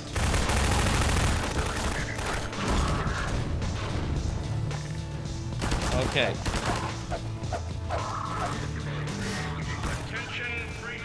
There's the other one.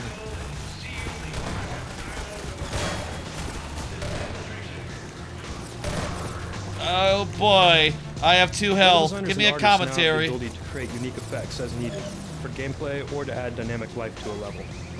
In this case, this simple water leak wouldn't have been possible before without involving a programmer to create a new class of effect. Thanks to the new particle system, unique effects like this are easily created as needed without any programming. This leak adds a visual point of interest to the area, and also blocks direct line of sight into the nearby corridor without blocking the space itself. These effects can be placed plenty of time in levels, get our shit in, animation events of characters, or called by code. Allowing particles to be attached to objects in the world, emitted from a model's hitboxes, and locked to bone positions allows them to serve a wide variety of functions, such as the new Vortal beams or the burning effect of a zombie. We hope this feature will allow level and mod authors to create a wide variety of effects quickly and easily to suit their purposes. I wonder if that happened. Did mod authors, is Half-Life 2 Episode 2's, was that a big pivotal thing? I wonder, in retrospect. We probably know if it was or not. It's a known thing by this point. Certainly there weren't more levels. Except, I guess, if you consider, like, Left 4 Dead, Left 4 Dead 2, Portal 2. There were a few more games after this point, but, no Half-Lives. No Half-Life specifically.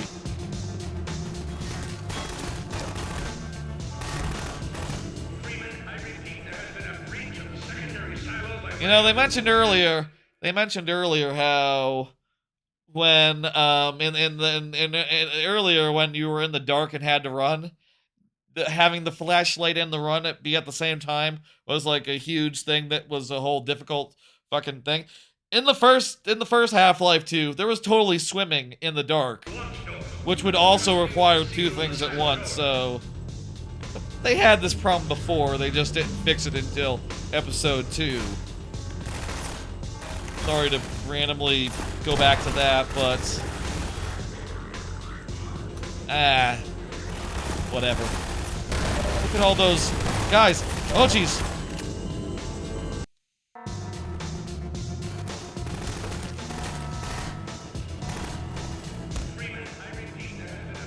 Probably don't want to go this way. Let's suppose I can throw that up there and get a hit.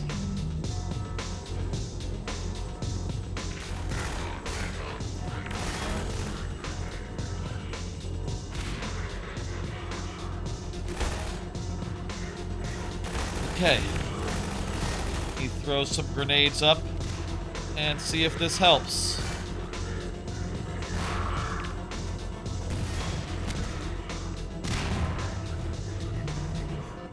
I think I got some guys.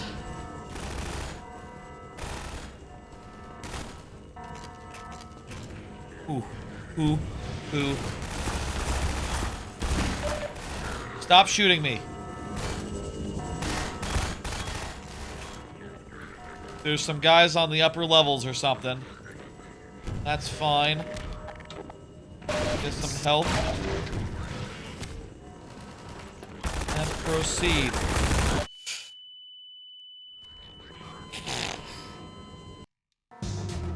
Should be more careful with my my grenade shots. Freeman, I repeat, there has been a breach of the secondary silo by way of the overhead launch door. I will trust you to seal the silo doors. Okay, we're closing the doors. I got it.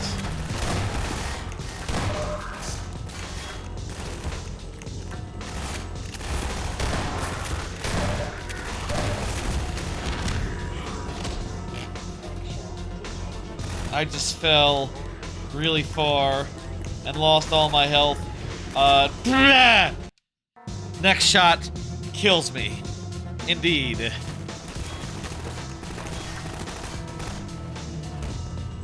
Freeman, I repeat, there has been a breach of the secondary silo by way of the overhead launch door.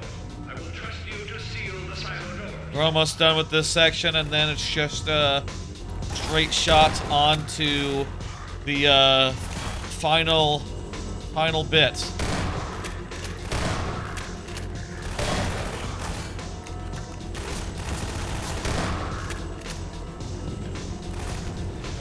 Okay, I think we're good. Hey, get out of my fucking, what the hell? Guy was just in my fucking path. Blocking my way. Rude. I think we're almost done here. Certainly we've seen all the 2 commentary nodes, so yeah. Hello.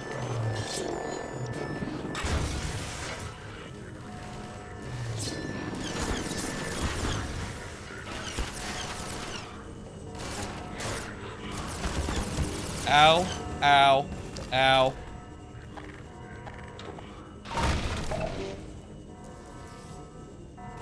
Hey guys.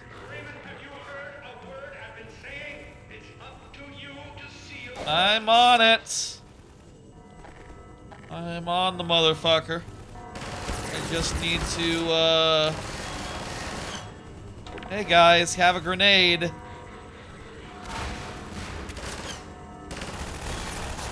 Need to throw some grenades in there for our special friends. Hey, hey! Stop that! Cool. Do we have to shoot some guys with this thing?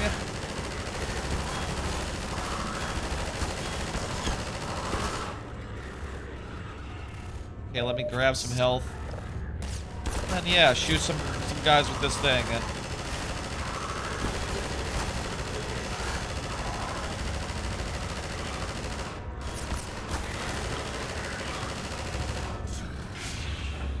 Our friends are here to take care of business. Excellent. Good, we're done. And I am pleased to announce the secondary silo has been sealed. Well, here, start to work. Thank you, medical dude. Gordon, thank goodness you're okay. Let's go. We did it. Now it's time to, that's a chapter, right? Whatever that whole missile situation, that was a chapter unto itself, right? Let me see, what was... Dad? Our mutual fiend? Mutual fiend. I guess our mutual fiend was, this whole chapter, this whole time, huh? Broken up by the silo business. Let's finish the exposition, and then do some training to do car stuff, and then we'll do the car finale, and that'll pretty much be it. There'll be like a cutscene and a cliffhanger, and then, you know, stay tuned. Maybe this year we'll find out what's going on. I'll say, obviously, I'm under the impression that their plans changed a whole bunch over the years. So, like, the initial, what they had in mind is not going to be what ends up happening, but, might have something good by now. They've had, like, 20 years to think about it. How can they not have a really good, story for where this goes next?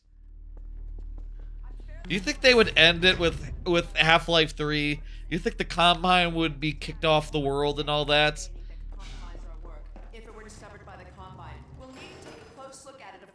I could see it ending.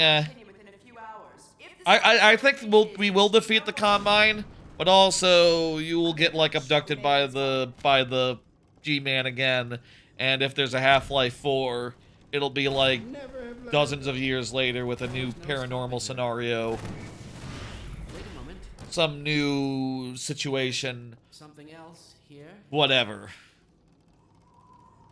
Borealis. It's the Borealis.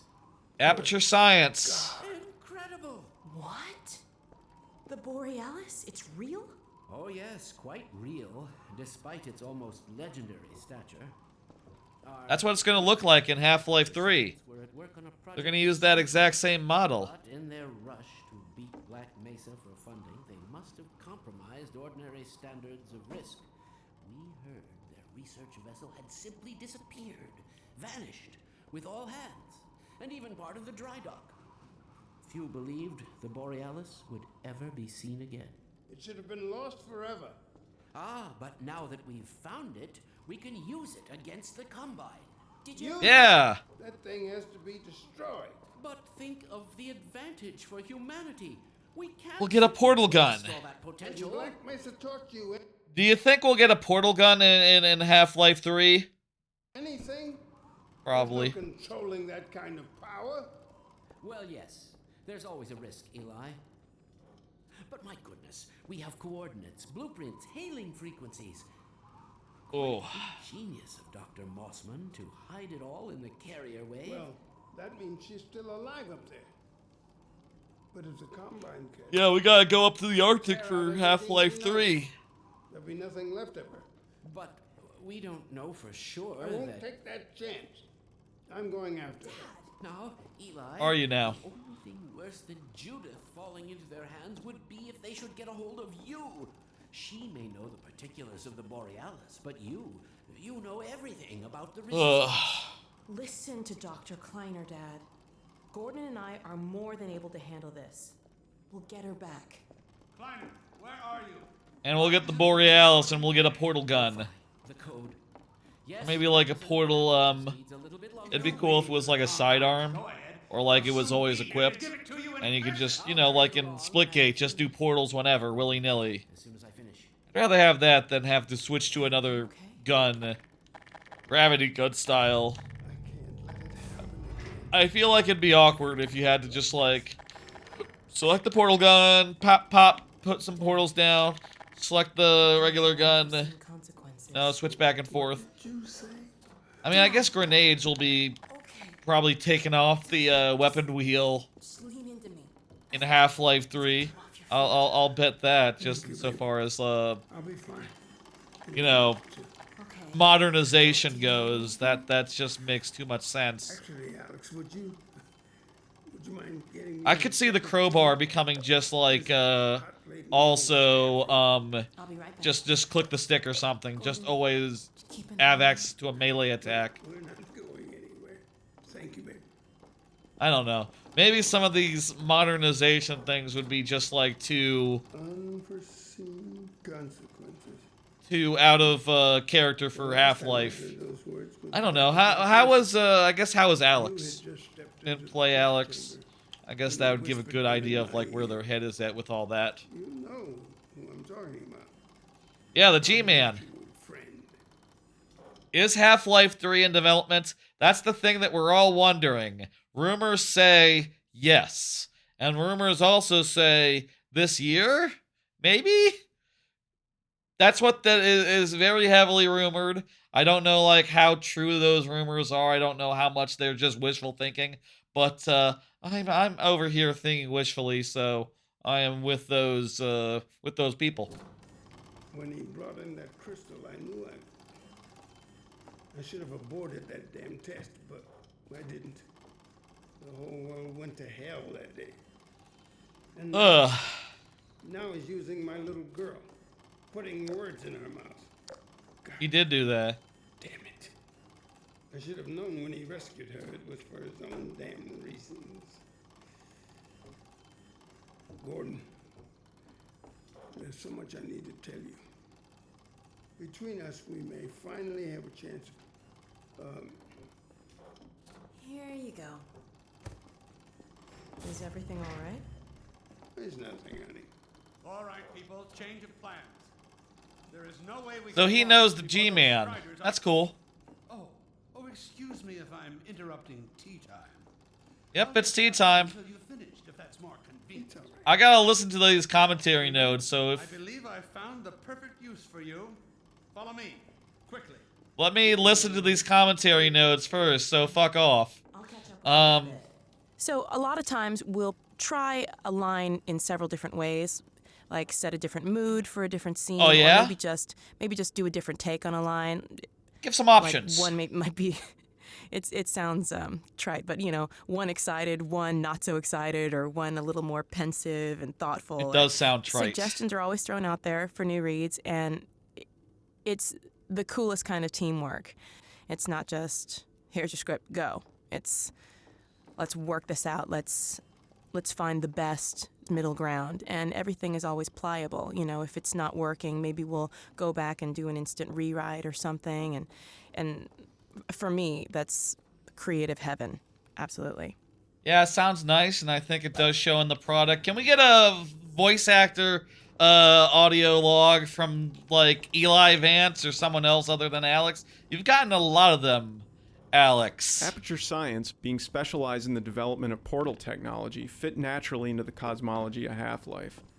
Rather than forcing Portal into the Half-Life franchise, we used it as an opportunity to make our world bigger. By suggesting a long-term rivalry between Aperture Science and Black Mesa, we opened up possibilities in both games that didn't exist when they were separate entities. And I guess this came out at the same time as Portal did, so they were pretty confident in, like, where that was going, I guess. Wait until I step in there before you start explaining, because I'm going to do the commentaries now, okay? This whiteboard art went through several iterations, from highly stylized to absurd, through to something we believed we could ship. Yeah, it's pretty good. I like the look of it. The Strider Buster, or Magnuson device, started life as a Half-Life 2 weapon called the Hopwire. This was a weapon that would leap into the air and create physical connections via ropes to the surfaces around it. Once attached, the ball would be suspended in the air. I've heard that before. We never shipped that weapon because it wasn't generally usable enough in our environments, especially outdoors. One side experiment created the Black Hole Hopwire that the mod community found in Episode 1's code. You can still find videos of this in action on YouTube. The Black Hole version created a true physical vortex that sucked anything near it into an incredibly dense singularity. Man, just thinking about this now. This was like 2007, right? 2008 maybe? YouTube was like a year or two old at that point. Wow, I guess it was already just like such an institution, just like a year or two in. You know, they're talking about it the way that you would mention it now, something being on YouTube, just like, yeah, it is what it is. That service really got its foothold fast, huh? This created a small dense block comprised of all the mass and matter the vortex had collected, which the player could then pick up and hurl at enemies. We returned to the Hopwire for Episode 2, where we thought we could use it to tie the Strider's legs together and make it trip. But the mechanic of hurling and attaching the Strider Buster was more fun for players, so we moved the weapon in that direction. We don't dare launch until all Striders are destroyed. Now you've proved yourself capable, and the staff seem to respect you. Therefore, I'm putting defense of White Forest, and this ingenious new weapon of mine. Yeah, it's a bomb that we throw at the Striders and we shoot it to explode them in one hit. Not my chosen label, you understand, but it seemed to please the personnel. It's a pretty cool thing. Warm up the delivery port. It is basically like the sign says. We take the bombs, we toss them at the guy, and then we shoot them. The device at the Strider's hull, then blow it up. I've struggled with a mechanism for launching the device, but, well, your zero-point energy field manipulator clears up that little problem. Now follow me, and we'll let you get in some practice while we still have time. Yeah. This whiteboard art went through several iterations. I think that's a really good whiteboard. From highly stylized to absurd, through to something we believed we could ship. Very shippable whiteboard there. I think that's quality. Very clear. I like how it looks. Good drawing. Very yeah. One last Fans year. of Half-Life 1 may remember a gag involving a microwave oven in the Black Mesa lunchroom. If you push the microwave button several times, the casserole inside it explodes. A memorable experience for many first-time players of Half-Life. In Episode 2, we thought it was finally time to let you know whose lunch you had ruined, and give you a chance at redemption. I think they mentioned that in one of the other episodes. Seems familiar. There you go. So yeah, we basically toss these at the heads and then shoot them to blow them up. Send the target to the far end of the rails. This section, man, I struggled with this section as a kid. I did not do very good at like base defense, at like driving around and eliminating the Striders in good order. It was very, very challenging for me, and I'll say I'm a little bit worried about like our odds here tonight, but I'll do my best. We'll get through, and I think we're making good time. It's only 7, going around like 4.5 hours. Like, we'll probably finish before like 6 hours have passed. I did this on a day I had off just in case this went long. I was aware that this was longer than like episode 1, but honestly, it hasn't gone that much longer than I was expecting. And I will be ending with plenty of time to like get up the VOD and to do everything else I want to do on Sunday afternoon and before bed. And then I'll have a nice relaxing week until viewer levels on Friday. And it'll be pretty nice and chill. I'm good. I got it. Let's go. Enough. Your car is fueled and ready to go. Now, every building in the valley has its own dispenser port, so you'll have ample supply of explosives. Now, I must get back to my rocket, Freeman. I'm relying on you not to squander my trust or my Magnusons. Oh, and Freeman, if you pull this off, I might just forgive you for that debacle at Black Mesa. You know the one I mean. Involving a certain microwave casserole. I think there was some mention of that in episode 1 or 2, or episode 1's commentary, if I recall. I remember that coming up Dr. Freeman, over here. Recently. Hold on, let me listen to that commentary node. These two commentary nodes in this map was that players would abandon their car in the heat of battle and not be able to find it later. Oh, by the way, this is a new chapter, Given right? the time pressure, it's still our mutual friend. And but large scale. We're about to head out into the Strider battle, so chapter marker is probably like right as we're driving out. I gotta imagine that's its own chapter, right? You wouldn't just have this whole chapter be both the Strider battle and the previous silo bit of the map. Some of these players couldn't succeed in protecting the base on foot. To address this, we started by adding flashing hazard lights to the car, which helped when the car was in view, but we still saw players lose the car among the trees or behind hills. Eventually, we added a vehicle locator to the player's HEV suit, so players could find the car wherever it was. We wanted players to use the car as much as possible, both to move around the valley quickly, and to run over the hunters as a quick and satisfying way of killing them. To encourage this, and to help with orientation problems, we added radar to the car, which indicated the location of enemies.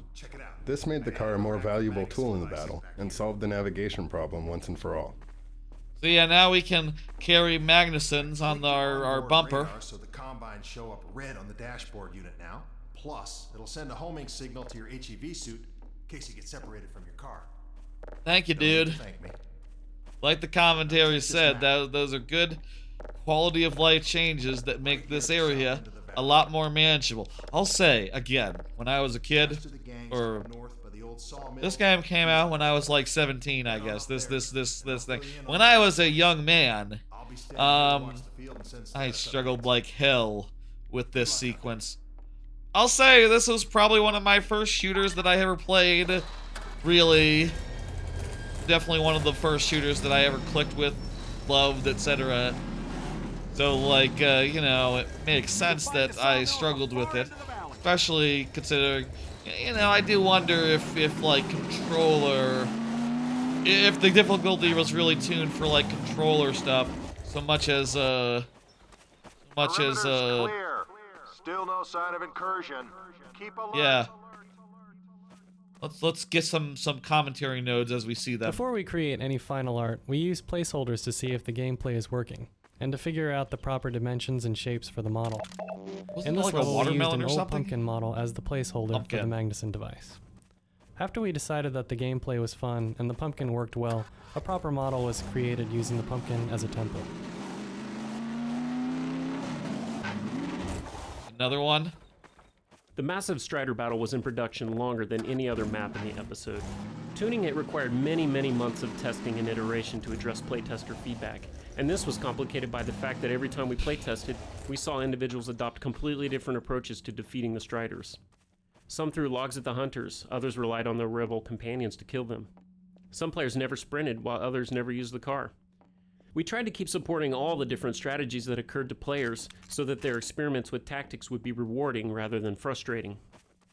Meanwhile, we had to make sure the Strider and Hunter behaviors were consistent and balance the experience so that it would be great for all different playstyles at every skill level. Sawmill is that way. Players under pressure can overlook basic tasks, so we try to make the important ones foolproof. On this map, players often forget to check their health level, but rarely forget to seek out Magnuson devices. We narrowed doorways and set health supply racks right by the entries, so that players rushing in to get explosives would find themselves automatically picking up vital supplies.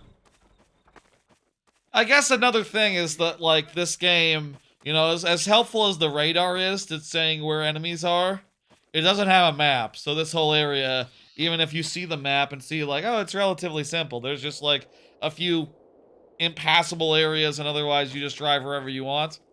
Like, it's hard to find your way around. It's hard to orient yourself. And, like, pretty much all these buildings are just, like, the same sorts of sawmill-type buildings. Like, if you told me that was a sawmill, I'd be like, well, I would believe you, more or less. Like, it is a very, you know, it's not like there's not like much in the way of landmarks to orient yourself here as far as an open area goes. Maybe the water tower there. The Hunter's escort behavior includes specific formations and flanking strategies. This environment was designed specifically to enhance those behaviors by providing cover and visually interesting paths.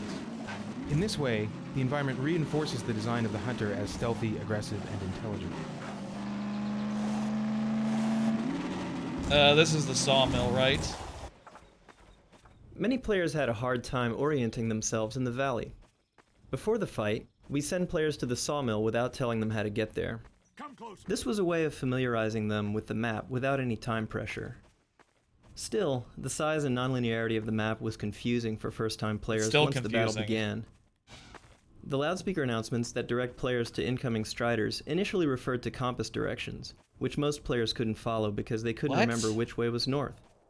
We added White Forest Peak as a global landmark and distinctive local landmarks like the cranes and the water tower, and referred to those landmarks in the announcements instead of compass directions. What mountain? Where? This helped, but some players still had a hard time knowing which way to go at any given moment. He's saying that. I have no idea where the mountain is. Our ultimate solution was the car's radar, which, along with the landmarks, helps players go where the action is. A compass at the top of the screen would be pretty nice. That's, wait. There is one. What the hell? What is it doing over there? Look at that. It's in the top left part of the screen. What is that doing? Way over there and so small. That is the worst radar I've ever seen. What the hell?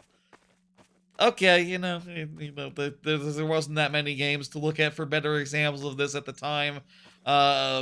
All things improve over the generations, over the, when you have more examples to look at.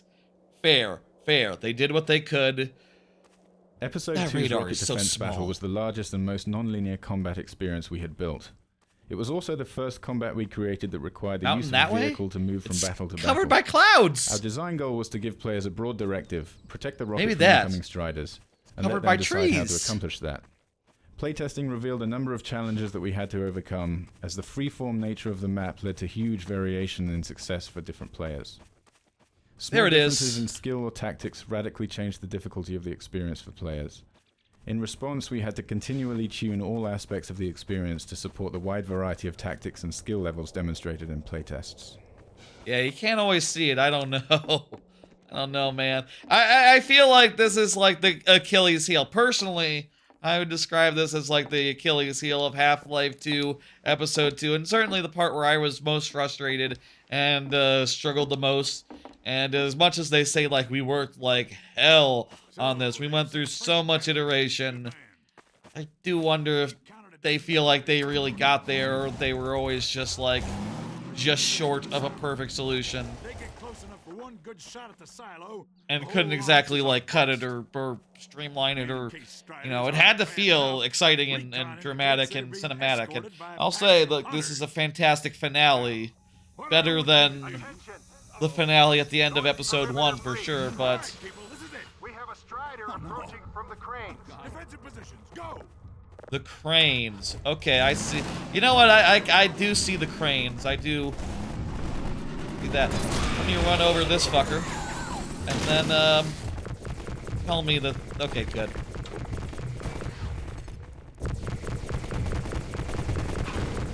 Let's go. Got him. Okay. Okay. This is working good. This is gonna work. Sawmill. It's time for the big fight, by the way, if you didn't notice. We sort of like had some, ooh boy, I need a Magnuson. Okay, I'm out of here. I need a Magnuson now. And the Magnuson I was going for got exploded. Great. A great deal of work went into making sure players see the buildings get destroyed as they travel around the valley in the final battle. While we cannot and do not wish to force the player to see these events, we try to increase the odds that the player would end up in the best possible position for the show. Measures ranged from simply hiding a Strider behind rocks to setting up complex logic conditions that must be met in order for the destruction to occur. Yeah, I saw. It was pretty dramatic, pretty amazing. Don't blow up my thing! You bastard! I just went into that house to get it. We'll keep this place stocked with health.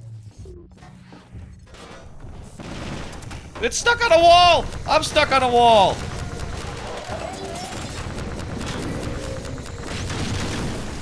You fucking stop! You fucking dickhead! You hunter asshole! Stop shooting my thing. Okay, good. It didn't blow up the building as it passed. That's a small, small mercy.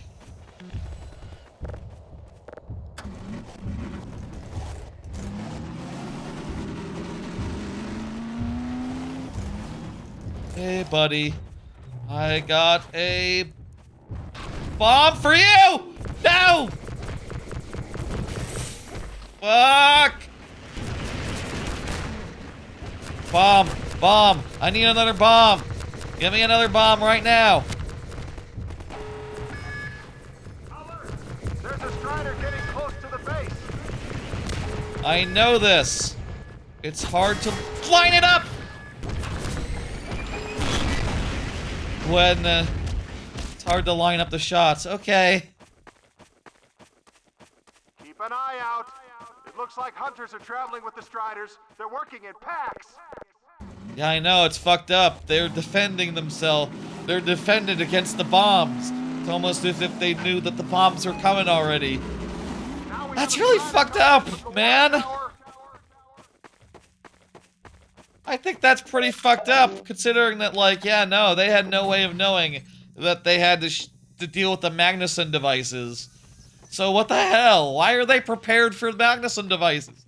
It should take them like a wave or two to really adjust and go like, oh, we should send some Striders with, some hunters with, so that they take out the helpers. Here's the next one. You gotta run over these guys. That guy's behind a log. Yeah, get out from out, fucker.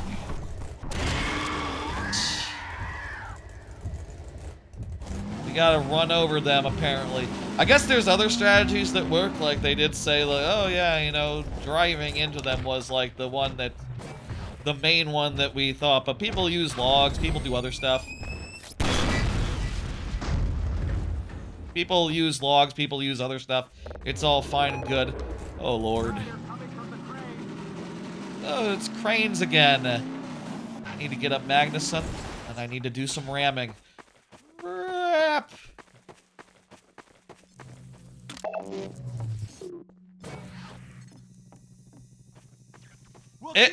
I'll say, here's my thought here. A very simple tweak would be like, put a Magnuson generator. I personally would be less stressed right now if there was a Magnuson generator on the car. If just like, oh, you know, you have your car, you have an infinite supply of Magnusons, that's fine. Or, you know, in the way that, like, you have missile chests on any of the previous, like, Strider bosses and all that. And that was, like, always the basis for the bosses, right? Always the starting point for how you fought them is just like, oh, you get to your box, and then you continually pull, I'm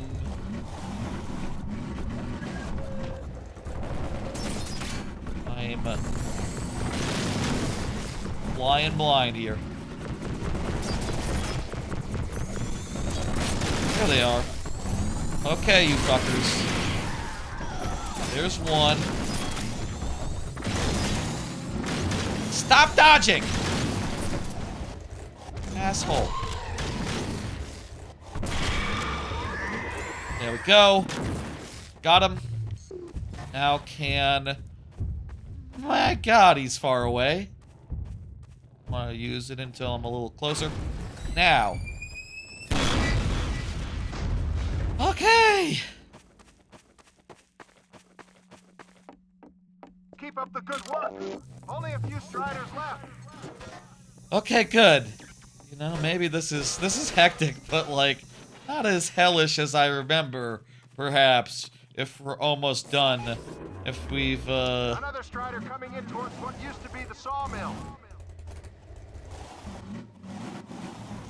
I see it on my radar, so I'll just drive sort of in a radar direction.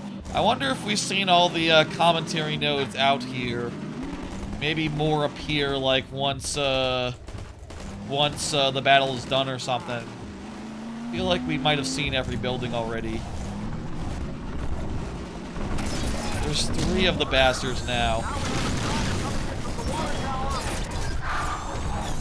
Multiple Striders and dodging fuckers.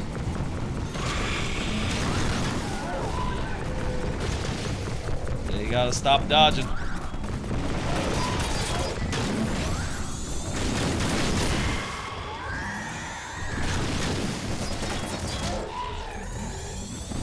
They're doing me a bunch of damage here. That's not good. Tell me my bomb is still intact. My bomb is still intact. Where'd the Strider go? I would really like it if the radar had the Striders on it. My out-of-car radar had Striders on it. That would be a thing that I would like, because I don't know where he went!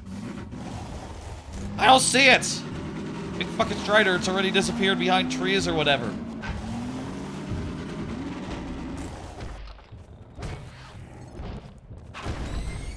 Hope you guys can deal with one Strider while I'm busy killing the other one.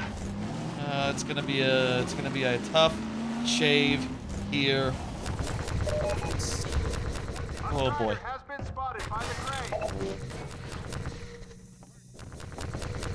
I don't suppose I can just like lob it. Well, if I miss, that's right out. I have obstructed the door. That is not good. Oh, jeez, he was low. Let me get into the building. Let me get into the building. The car landed on me!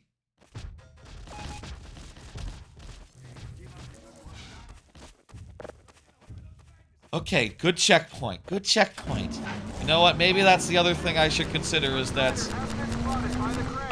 there are generous checkpoints here to keep me in the fight, to like keep things nice and easy. It is satisfying killing those guys in one fell swoop.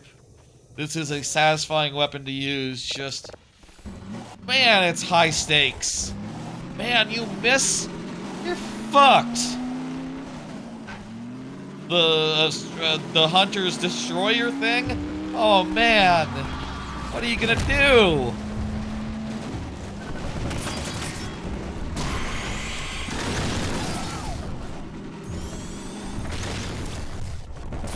Also, the handbrake was not good for a good slide. It just, I was hoping the handbrake would do like a drift situation. Instead it just,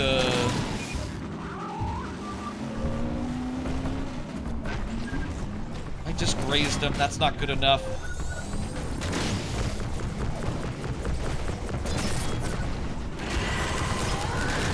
Alright. Are we... Okay, good. They die maybe easier than they did before. Okay. Okay. Do we have the shots? Yes! Yes! Okay!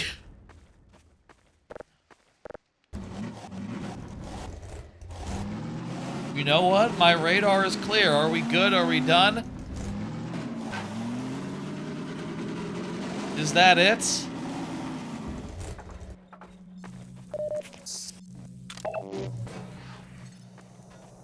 Maybe we're done.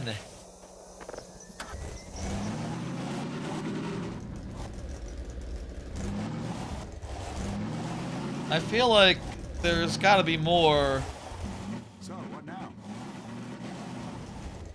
we haven't seen yet. Did we miss any, commentary notes? Do you think we've seen them all? Another Strider from the water tower. Well, regardless, there's more Striders, so I guess we'll drive in that direction. A little bit of a break there made me think maybe we were done. Alas.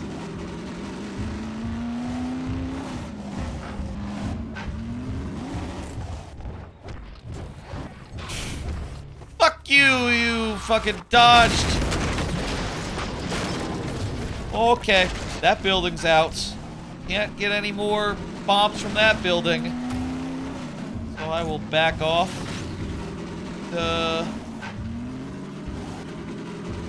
I guess go back to this one. Like, whenever you waste a bomb, it's just... You gotta just, like, turn around and run for the hills. It's ridiculous.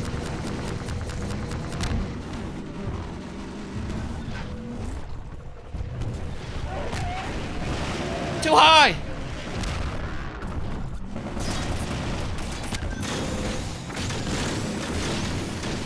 Okay. Now, let's,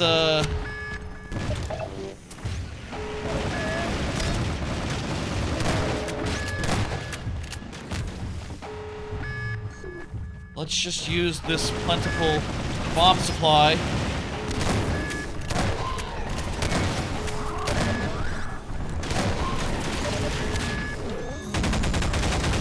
Please just die.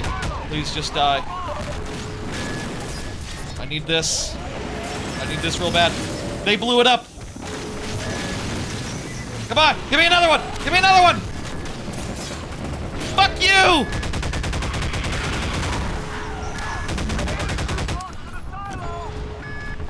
I know this.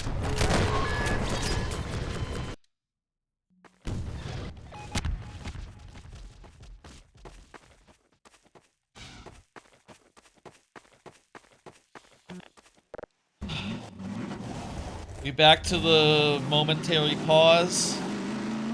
This was when we momentarily had a cessation of activities briefly. Oh my god.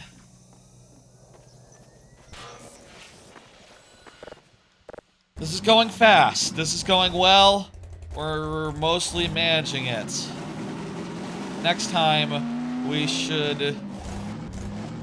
If it does the exact same thing as it did before, maybe we can get it before the before its hunters are close. Another strider from the water tower.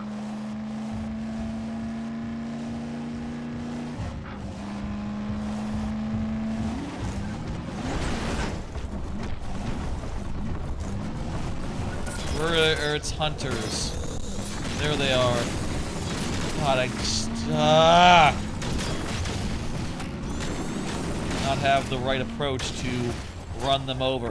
It's satisfying running them over, but also it's really difficult because they're squirrely and the car is a little bit like an ass. And first-person perspective driving, well, it's realistic, but you know, it's awkward. And they're going into places where I cannot follow them.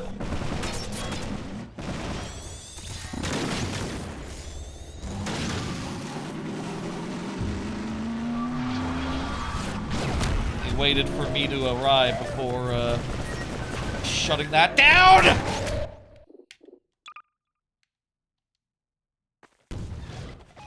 Okay. That was a wash. That was no good.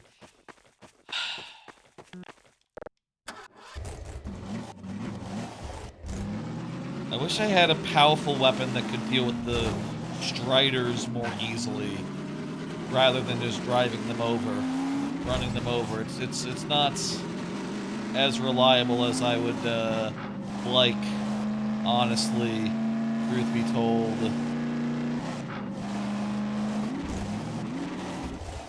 I need a Magnuson. I need a Magnuson right now. I don't got one. I was going this way because it was more direct, but there's no Magnuson devices along this way. They've all been destroyed. Fortunately, I think we've seen like every corner of this map now, so we can feel pretty confident in saying that we've seen it all. We don't have any like unless there's like a commentary node in this building. Fuck! No!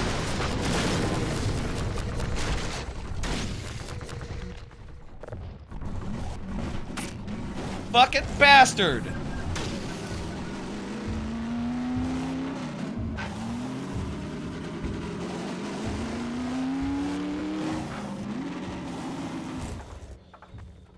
Okay.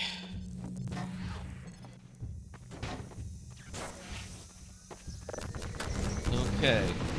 We got another bomb, but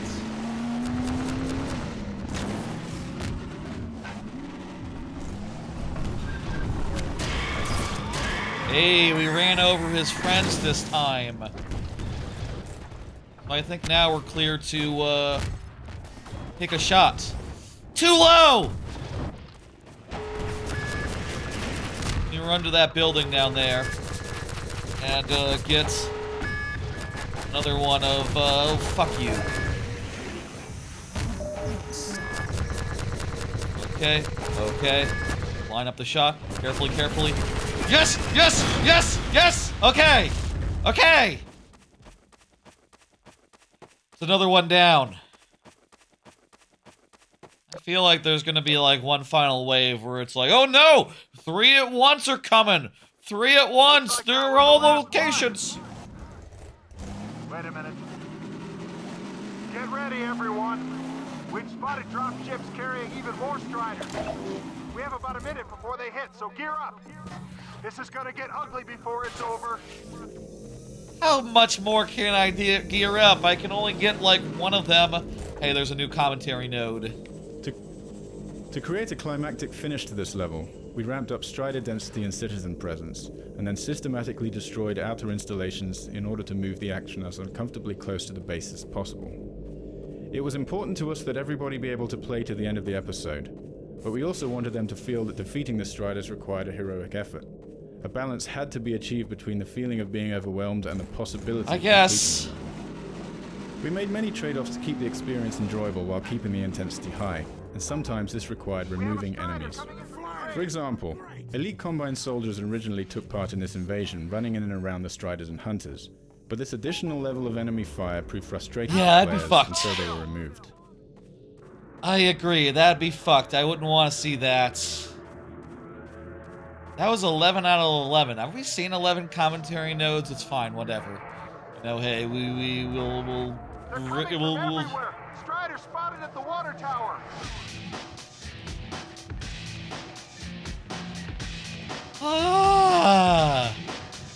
I want to wait here where I have bombs, and I have bomb spawners. Wish I had on-foot radar, so I knew when they were coming. I'll see them. Can I just put this aside? Store it for later? I wonder. Here they come.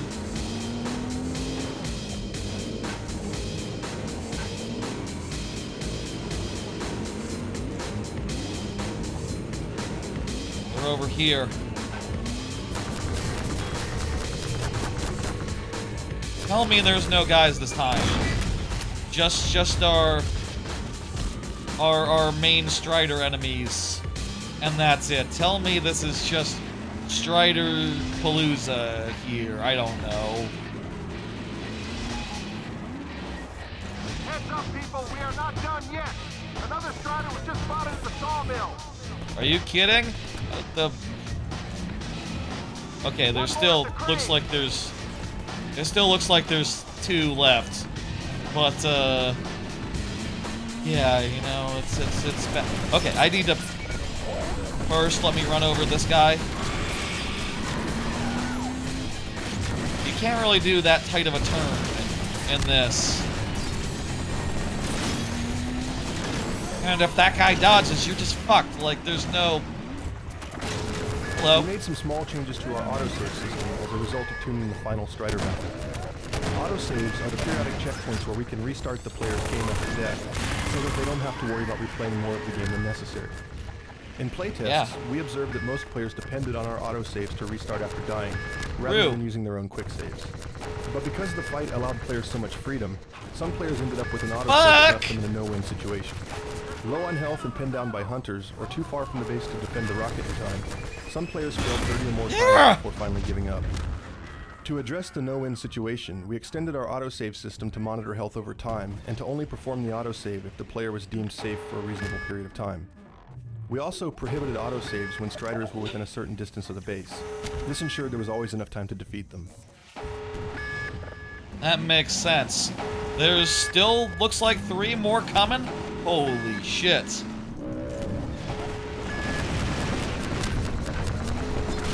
Need to take care of that guy. And then, we might be good now. Oh god, there's still...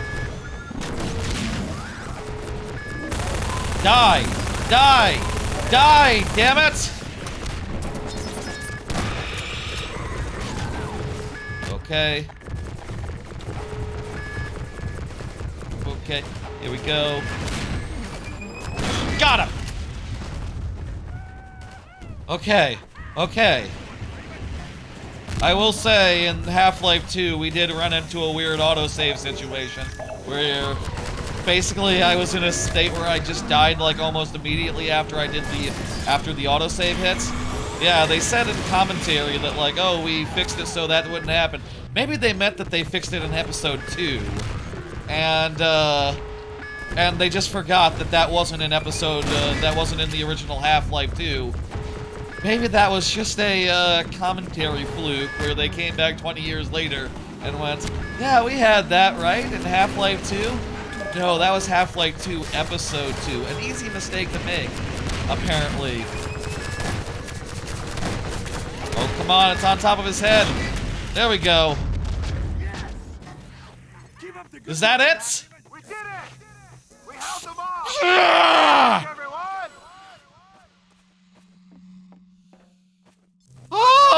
Attention! The Striders have been defeated! All personnel return to base immediately! Repeat! I'm just gonna take a quick victory lap and just check while we're out there if there's any more commentary to be found. You know, with all the battles and stuff raging around us, I feel like we saw pretty much everything, but it looked like they added a commentary note or two at the very end. Maybe they did that in other places. I don't know. Oh my god, that was hectic. I did find it maybe more manageable and doable than I did when I was a teenager. I'll say that much. It wasn't impossible. It was just hellish. But hey, it's supposed to be hellish. Those fuckers are fuckers. I would say that they kinda nailed it, honestly. Though, again, I say this as someone who has lots of experience with shooters now. I would have said that it'd be cool if the Magnuson devices weren't such a pain in the ass to go retrieve. Or like if your car could have a supply of 3 of them, let's say, or 2 of them. Hell, like if you doubled the amount of Magnusons your car could hold, I feel like that would cut back on the how punishing a miss was, like so hard. That would be, I think, the best thing. Like 2 or 3 Magnusons on your car would really help so much, I think. It would be such a big improvement to this whole sequence, which is manageable, but so hellish. And it's just so punishing every time you miss, or when those hunters take out your bomb, your Magnuson. Oh my god. I have a lot of thoughts and a lot of feelings, and the important thing is that we're done, and we pulled it off, and yeah. Hey, Gordon Freeman. It's 7:40. It's not that late. We've been going around 5 hours. We're about to finish this. We're gonna go in here, and there's basically gonna be a cutscene or 2, and then the ending and credits, and I will give last thoughts and so forth. Yeah, that was really something, huh? Good game. Good game. Half-Life 2 Episode 2 is... I'll say this right now. Half-Life 2 Episode 2 is a lot better than Half-Life 2 Episode 1. In its final stages. T-1, the final chapter. Let's go. It's time for T-1, the final chapter. The final thing. It's not much of a chapter. It's just basically a couple of cutscenes, and then Freeman. be off to the ending. Magnuson device performed flawlessly. Yeah. I feel compelled to thank you personally. Yeah. For saving my rocket. So, thank you. Well, that's enough chit-chat. Next time, put multiple Magnuson holders on the car. 3. 2 or 3. At least 2.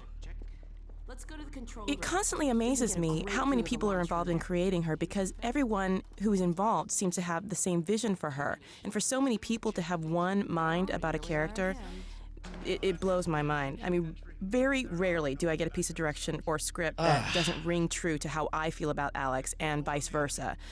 And strangely enough, as soon as I try something out and something doesn't ring true, I'm usually not the first person to say it. Even though I might be feeling it, somebody else will say it. And it's just, I guess, a testament to how in tune everybody is about what kind of person Alex is, and what she would do, what she wouldn't do, and, you know, what kind of girl she is. While you were out having fun, I found an old helicopter that I was able to get working.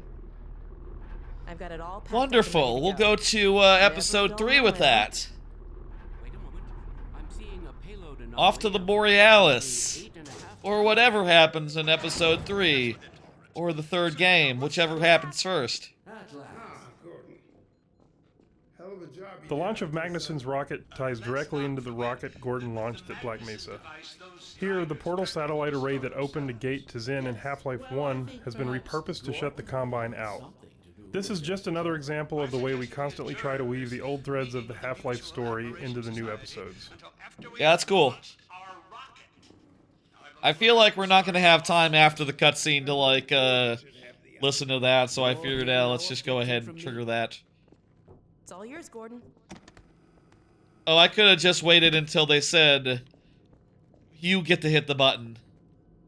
and then I could have listened to the cutscene then. It's fine.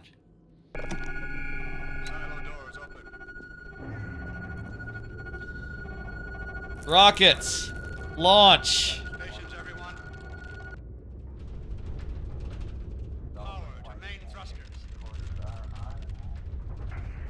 I do think I don't love the hunters. That's one thought I have. I'll save it for credits. Talking about like what I feel, final thoughts and all that. I like to talk final thoughts when credits get hit, and credits will be coming relatively soon. I feel like there was a game where there was a rocket launch recently. Was I thinking about a different little deja vu? I feel like there was a game recently where there was a rocket launch, just like a major thing that happened. I don't remember. I never played Half-Life 1. Maybe I should. I don't know. Maybe that'll be a playthrough one of these days. Well, let's get outside. I'd like a better view of the fireworks. I'd be down for that, but I do like to mix things up, and I do have a million other games that I'd like to revisit, that I'd like to play. And also, like, if honestly, Half-Life Alyx and Half-Life 3 would take much higher priority as far as, like, you know, I do want to get a headset, that new Steam headset, assuming it's a good price. And if I did, I would absolutely play Half-Life Alyx on stream. The more I think about that warning from our friend, the more I'm convinced it has to do with Borealis. Don't be deceived. That ship must never be used. You have got to destroy it, whatever the cost. Where are you two? No, I think Borealis right is... there, Alex. I'm gonna get a portal gun on Thanks it. for everything you've done for Alex, for all of us. I couldn't be prouder if you were my own son. Now, when you get back, we've got a lot to talk about. Getting a little confused. Come on. Keep juking on him for no reason. Episode 2's backgrounds or vistas are created in a manner that fuses traditional 2D animation techniques, using linear cards moving against each other to imply power. Okay, let's look at the portal. I'm not sure if I went inside and like looked away if the portal would not do the thing.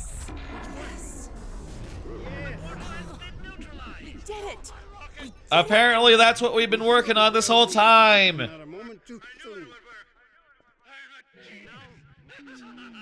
I'll bet the Combine aren't too happy right now. You got that right, sweetheart. But we've got plenty to celebrate. Yeah. Didn't have to head off, so Happy ending, everyone. if only it weren't so critical.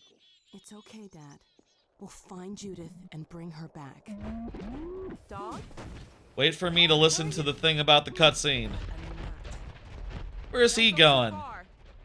Episode 2's backgrounds or vistas are created in a manner that fuses traditional 2D animation techniques, using linear cards moving against each other to imply pairings, and a modern digital take which involves placing these cards in a 3D environment and manipulating their size and distance from camera depending on the scale needed.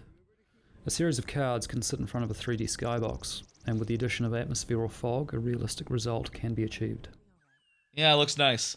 I will say that I did this on Sunday, not on Sunday, on MLK Day, because I wanted to start early, so in case it went long, and it didn't, but still I will say that I would like to be doing fewer 5-hour streams on work nights at night, you know, and trying to get myself a little more clearance, a little more runway to get a good night of sleep before as many work days as I can manage. So yeah, even if this didn't end up going super duper long, I do still think it makes more sense to do it on a day where I can go long, and a day where even 6 hours feels like a trifle, because, you know, 5-6 hours feels like, oh, you know, I'm ending around the 6-hour mark, but you know, I still am ending in the more in the evening than at night. You know? Developing the Half-Life episodes allows us feel like to this worked out flesh great. out the details in an ongoing cosmic struggle. Ongoing. Most of this conflict remains far in the background, but little by little, we are able to bring new elements up front. One of our goals for episode 2 was to fully develop the grub-like advisors, first glimpsed in Half-Life 2. In Episode 1, they make several brief appearances but have no direct effect on the events in the game. In Episode 2, we deliberated on how soon to show them becoming active and decided to pull back the veil in stages. Therefore, we first see them being hauled around by Combine troops, completely passive. Next, we see one waking up from incubation, still somewhat groggy, and beginning to discover its power. But by the end of the episode, the advisors come fully into their own, front and center, as characters with a huge impact on the story. You know, I don't know how they're gonna make the advisors into, like, bosses in Half-Life 3. Their power set is just a little bit overpowered for, like, their own good. And also, like, it seems like you can just kill them however, once you get the chance. Or I don't know. We'll see in this cutscene. This final Episode 2 scene was... brutal? Unbelievable. Before we even started working on it, the team sat me down and they kind of did a little show and tell of the rough animation that they had. They must have had her on hand for these commentary notes. I feel like this would be a great place for the voice of Eli Vance to get in his 2 cents as far as this last scene goes. But instead, like 100% of the voice actor thoughts have been from Alex, which, to be fair, like, she has like 90% of the voice acting in the game. Maybe more like 70%, with 10% being a Vortigaunt, 10% being Magnuson, and 10% being Eli Vance. But, like, yeah, she is most of it. But I think they were hesitant to show it to me. That would be a great time to hear from Eli. Just from that rough animation, I was so moved. I mean, just immediately moved to tears. I felt like I'd just been gut punched, and I immediately felt it. I was like, let's go. Let's get on this. So it shouldn't Spoilers, surprise me. by the way. It shouldn't surprise me by now, because I've been working on Alex for so long now. But every time we come to the...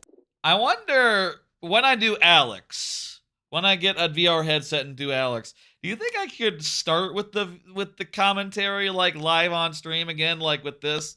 Or would that spoil too much about Alex and I would want to do like a full just regular playthrough on or off stream and then do the commentary on my own, or do the commentary second on stream? I don't know. Table to do a new scene or lay down some let new me know material. what's best. I don't know. I'm always blown away, and this scene was just the epitome of that feeling.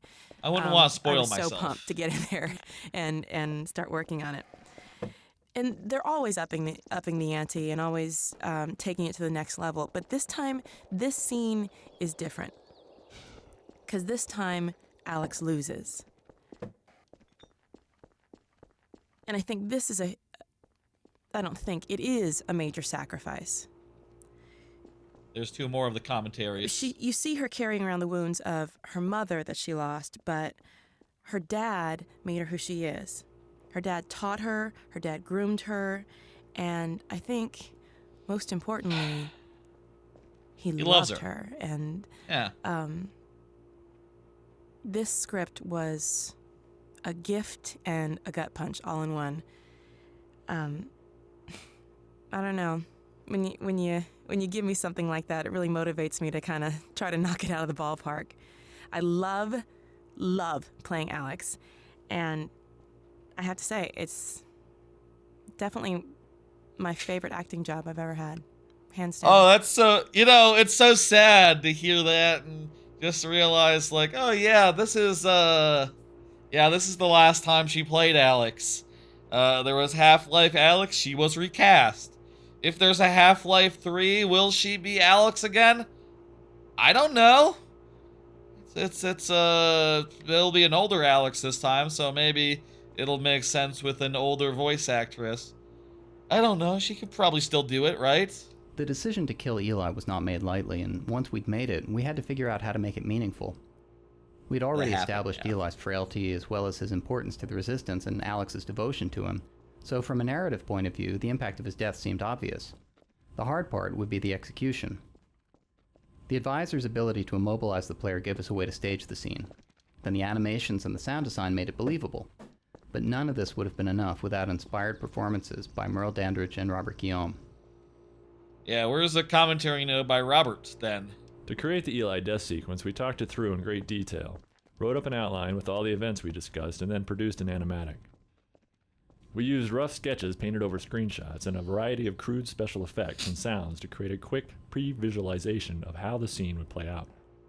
Not only did this help us to converge on a shared vision for the scene, but by working rough, we were able to quickly iterate until we had a design worth implementing in the game. All right, I think that's all the commentary in the game. We might have I'd be surprised if we didn't miss something along the way, but I listened to everything that I could find, and yeah, let's go ahead and see the ending here. You have everything you need. They kind of set it up mostly already. You basically already know what's gonna happen. But yeah. She could well make another attempt. Oh no, Dad! Gordon! These guys are back, and this time they mean business. Not a random corpse that they're gonna pick up, but main characters. Get away! You can fight them, is what he's gonna say.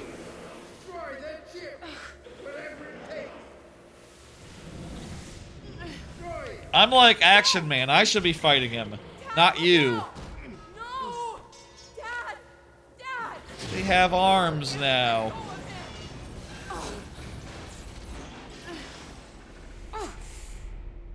Oh my God!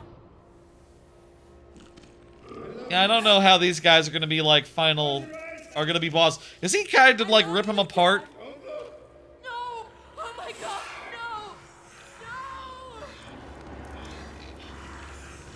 No, he's just trying to do the next situation.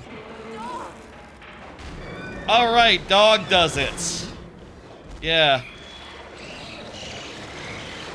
Don't fuck with dog is the lesson of the Half-Life series. Dad, please. He was gonna tell us all the lore about the G-Man and all that. He'll never get the chance now.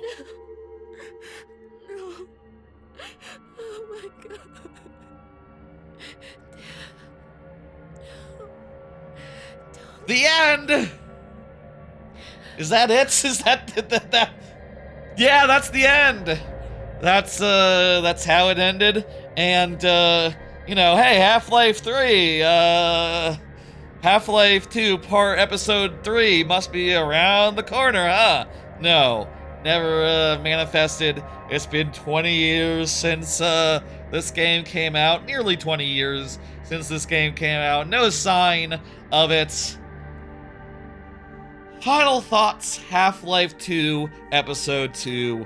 I think that this episode is way closer to the standard of Half-Life 2. Just in general, I think it puts together a much more solid adventure with memorable bits, and most especially, I feel, a really dramatic finale. Like, say what you will about the finale. Say, you know, like I said, I really had trouble with it when I was young, when I played it for the first time, you know, when I was a teenager. And even today, I still had some trouble with it. Still was a menace. All those, all that stuff was menacing as hell, tough as hell. But still, it's memorable. It's exciting to go through, to defend the base, to lob the bombs against the Striders and kill them in one hit. If the bombs had been a little bit more convenient, I think that would have been better. I would also say, like, throughout the episode has a lot of memorable and well put together segments. Like the mines in the beginning, I feel like way better. I'm gonna just make myself big, by the way. I think the mines are way better than the subway system and Citadel Part 2 in Episode 1. Way more distinct, way more original, and having unique, cool things to do, like multiple really good ideas went into the mines and that just made for a very exciting start. The driving sequence was also lovely. The mini Raven home. Is that what it's called? I forget. That doesn't sound right. The mini Raven port, Ravenstead, Ravenhold, whatever. That segments with all the zombies and the sniping rifles and the toxic. That was just a really cool part of the game as well. I had forgotten about it, but you know, they do a good job in like balancing the driving sequences with not so driving sequences. Which I think is lovely. I would probably say, like, if there's one thing I would say about this episode, it's that generally the quality and pacing and etc. all outshine original Half-Life 2. I would say it's a step up. And many of these sequences are steps up. Obviously, the mini Raven home is not. You know, that's more of just like, it's a kind of a throwback. It's kind of fun. But, like, I do think the Hive is better than a lot of other sequences in the original game. I would say that the finale at the end is better. And in general, I would maybe put the car sequence. Is it better than the beach car sequence, the buggy sequence in the original game? Yes, I think so. I feel like a thing that's great about it is that this episode actually does shorten each individual sequence a good deal, right? Like, I sort of felt about episode 1 is that, like, oh, it's sort of episodic. It sort of has, like, fewer areas, but each area is sort of like longer, as long as they were in the original Half-Life 2, where I feel like in episode 2 here, there's more segments, and each of them is individually shorter, which I just feel like lends itself to a much snappier, much brisker pacing, which I feel like is better than in this. I would also say that, you know, maybe this is hindsight talking, but it feels like a lot more of a finale versus like episode 1, where it kind of just feels like an awkward middle child, you know, it doesn't really stand on its own. It's just sort of like, yeah, it's not quite set up. It's not quite the introduction. That's Half-Life 2. It's not quite the ending. That's Half-Life 2 Episode 2. That one was sort of like in an awkward middle space. This one feels like more taking things to a close, even though, like, if there's one fundamental issue with it, it's that it does not take things to a close, and instead just leaves them awkwardly in the lurch, which wouldn't be a problem if they had made Half-Life 2 Episode 3, but then they decided not to do that, and they decided not to do that for like 20 years, so the cliffhanger just stood. It's kind of annoying, honestly, that they didn't realize that they would be stopping, that they would be finding other things to do, that they would prioritize maybe just, you know, games that could make an infinite amount of money. It turns out, I think, and I don't know if they would agree with this assessment, but it turns out that when you have Steam and you basically make 30% of the whole PC industry just for fucking free, making a game that you can sell one time doesn't really rise to that same level, you know? If they're gonna make a game nowadays, it's like, okay, well, we gotta have a battle pass, we gotta have, like, loot boxes, we gotta have, like, you know, it's gotta be a forever game where we can add skins, and people are gonna be playing the multiplayer, and, the only game that they've managed to get off the ground in that fashion is, you know, Dota 2, and there's been nothing else successful from Valve other than Alex, which was meant to promote the headset, which they also had a big stake in. You know, they kind of need a reason to make a linear, one-time only game, and I am, like most people right now, I am kind of hoping that the Steam box is just such an excuse. I am hoping to see, with the Steam box, them say, like, hey, Episode 3, Half-Life 3, really. It is time now for Episode 3, and it's a launch game for the Steam box. Let's go. I hope so. That would really sell me on the idea of a Steam box, though, actually, if it's expensive as the rumors say, I might not get one. I don't know. We'll see how that all unfolds. I think their new hardware sounds really sexy, but also I think that I would like to pay like maybe $500 for the box, maybe $1,000 for the headset. I feel like it might be more like $2,000 for the headset and $1,000 for the box. I wouldn't pay $1,000 for the box, no. I already do have a really strong computer. It doesn't seem like it's like much stronger than an Xbox Series X or a PS5. So like I do not want to pay more than either of those for it. Especially like years and years into their lifespan. Come on, that'd be ridiculous. I don't know. We'll see where that goes. Really good stuff. I really enjoyed going through that. The adventure with Alex is a lot more... I feel like it's a lot better here than in episode 1. Like, she has a lot more moments, a lot more agency, a lot more stuff to do. And, yeah, I just think thought it was a lovely good time. And I wish them luck in making the next game, whatever decade that comes out in. Hopefully it's this year.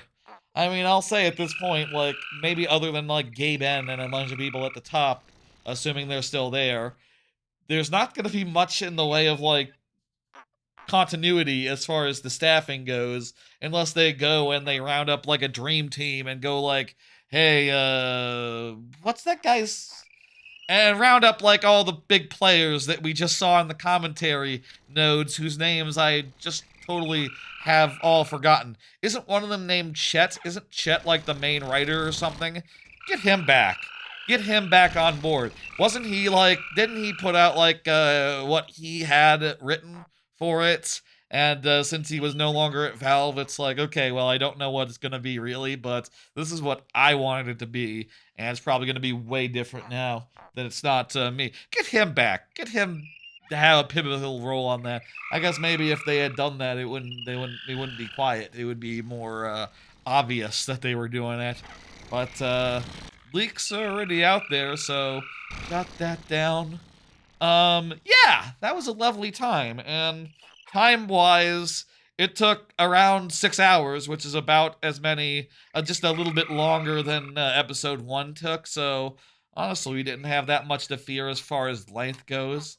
I'm glad to have finished it pretty early in the evening. I had plenty of time to put up the VOD and to enjoy my Sunday night and get to bed at a good honest time, which is really nice and good for me as far as getting up in the morning goes.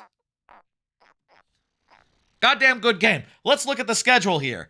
So, for the rest of the month, this is going to be a pretty straightforward schedule. For the next 2 Fridays, I'll be back with viewer levels on Friday, and that's it for January. Next week, I'm going to take it easy. I'm going to take the week. I'm not going to do any stream until the end of the week, I think. And if I do, it'll be like an improvised thing. It'll be like, oh, I have an idea, and it's really good, and I want to do it. But right now, my plan is definitely to sit back and do some prep work for February's pretty loaded lineup. I need to get some trackers prepared and figure out what settings I need to use on each of the randomizers that are coming up. So if we look at the calendar here for January, you can see okay, there's just 2 viewer level streams left. They're both on Friday. They're both at 6 p.m. Easy. But next month is going to be a whole big thing. February is going to be a randomizer month here. The first break from Mario Maker I have taken in years as a streamer, since I pretty much became a streamer. Really, I have not had a whole month of not playing Mario Maker, and it's going to be nice. I'm going to enjoy a bunch of really exciting things from 4 randomizers that I'm very interested in. Skyward Sword, Mario and Luigi, Banjo-Tooie, and Link to the Past plus Super Metroid randomizer. Those are all going to be very fun. And by the way, if we need to go long on any of them, if any of those aren't a single Sunday stream, we will pick them back up on like Monday or Tuesday.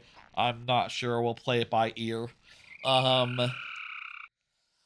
That'll all be very fun, and I'm all very excited for all of those randomizers upcoming. I also got 4 of the ones that I know very well, the randos that I love the most, that I have the most history experience with.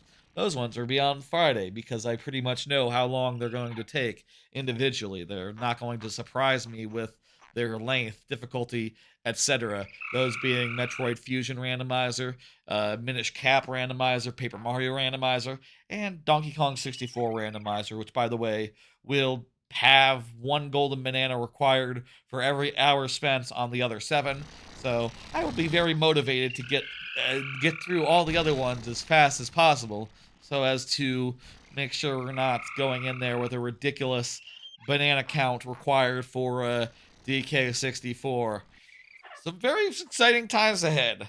I'll say, like, I'm not sure, like, how much setup, tracker, etc., how much I will need to prepare for the 4 new ones, but I am starting to get mentally prepared, starting to think about it, and next week, when I am, and basically doing nothing that whole first week, I will absolutely set up Skyward Sword and get that ready, and probably also prep a little bit for the other 7 as well. A little bit. I'll start making sure that all of my ducks are in a row, so that when each randomizer does come up, we'll be ready to go. Randomizers kind of come with a lot of overhead if you think about it, as far as the tracker, as far as the settings, as far as like getting them running in the first place. Sometimes I'm glad I already know how to connect a Wiimote to my TV, because otherwise it would be a whole thing I would be figuring out for the first time. I've already done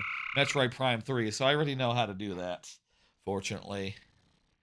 Anyway, that is the plan for going forward. I will see y'all on Friday for the viewer levels. Let me go ahead, and the following Friday as well, for more viewer levels. After that, we'll be going to, we'll be doing a bunch of randomizers. And that'll be a lot of fun. Let me see who's online right now, who I can send you to. There's a bunch of folk online I haven't seen streaming in a minute. Guess a lot of people stream on, oh right, it is Monday. It is Monday. I guess it's not usually a time I would be looking to do a raid.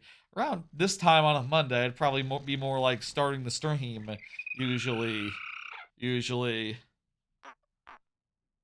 Let me see who I can send you to, who I want to send you to. I'll send you to Referee Clark, who is doing some new indie game, I guess. Sure, that sounds fine. That sounds good. I'll drop in there and see what's up, and I'll then, put up the VOD and all that. Good to have gotten this done. I am ready now for Half-Life 3 or Half-Life Alyx, whichever I am able to do first. Whichever happens first, I guess. Whether I get a headset or if I, they put out Half-Life 3 all of a sudden without warning. I'm ready. I'm ready here. I'll see y'all on Friday for viewer levels, and then the next Friday for more viewer levels, but then it's going to be Randomizer City for a while. I hope you're interested in some randomizers. I'm going to be doing a bunch of randomizers.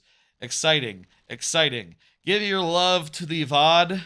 YouTube Shorts also can be pretty good. I put up a lot of those as well. You can give your love to those if you so please. And also, yeah, that's it. So I'll see ya on Friday, the following Friday as well, and then a whole bunch of times over the course of February for Randomizer Month. Yes. All right, folks, take it easy. Give your love to the VOD. I'll see ya on Friday. Good night, folks.